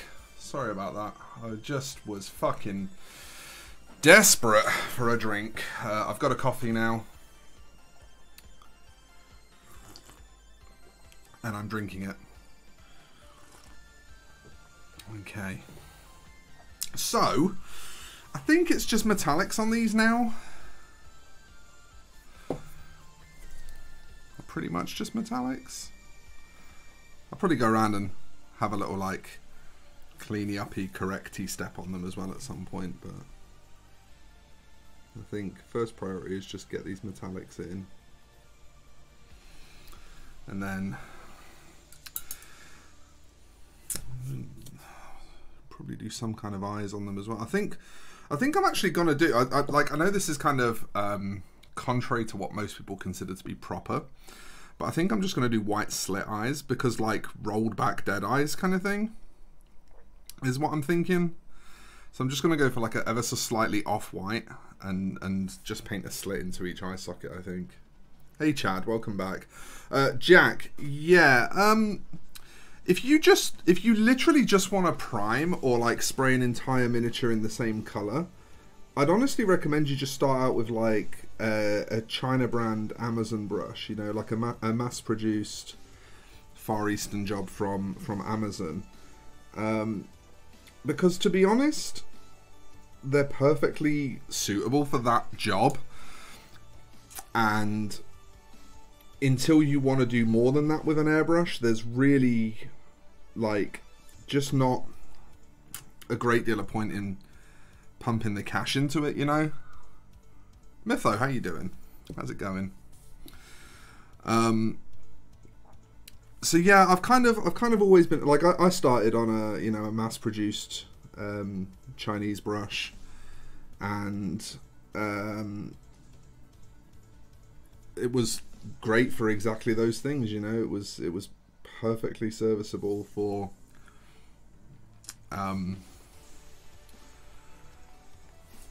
base coating and priming, and I felt zero need to upgrade. Evil Dead Dead Eye Eyes, yeah, exactly. I think that's kind of the play. I'd normally maybe not subscribe to that idea necessarily, but I think in this case it's the play. You got Sequitors? Sweet. It's never a bad thing to have new minis to paint. Hang on. Which orange do I use? Is it this one? No, it's not that one. It's this one. Come here, orange.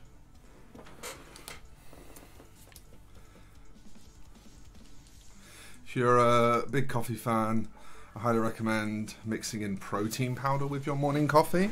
I eat a fairly high protein diet, so I probably don't need to be honest with you.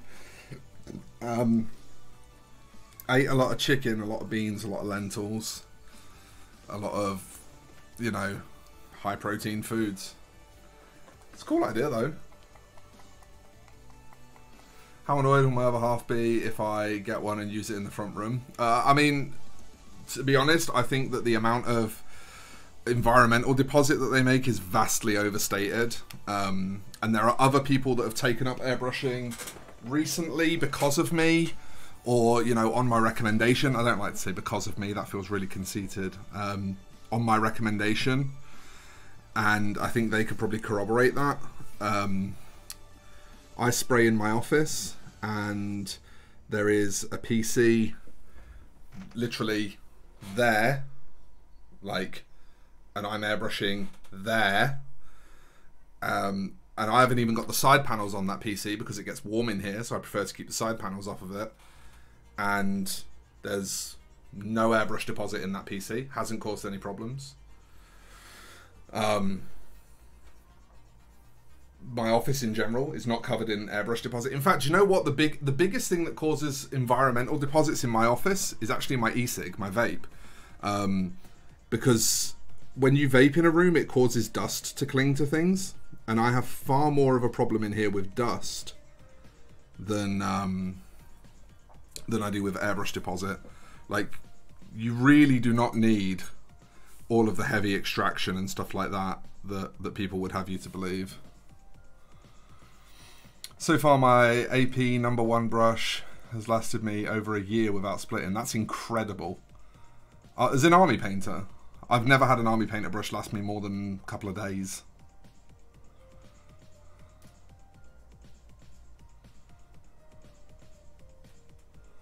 I keep a pile of crap brushes around, then I have some 404s for the majority of my painting. Yeah, I literally right beside me is just a bunch of tools, and amongst it, as you can see, is just all the previous Rosemary & Co. 33 size 3s that I've trashed. I go through brushes quite a lot though, obviously. It's my brush usage is not the same as you know, a hobbyist's brush usage, because obviously I'm doing this commercially. I'm painting every single day for like 8 hours a day. A lot of making folks on Twitter hungry.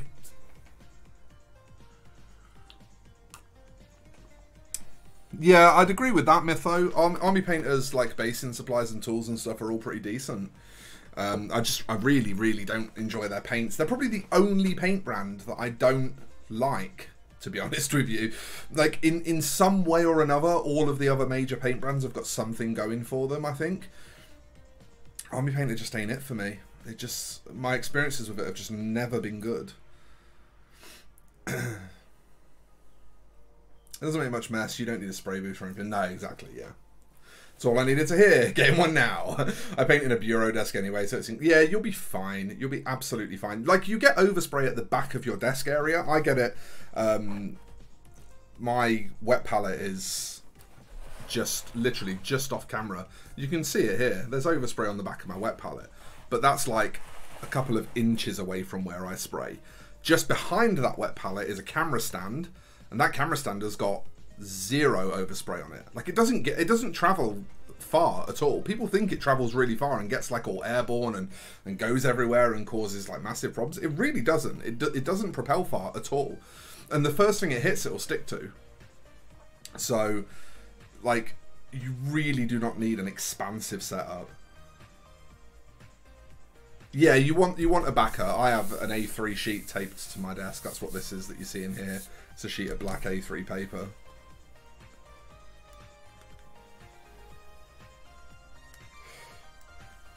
I came in the D&D set. That's really impressive, honestly. The last time I bought army painter brushes was a little over a year ago. They were recommended to me, and I'd never tried them before. Actually, no, it was a little over 2 years ago. Jesus. A little over 2 years ago. I was only about a year back into the hobby after a break. And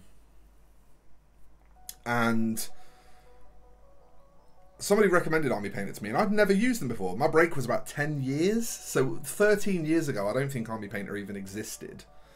And I was like, well, I'll give it a shot, you know, if it's fucking cheaper than other stuff. I love Murderous Magenta. I love it. I'm pretty sure that's what I used on Sigvold's cape. If you look at my Sigvold tutorial, it's amazing as a work-up highlight from purple. You like base coat in like a Baraknar burgundy, and then work up into Murderous Magenta, and you get banging purples. You can also work it up through into like pink highlights like this, just mixing white into it. So this is just Murderous Magenta mixed through purple, and then white added to turn it sort of pinkwoods. Murderous Magenta is a really good paint, a really good paint. Yeah, I tried army painter just on the off chance sort of thing, and I really liked the tufts. There was some pre-made barbed wire that I've got that I liked. All sorts of good stuff, all sorts of good like hobby materials and stuff. But the paints just universally, and the brushes, were just a really bad experience for me. Did not get on well at all.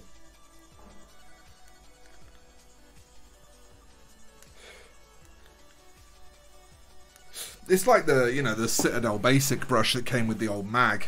It was just not fit for purpose. You know, army painter brushes tend to be the same thing in my experience. They tend to just not really be up to it.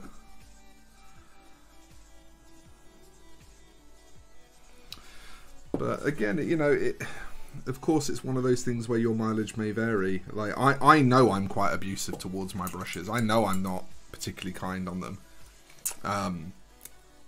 I should definitely take more care with my brushes.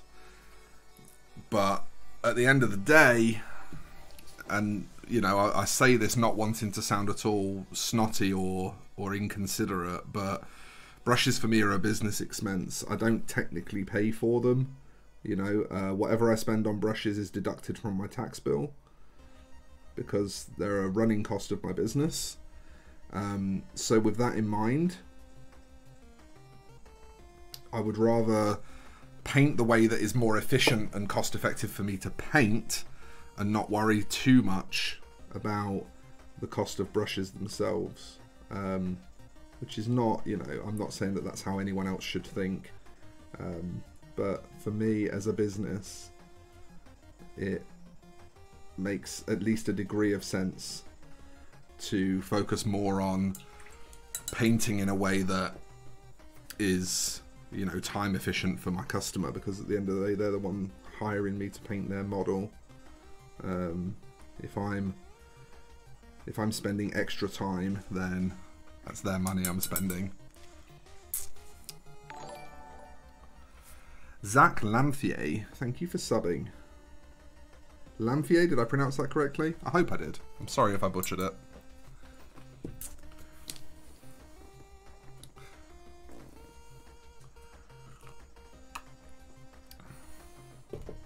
The best purple I've ever found is this. So great. Just really flat, really good coverage, really smooth, just really, really good.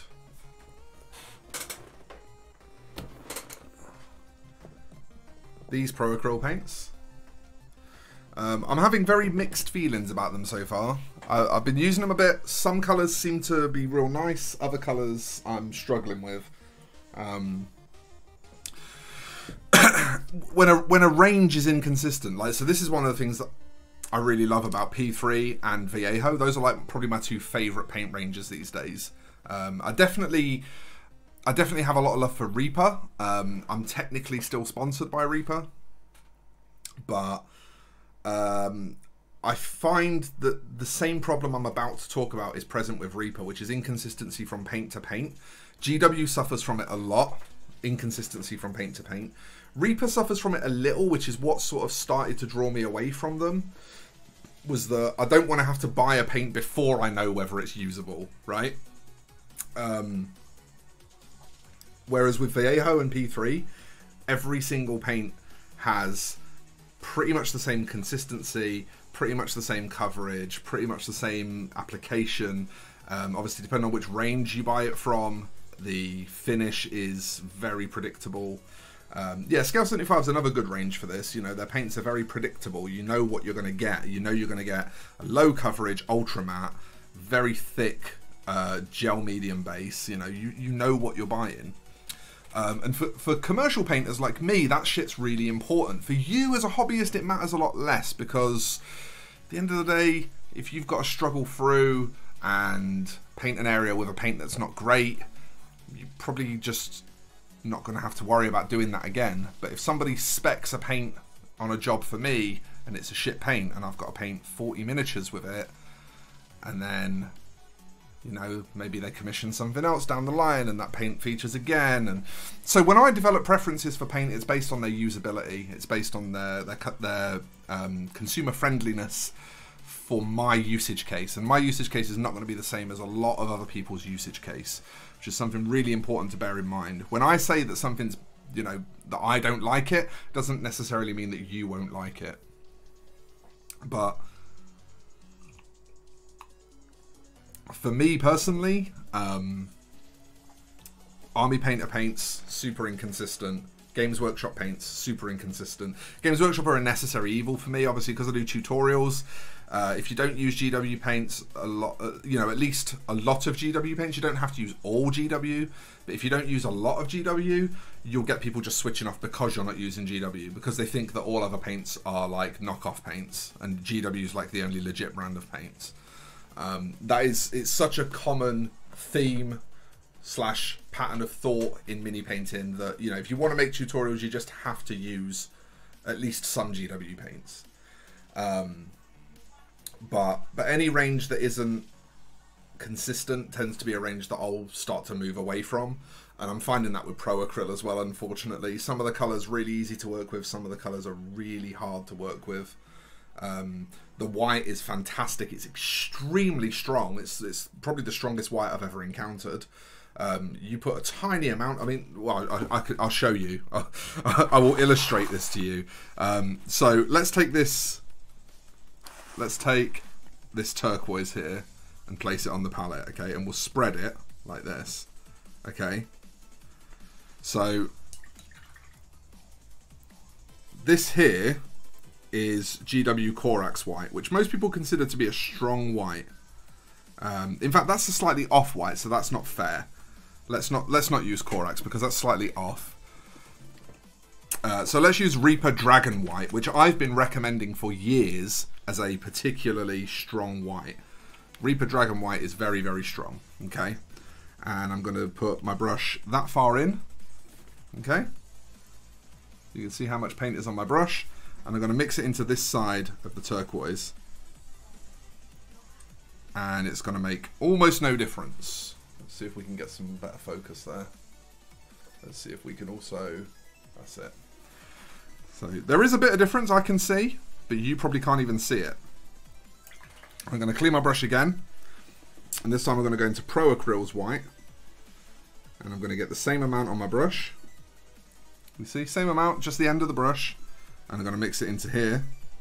And it is so much noticeably lighter.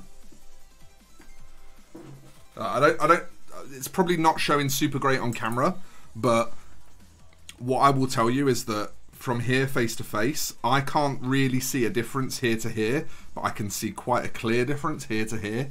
It's just so strong. Even when you're only using like the tiniest little amounts of it, it really, really affects the color. So, you know, Pro Acryl white is definitely a really good white if you want a strong white.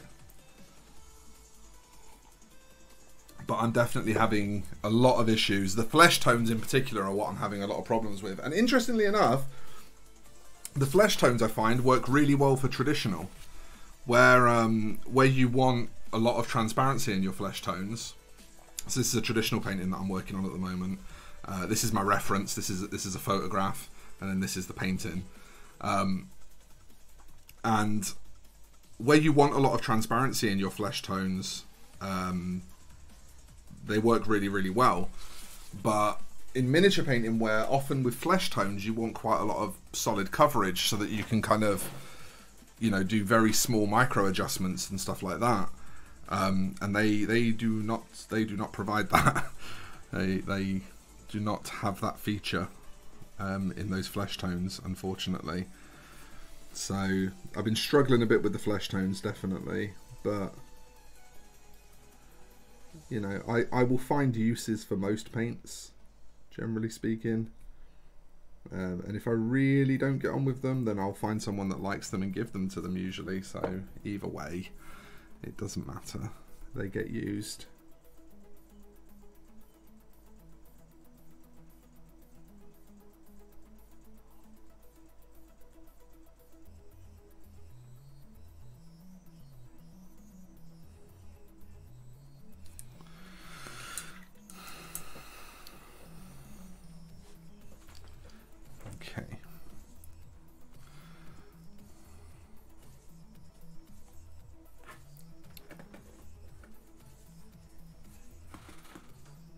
It's oh, what's his name? Langdon Cider is his name. He's a drag artist.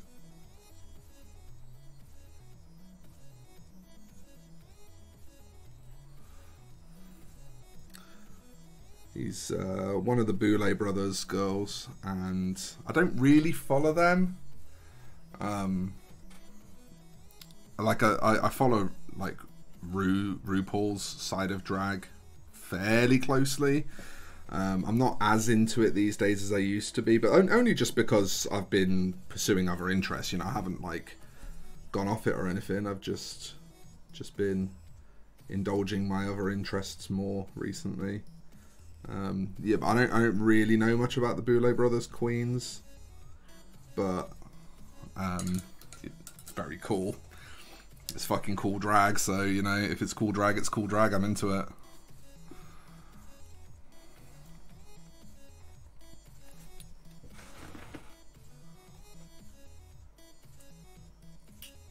Sahara Yellow took 5 coats. That's not, I mean, it's not the end of the world, is it? 5 coats is like, if it's for a single mini, it's not the end of the world. If it's for an army, I suppose it's probably a little bit frustrating.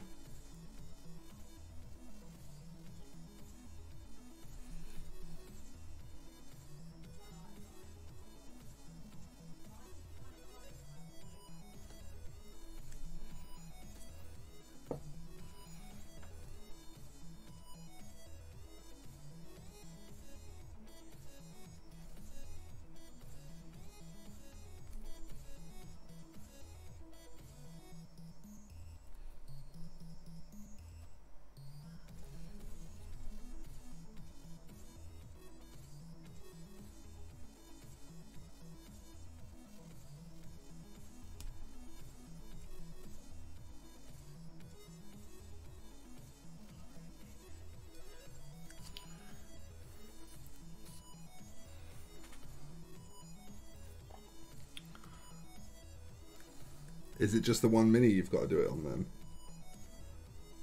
Because it's like, if you've got to repeat that colour across your army, I can see why that's going to get stressful, but if it's just one bit to battle through, then at least you can just get to the end of it and stop thinking about it. There we go. Alright. Do I want to give these a squirt of matte varnish? Yeah, I mean, those few shiny areas are a bit depressing, aren't they? Let's give it a little squoo. I've been trying a new airbrush cleaner recently. This stuff from Media. It is literally as good as the Viejo stuff, but like way cheaper. It's like £6 for a 16-ounce bottle, which is about half the price of the Viejo stuff. And so far, to be honest, it's basically as good.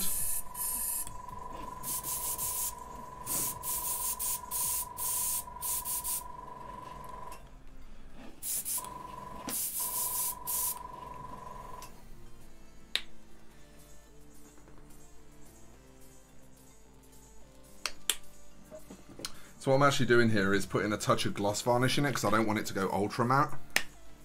The skin's going to look really like fake if I was to use 100% matte varnish. It's going to make the skin look really weird.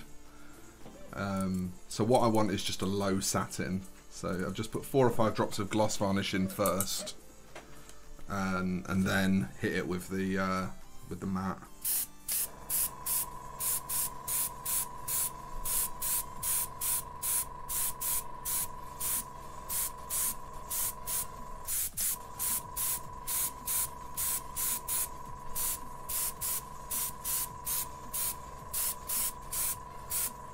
But it will still achieve the all-important task of leveling off those glossy bits of Agrax. Is it made by Tamiya? It's really good. I'm very happy with it. Performance-wise, it's been behaving exactly the same as the Viejo one. But it's way cheaper. So, like, that's a surefire way to get me on board anyway.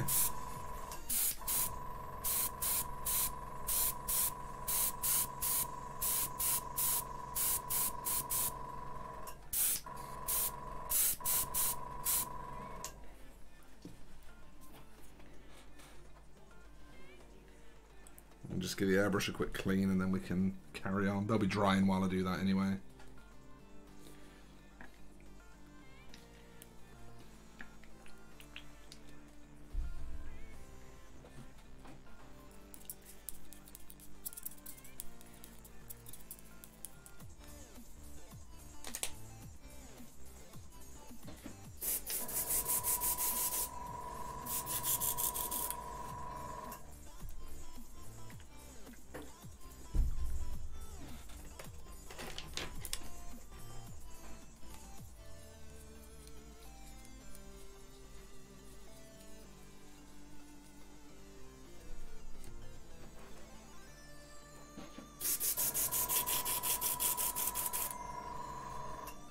Okay.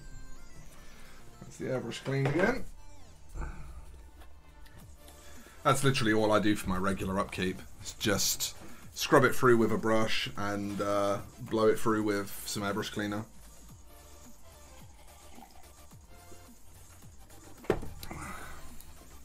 Keep it simple. I'm not a fan of over-ritualizing airbrushing. I think that's a lot of the barrier to entry.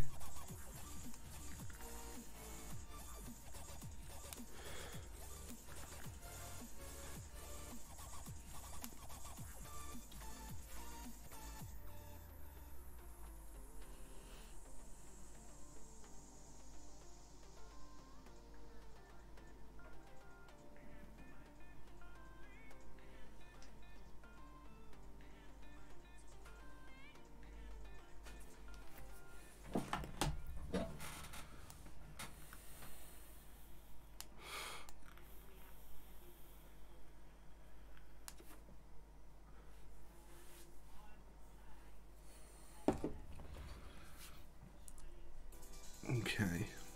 Yeah, we've got a nice satin here. Well, we can also bring this back up now. Probably to about there. There we go. Just a good, clean satin finish. TJ! Hey, buddy. How are you? I've been streaming for like 5 hours. When did that happen? Right, metallics. Lid back on the wet palette because I don't need it right now. So when I do my metallics, you've probably seen me brandishing these little pots before, these little takeaway sauce containers.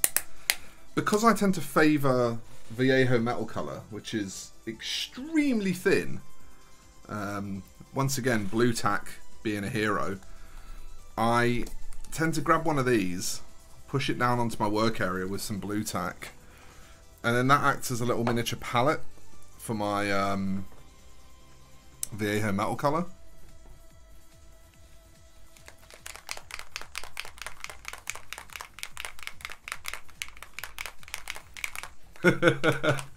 Exactly, Mugs. Exactly. Too many wannabe tech priests in the airbrushing community, that's for sure. I'm okay. I actually also slept badly last night, mate. But I'm okay. I'm okay. It's been a really nice stream. People have just been chilling and chatting the whole stream. Viewership's at a bit of a dip now. I think, you know, it's been such a long stream that a lot of folk have probably got other stuff that they need to go and do with their days. But it's been really nice. It's been just super chill, and that's, you know, that's what I want from a stream.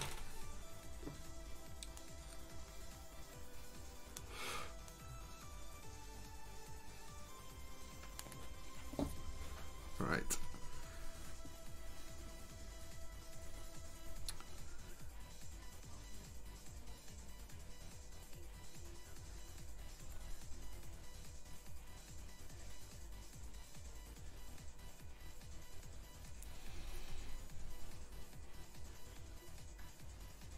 I hate painting all these spikes. This is my least favourite part of these.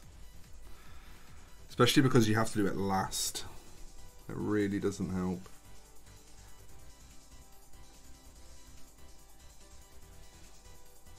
Just all these tiny little metallic details in general, to be honest.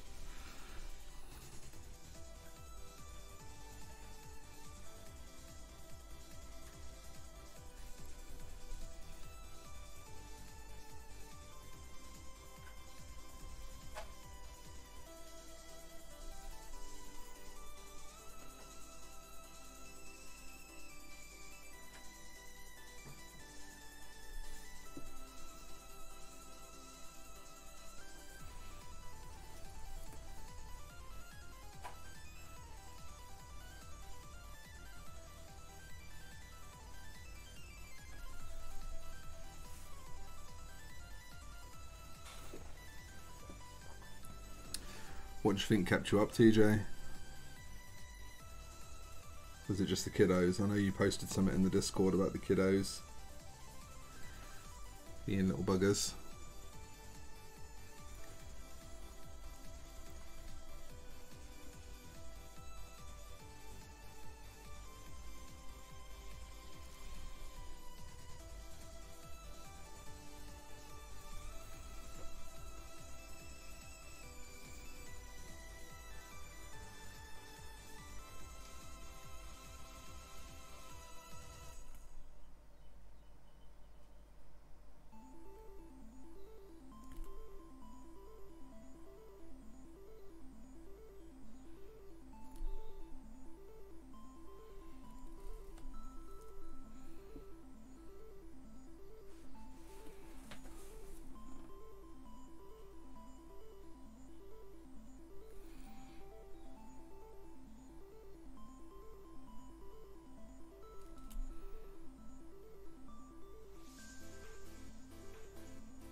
Ah, you arsehole.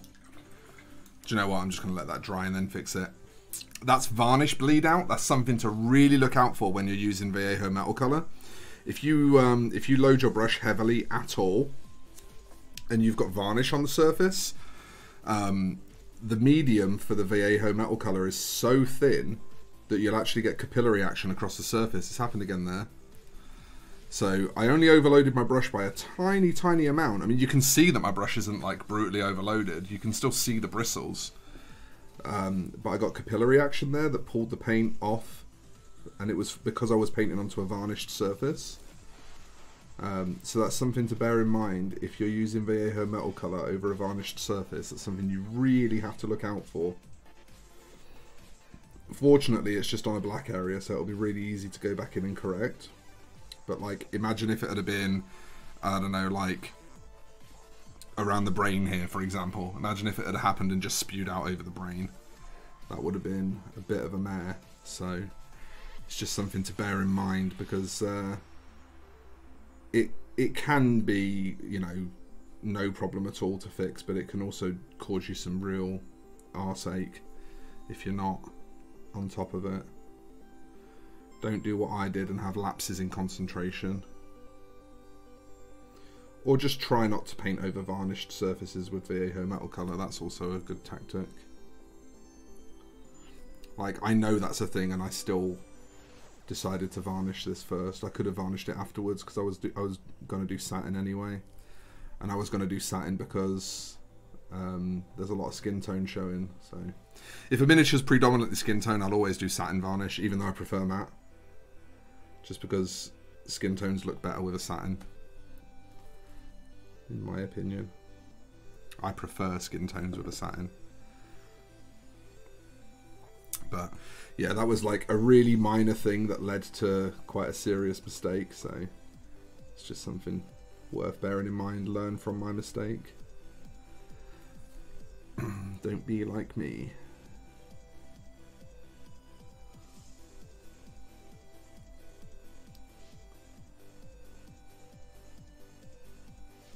Like I say, specifically because of where it occurred, it'll be a 2-second fix, so that's why I'm not panicking. I'm just going to go back in and correct it afterwards, but could have been a disaster, folks.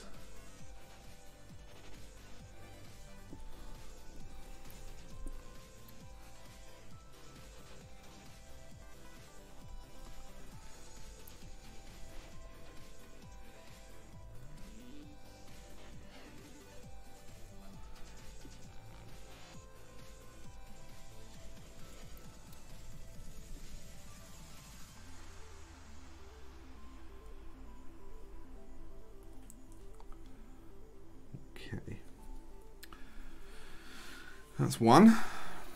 I'll just let that thoroughly dry before I try and address it. That's the other thing with metal color, because that medium is so thin.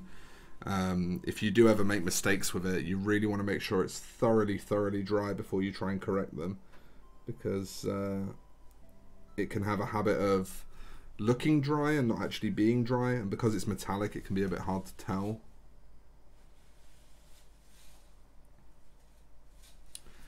So don't just leap straight back on it if you make an error with it. Give it a minute.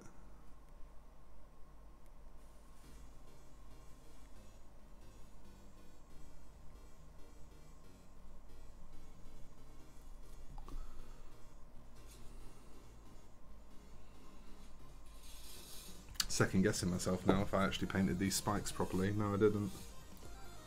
Painting them on the other one and was like, I don't think I painted those spikes properly on the last one. There we go.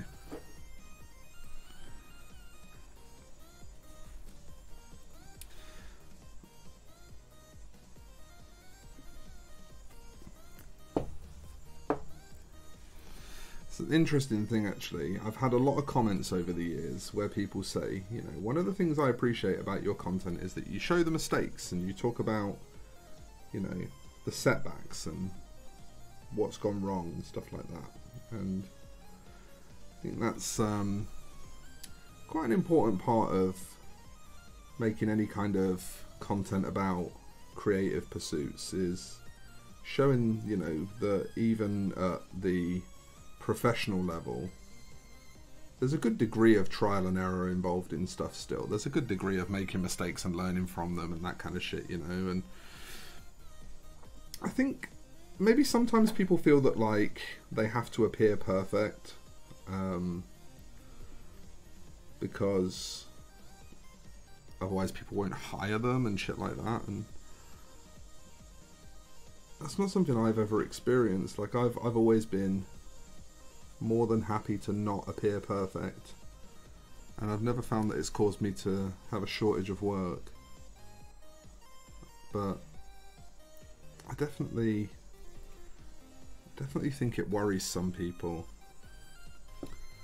which is a bit of a shame, because I think, like, if I was in the position of, you know, one of my viewers of kind of wanting to pick up tips and tricks about painting and stuff like that, then I think one of the main things I'd want to know is, like, what do I do when something goes wrong? And 90% of the time the answer is wait for it to dry and repaint it, you know, which is obviously painfully obvious. But I think, you know, for some folk, just being reassured that everyone fucks up every now and again, you know, everyone drops a bollock. Like, this is a commission. I'm still not worried because I know that I can fix it, and I know that it's not hard to fix. If it was a pain in the arse to fix, then maybe I'd be a little bit more annoyed. Not because I made the mistake, but just because fixing it's going to be a bit of a pain in the arse. But in the case of that little bit of surface dispersal, that won't be hard to fix. It'll take a couple of minutes. It'll be as if it never happened.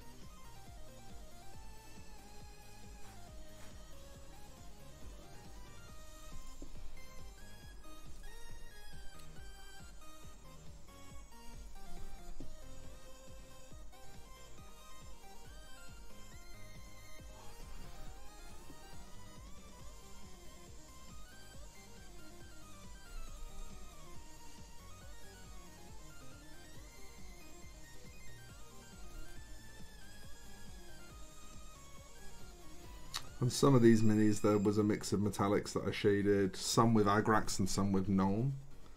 But I think on this guy everything's probably going to be Nuln. I can't really see any parts on him that would look good from having that kind of dirty Agrax shaded silver. So I think on this guy we're probably just going to go with Nuln.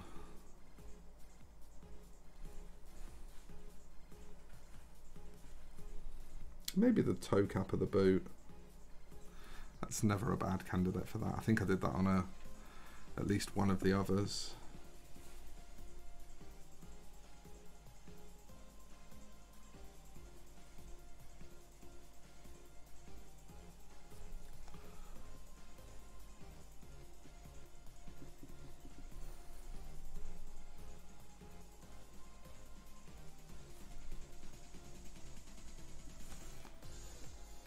Okay.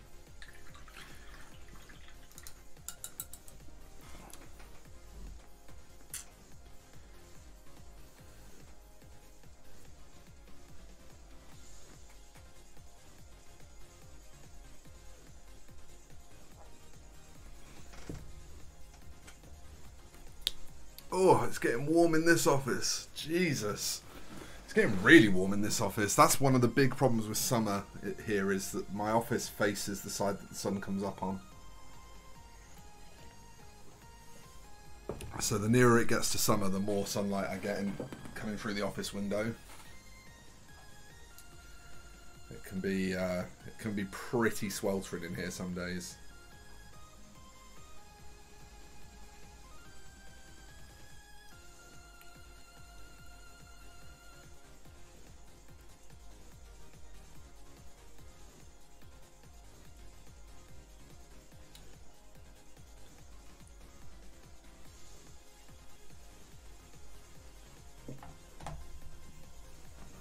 Hello, Mr. Ape. How you doing? Taking a short break. That's never a bad idea. We're kind of coming to the other side of these fellas now. I've got a couple of bleed out issues on this one that I need to fix, but I need to let stuff dry before I can do that. So kind of just chilling for a minute, having a few sips of coffee. Good time to ask questions if anyone's got them. Fabricio, hello. Hello in Brazil. Rio de Janeiro, nice.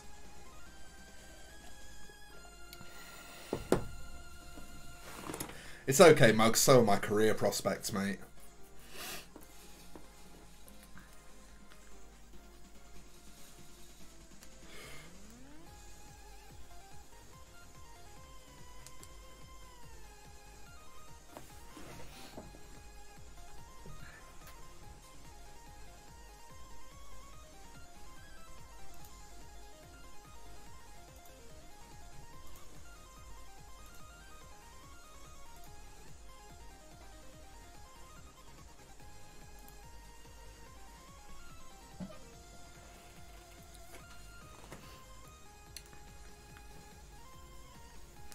Yeah, it gets very muggy in here.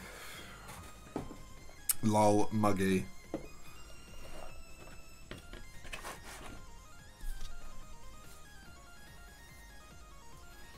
Okay, we should be clear to fix this little bit of black now. It's only in one area, which is interesting.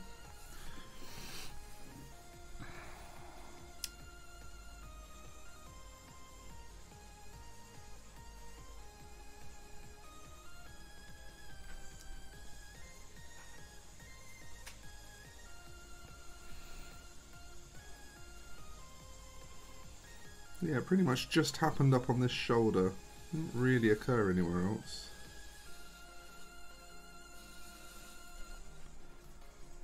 Just a little touch of it down here. Yeah, they are basically Frankenstein's monster. I think they're called flesh golems or flesh constructs on the box art. On the box, not the box art. The painting room is 1 foot by 2 foot bit of desk with my work computer next to it. Yeah, I mean, to be fair, like, strangely enough, that's kind of how my situation is as well. Like, I have an entire office, but the vast majority of it is dedicated to storage and camera equipment and shit like that in order to film for YouTube. The actual space that I work in is pretty compact. I'd love it to be bigger. I'd love to, you know, be able to like slide down my desk between different areas and shit like that, but it's just not an option that's available to me.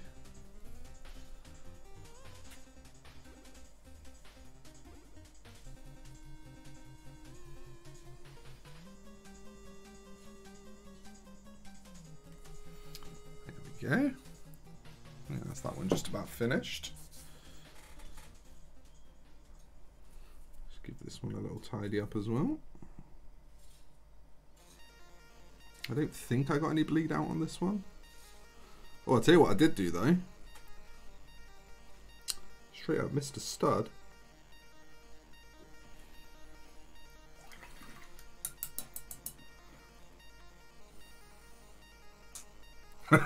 Well done, Rob. Do I know why what, Ape? Do I know why what? Yeah, straight up Mr. Stud on this one, look. Look at that. Look at that fucking amateur hour bullshit.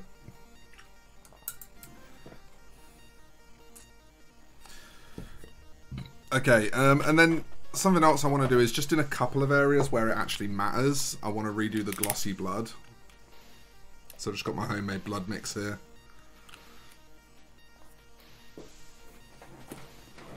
Oh, the bleeding. Yeah, it's just Viejo metal color is such a fine pigment, and I was painting over an area that I'd varnished, so I'd keyed it. And because the varnish had keyed it, I got capillary action. Just dragged the paint outwards. It's just a thing that can happen with Viejo metal color in particular, because it's so thin. Yeah, there's just a couple of bits that I just want to recapture the glossiness of the blood, because it's kind of important to the look. So like around the brain here, I want it. This is the stuff that I showed on Twitter yesterday, the homemade blood mix. It's really, really useful actually. Just because Blood for the Blood God, you can't do fine streaks or anything with it because it's so thick.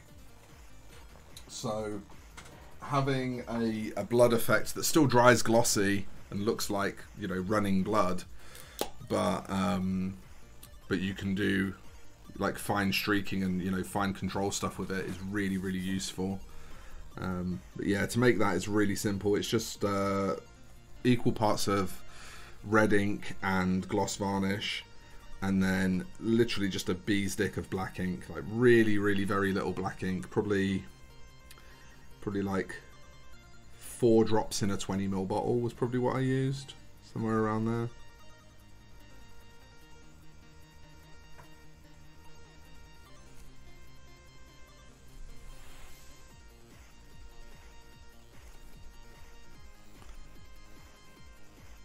A really tiny amount. I want to change my YouTube channel name. So the real channel is Mr. Shy. So I search and get your stream, really. As far as I've always been aware, I'm the only Mr. Shy out there. I've never encountered anyone else using this name before. I've been using it for about 6 or 7 years at this point. Maybe a bit more than that, actually. Actually, yeah, it probably is a bit more than that by this point. Jesus, I lose track of time.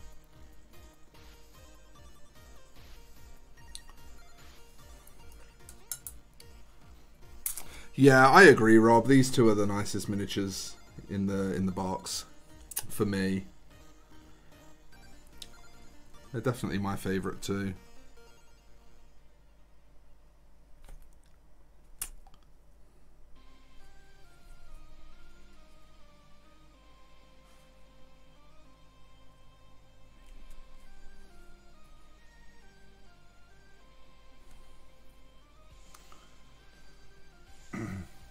Yeah, I just said it, Callum. Sorry, mate. Did you miss it?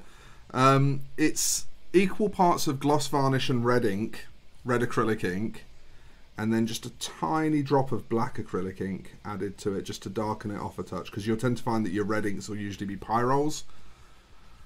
You can certainly get like naphthol based reds, but they'll usually be pyrols, which are a bit on the light side for blood. So you normally just want to drop a tiny splash of black in there just to bring it back down a little.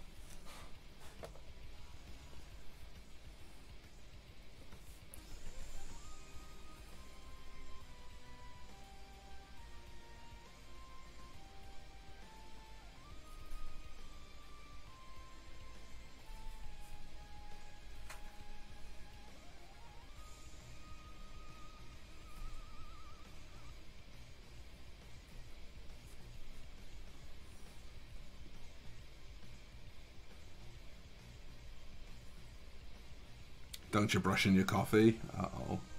Uh-oh.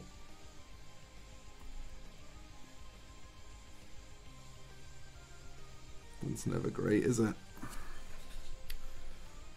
I'd love to say that that's never happened to me, but I'd be lying. I've definitely done it. It's definitely annoying.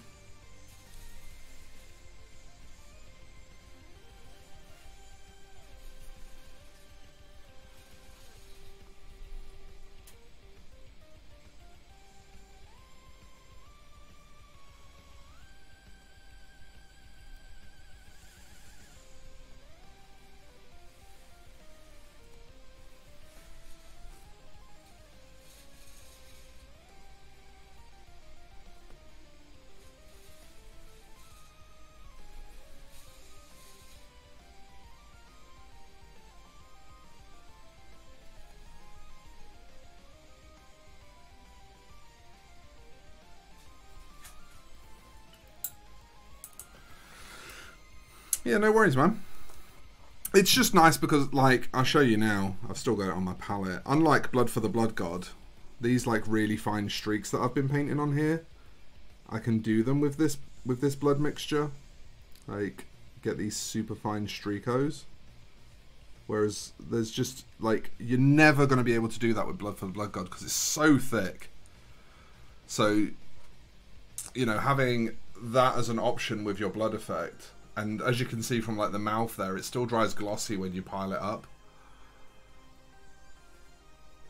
So it's not like you lose that shininess or anything. It's just really useful. Just really, really useful. So I just made myself 20 mils of it. Bottled it up. Alright, that's those boys done. Now, I need to make a decision on if I can be bothered to do anything else on Magnus today. I might look at his hair. I feel like that's fairly low effort. I don't feel like I've necessarily got a bunch of effort left in me now at 3:30 in the afternoon when I've been working since 8.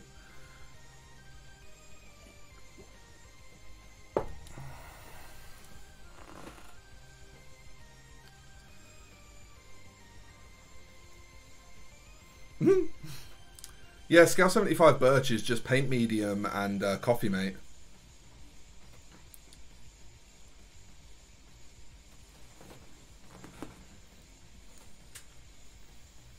That's a cool idea, Rob. I like that. Welcome back, AP baby.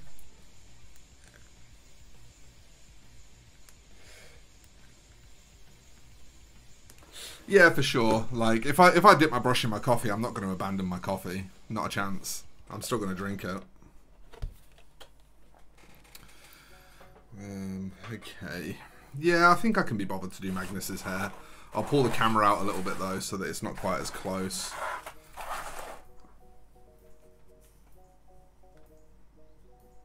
Something like that.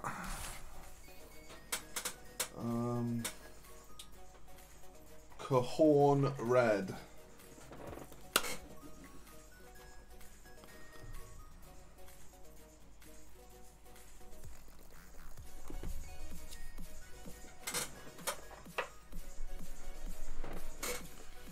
Okay, let's have some fun.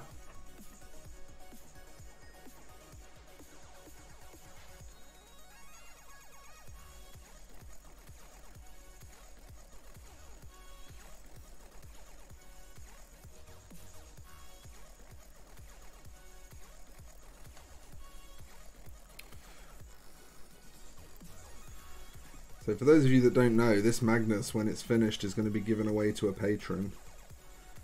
So if you've been like on the fence about signing up to the Patreon, check the description of this video and go and sign up. It's a cheap Patreon, and like you can get shit like this as a prize.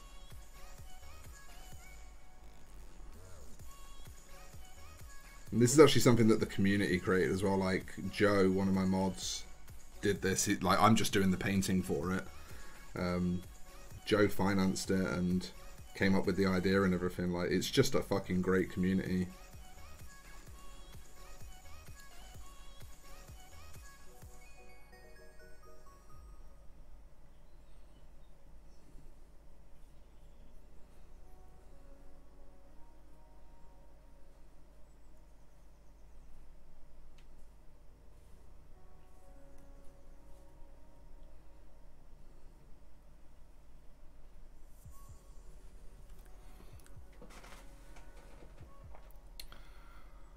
Blood for the Blood God isn't really a paint, that's the problem. It's more like a sculpting tool that comes...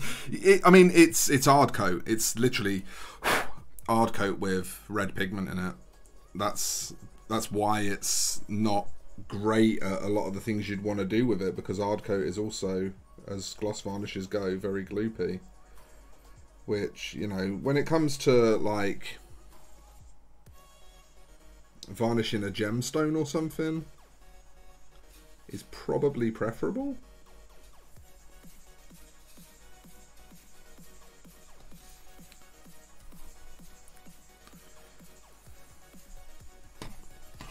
God, some of these areas are hard to reach.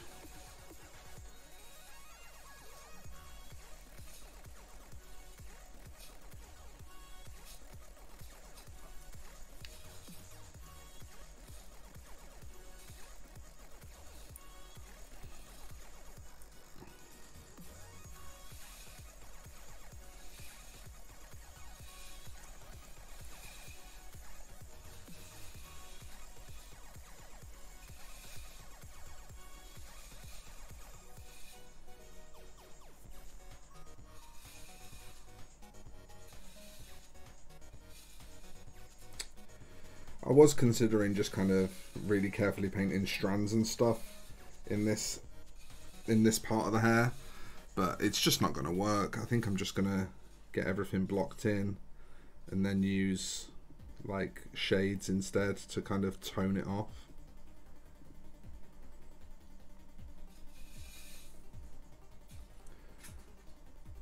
The areas are just too hard to reach with the head attached, but this is, you can't sub-assemble this head. It's like the connection points are in really weird places. You can't really sub-assemble it very reliably.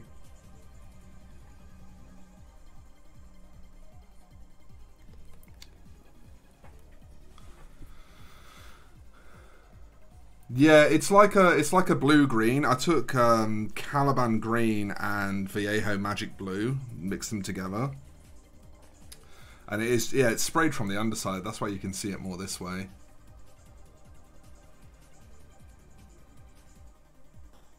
Oh, bless you, TJ. Yeah, it's it definitely keeps me going a lot of the time when I'm struggling. And it's my place of work at the same time, so like, you know, it's saying something.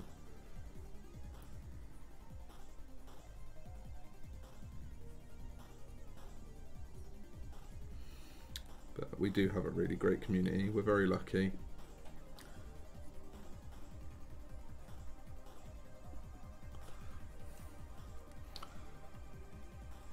Take care, Brett. Thanks for dropping by. You have a good weekend too.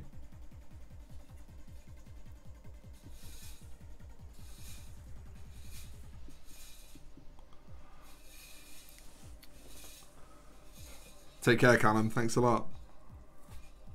You hated painting Magnus? What about it? What about it didn't you enjoy?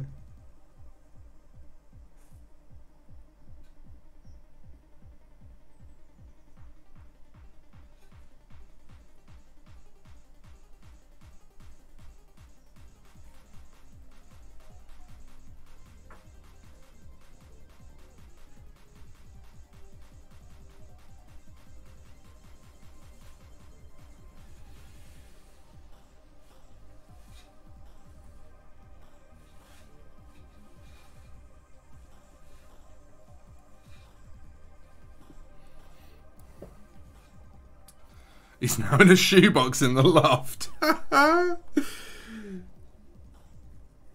To be fair, this is like the one mini that made me want to collect Thousand Suns. So when I gave up on collecting Thousand Suns, it's quite nice to still have an opportunity to paint him. And he's mostly been pleasant so far, but there's definitely some frustrating bits. It just goes back to that thing with modern GW sculpts though, where a lot of stuff these days is sculpted in such a way that you can't paint it in sub-assemblies, but you know, it is formed in such a way that you really want to paint in sub-assemblies.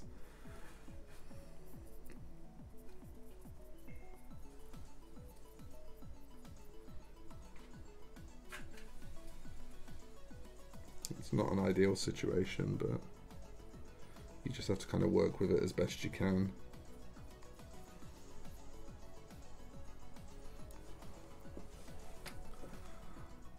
You loved Mortarion. That's interesting, because that's the one that looks like it would be stressed to me. It's definitely a miniature that I want to paint at some point, just because I haven't.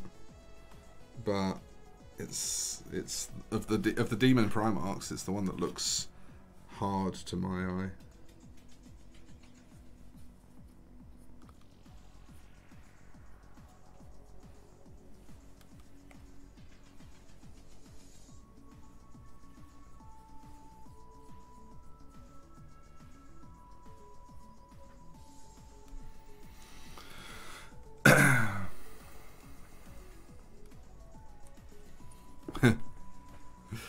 The issue with Morty for me is just all the crap underneath him. Like, that would just annoy me.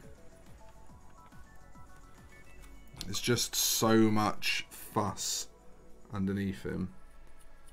And I think, you know, it's like, it's a good looking sculpt, so I'm not saying that it's not there for a reason. But I think I'd find it hard to work on that without mentally checking out.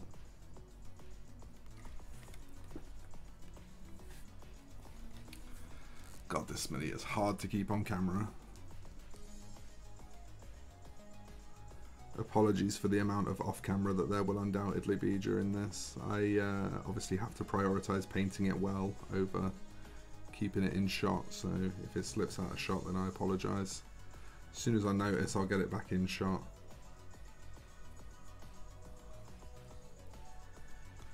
It's just so big, it consumes so much of the real estate in the shot that, you know, every now and again it's gonna drift out no matter what I do. Oh, we're definitely not doing any highlighting in there.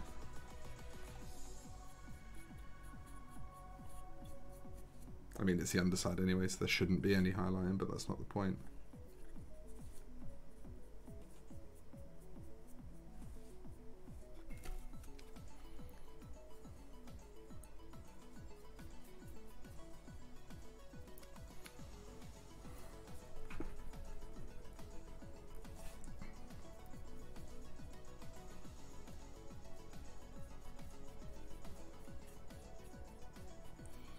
As always though, huge respect to Khorne Red for being way more interesting than Mephiston Red.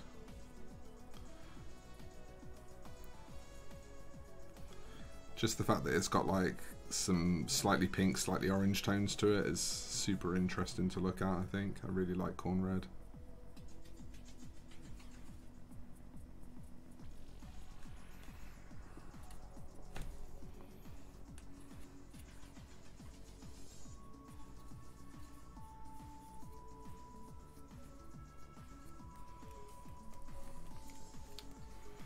Oh hey, how's it going, Z?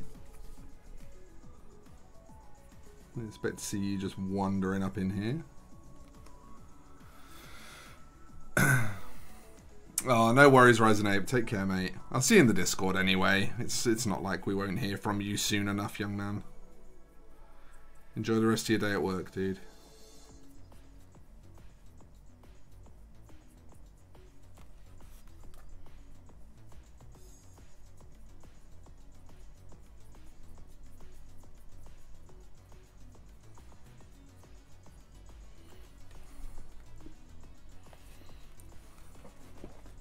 Yeah, pretty good coverage. Probably not quite as good as Mephiston Red, maybe? It's close. It's close. But yeah, as Reds go, I mean, like, getting good coverage out of Reds is not easy in the first place. So, you know, the fact that GW do a couple of different Reds that have all got good coverage is a bit of a treat, really. It's not something to be scoffed at.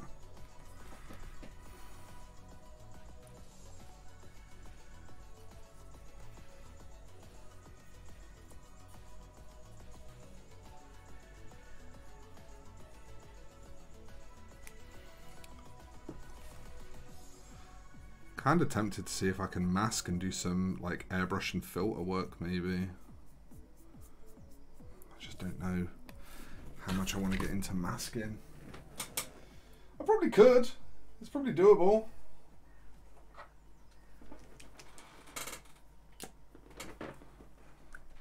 It's in terms of value, it's very close to Mephiston. It's just got a slightly sort of ever so slightly kind of pinky terracotta-y hue to it.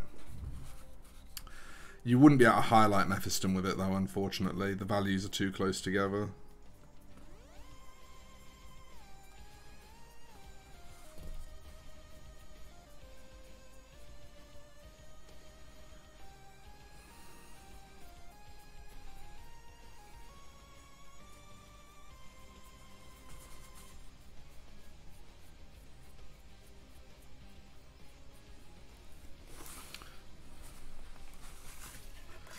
The other option is to do some very careful, deliberate dry brushing. That could look really good. Just trying to think of ways that I don't have to sit and individually paint all the strands. I don't mind coming in and like reinforcing the strands, but I don't know if I want to sit and paint like initial highlights in from scratch. I feel like that could be a bit of a ball ache. And I do not desire to have aching balls.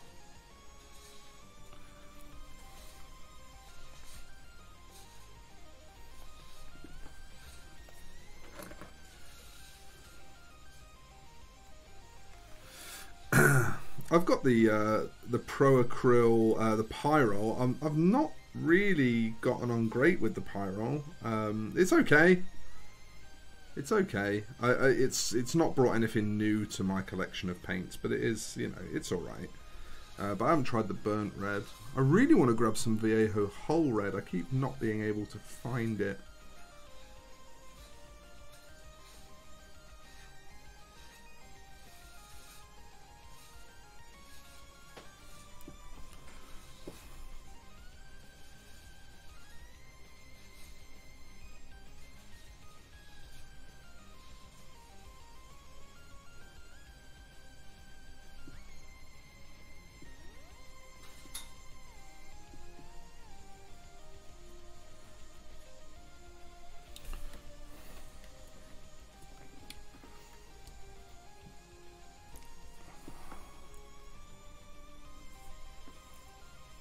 Take care, Rob.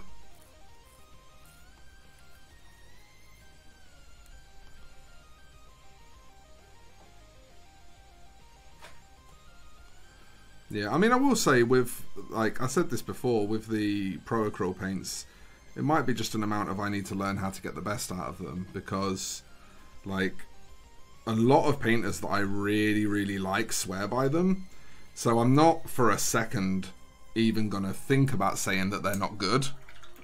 But like my experience so far has just been that they're really inconsistent, and that is quite stressful.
You are hard to reach spot.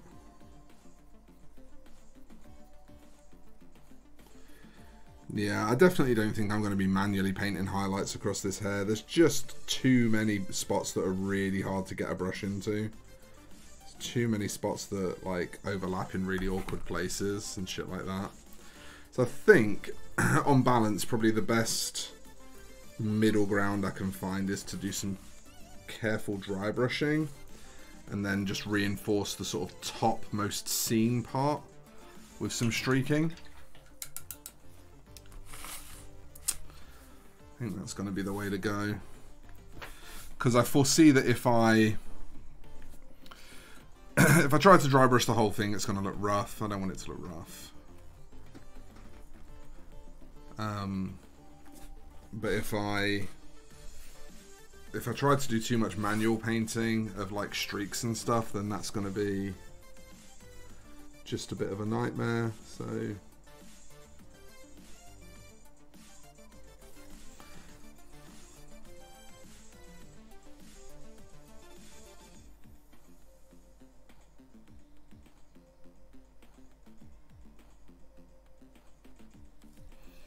this is a barely seen part. I'm just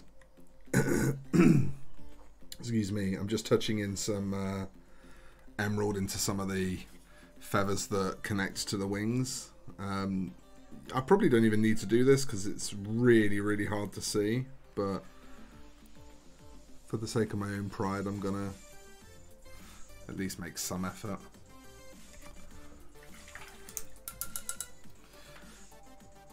I think it'll be time to start adding armor fairly soon though.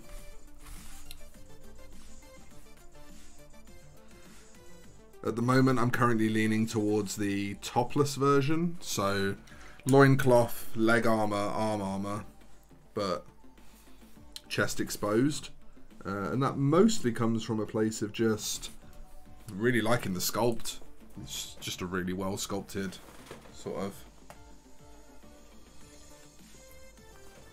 part of the miniature.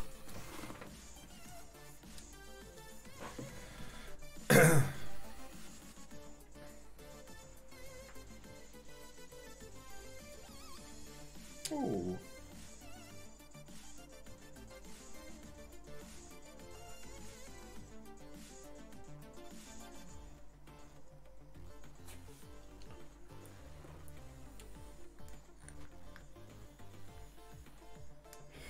Yeah, I definitely like Blood Angels based in those kind of deep reds. I usually go with Baraknar Burgundy, actually, from Citadel. And yeah, not for any particular reason, just that the colour works for what I want. So I'd certainly be open to trying some other stuff. But yeah, the Pro Acryl I think I need to just toy with a little bit more. I've not had the best experiences with it so far, but that could change. That could certainly change.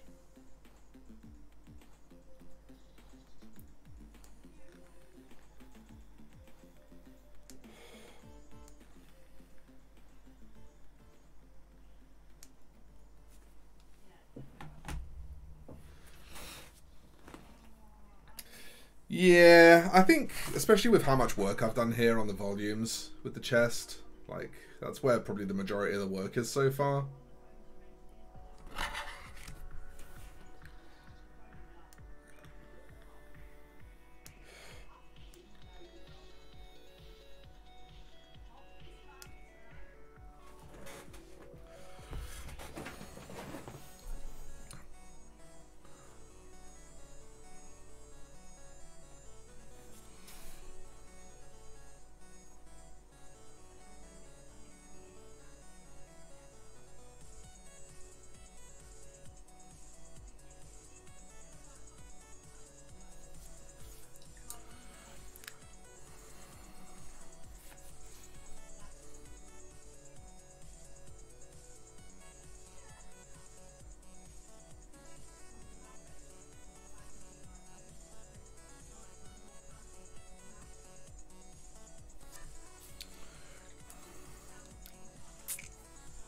Cheers, AP. Yeah, it's one of the parts that so far I'm very happy with.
I'm undecided, to be honest with you. I want to see the context of having some more of the other stuff in place first before I decide how much more it needs. Thing is, it's really hard to capture the subtlety of what's going on here on camera. But I've already done quite a bit of texture work, like fairly extensive texture work at this stage. So I don't want to like overdo that. See if I can get you a view of it.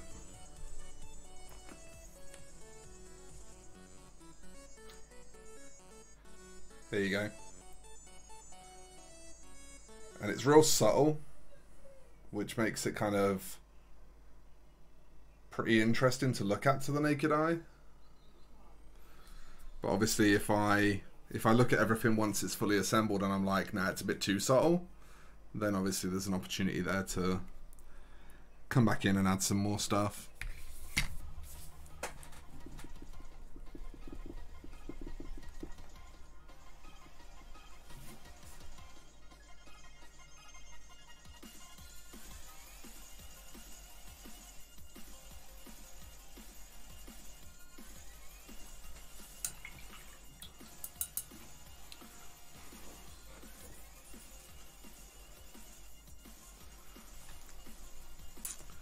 Yeah, there's a whole bunch of work in there. It's just obviously you imagine how zoomed out you are from this. Like you're probably about 18, nearly 2 feet away, and it's filling the shot. So it's just difficult to illustrate on camera because it's so big. You know, even if I pull all the way away from my desk. Like, that's as far back as I can pull from my desk. And it's still big in the shot.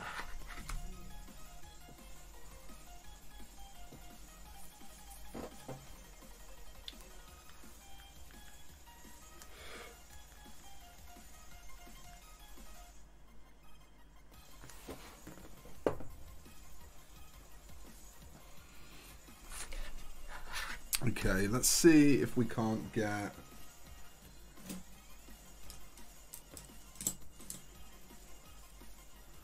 just a little bit of texture starting to build in with some dry brushing.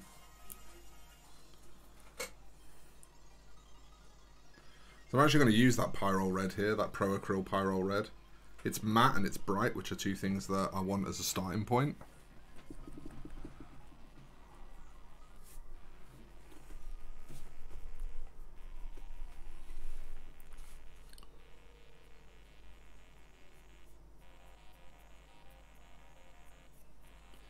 They're pretty heavy with this first treatment.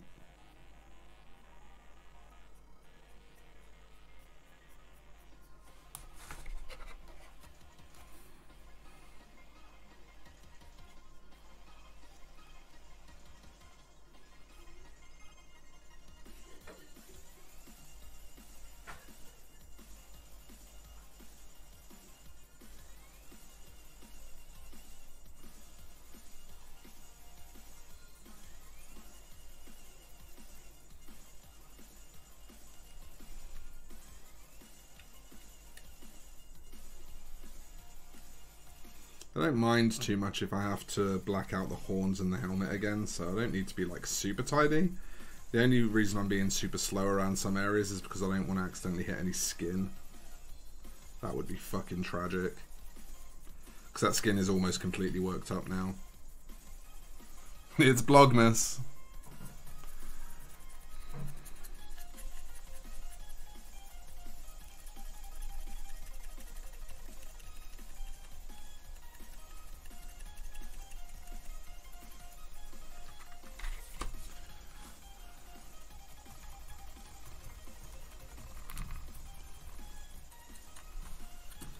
My hope is that I can get away with just kind of reinforcing this with some brushwork afterwards, so I can just like get most of what I want to get done in with a dry brush.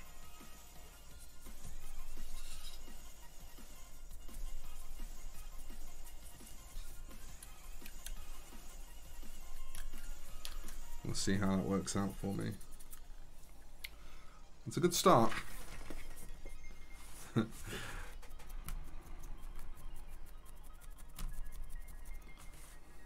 It's definitely a good start. Okay, what direction do I want to go now? Do I want to put a shade in at this point? Probably? Maybe? I feel like if ever there's a time, it's probably now.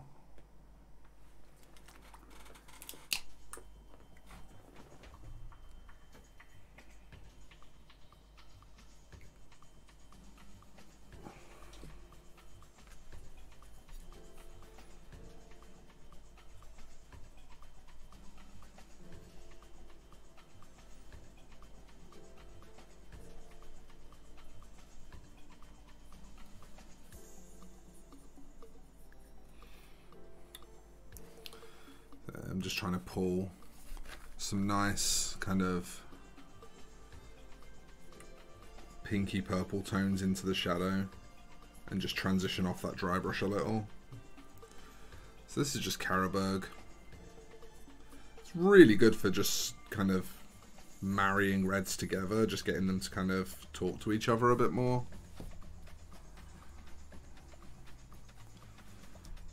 Reds are kind of one of the easiest colours to develop relationships between anyway. Reds like to blend into each other and they like to sort of blur in the transitions and stuff fairly naturally, not too much effort to get them doing so. So a little bit of Carroburg. It's just going to help us keep some definition and just get the two reds intermingling a little. I was honestly tempted to do this on the skin as well, but I decided I'd be heading towards something that just looked a bit like the Warhammer TV tutorial if I did too much stuff like that, so didn't go there on the skin.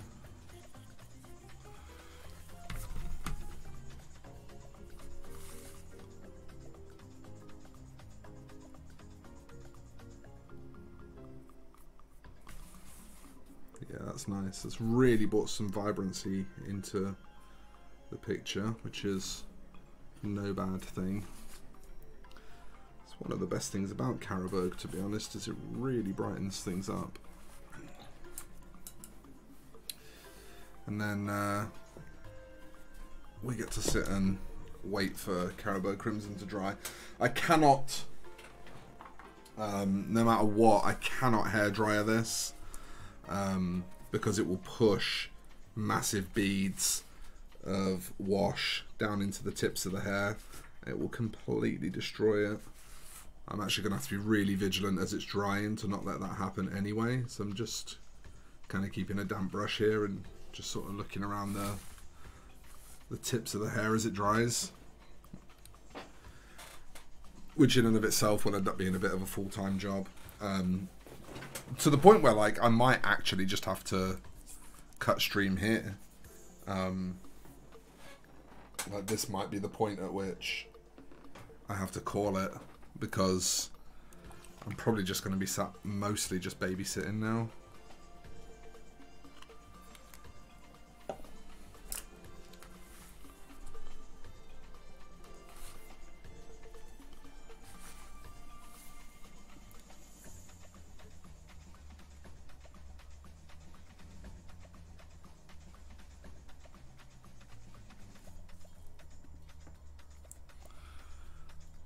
This is probably getting near to the end of the stream now.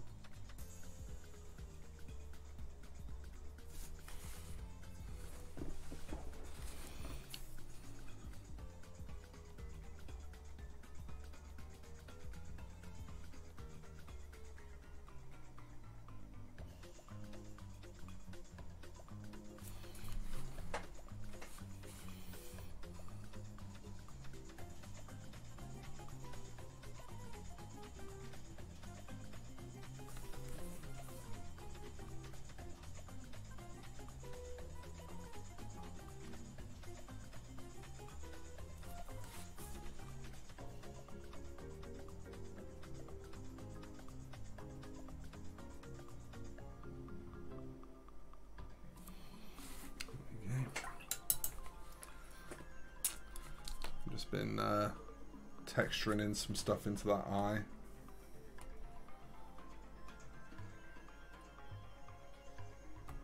Just getting like some eyeballiness to it.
So yeah, I think that's going to have to be about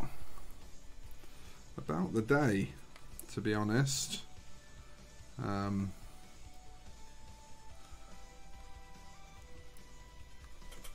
But like, we finished our 2 Blood Bowl guys, and let's just put the wings back on Magnus for a second so that we can kind of take him in his current glory.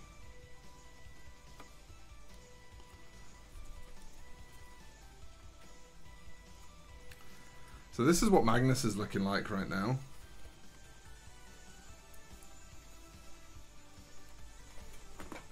Pretty great. Definitely some really solid progress. So we got all that done. Did a bit of Magnus at the start and a bit at the end. And then like, we got these done too. And these are both looking good. So I think that's a pretty productive day. I'm not mad at that at all. I'm pretty happy to accept that as a day. So, with that said, I'm going to wrap up now. Obviously, for those of you that are already in the Discord, you will know how great it is. But if you want to join the Discord, patreon.com/thatmrshy. It's about £1 a month to sign up. You get the Discord, you get early access to everything that I release on YouTube, as well as a few other sort of smaller minor bonuses. If not, videos are roughly twice a week at the moment. Feel free to keep enjoying those. Don't forget to share content as it goes up to help it be seen, because that makes a huge difference. And with all of that said, I think it's time for me to get out of here, folks. So thanks for hanging out today. I really appreciate it. Thanks to my mods for being amazing.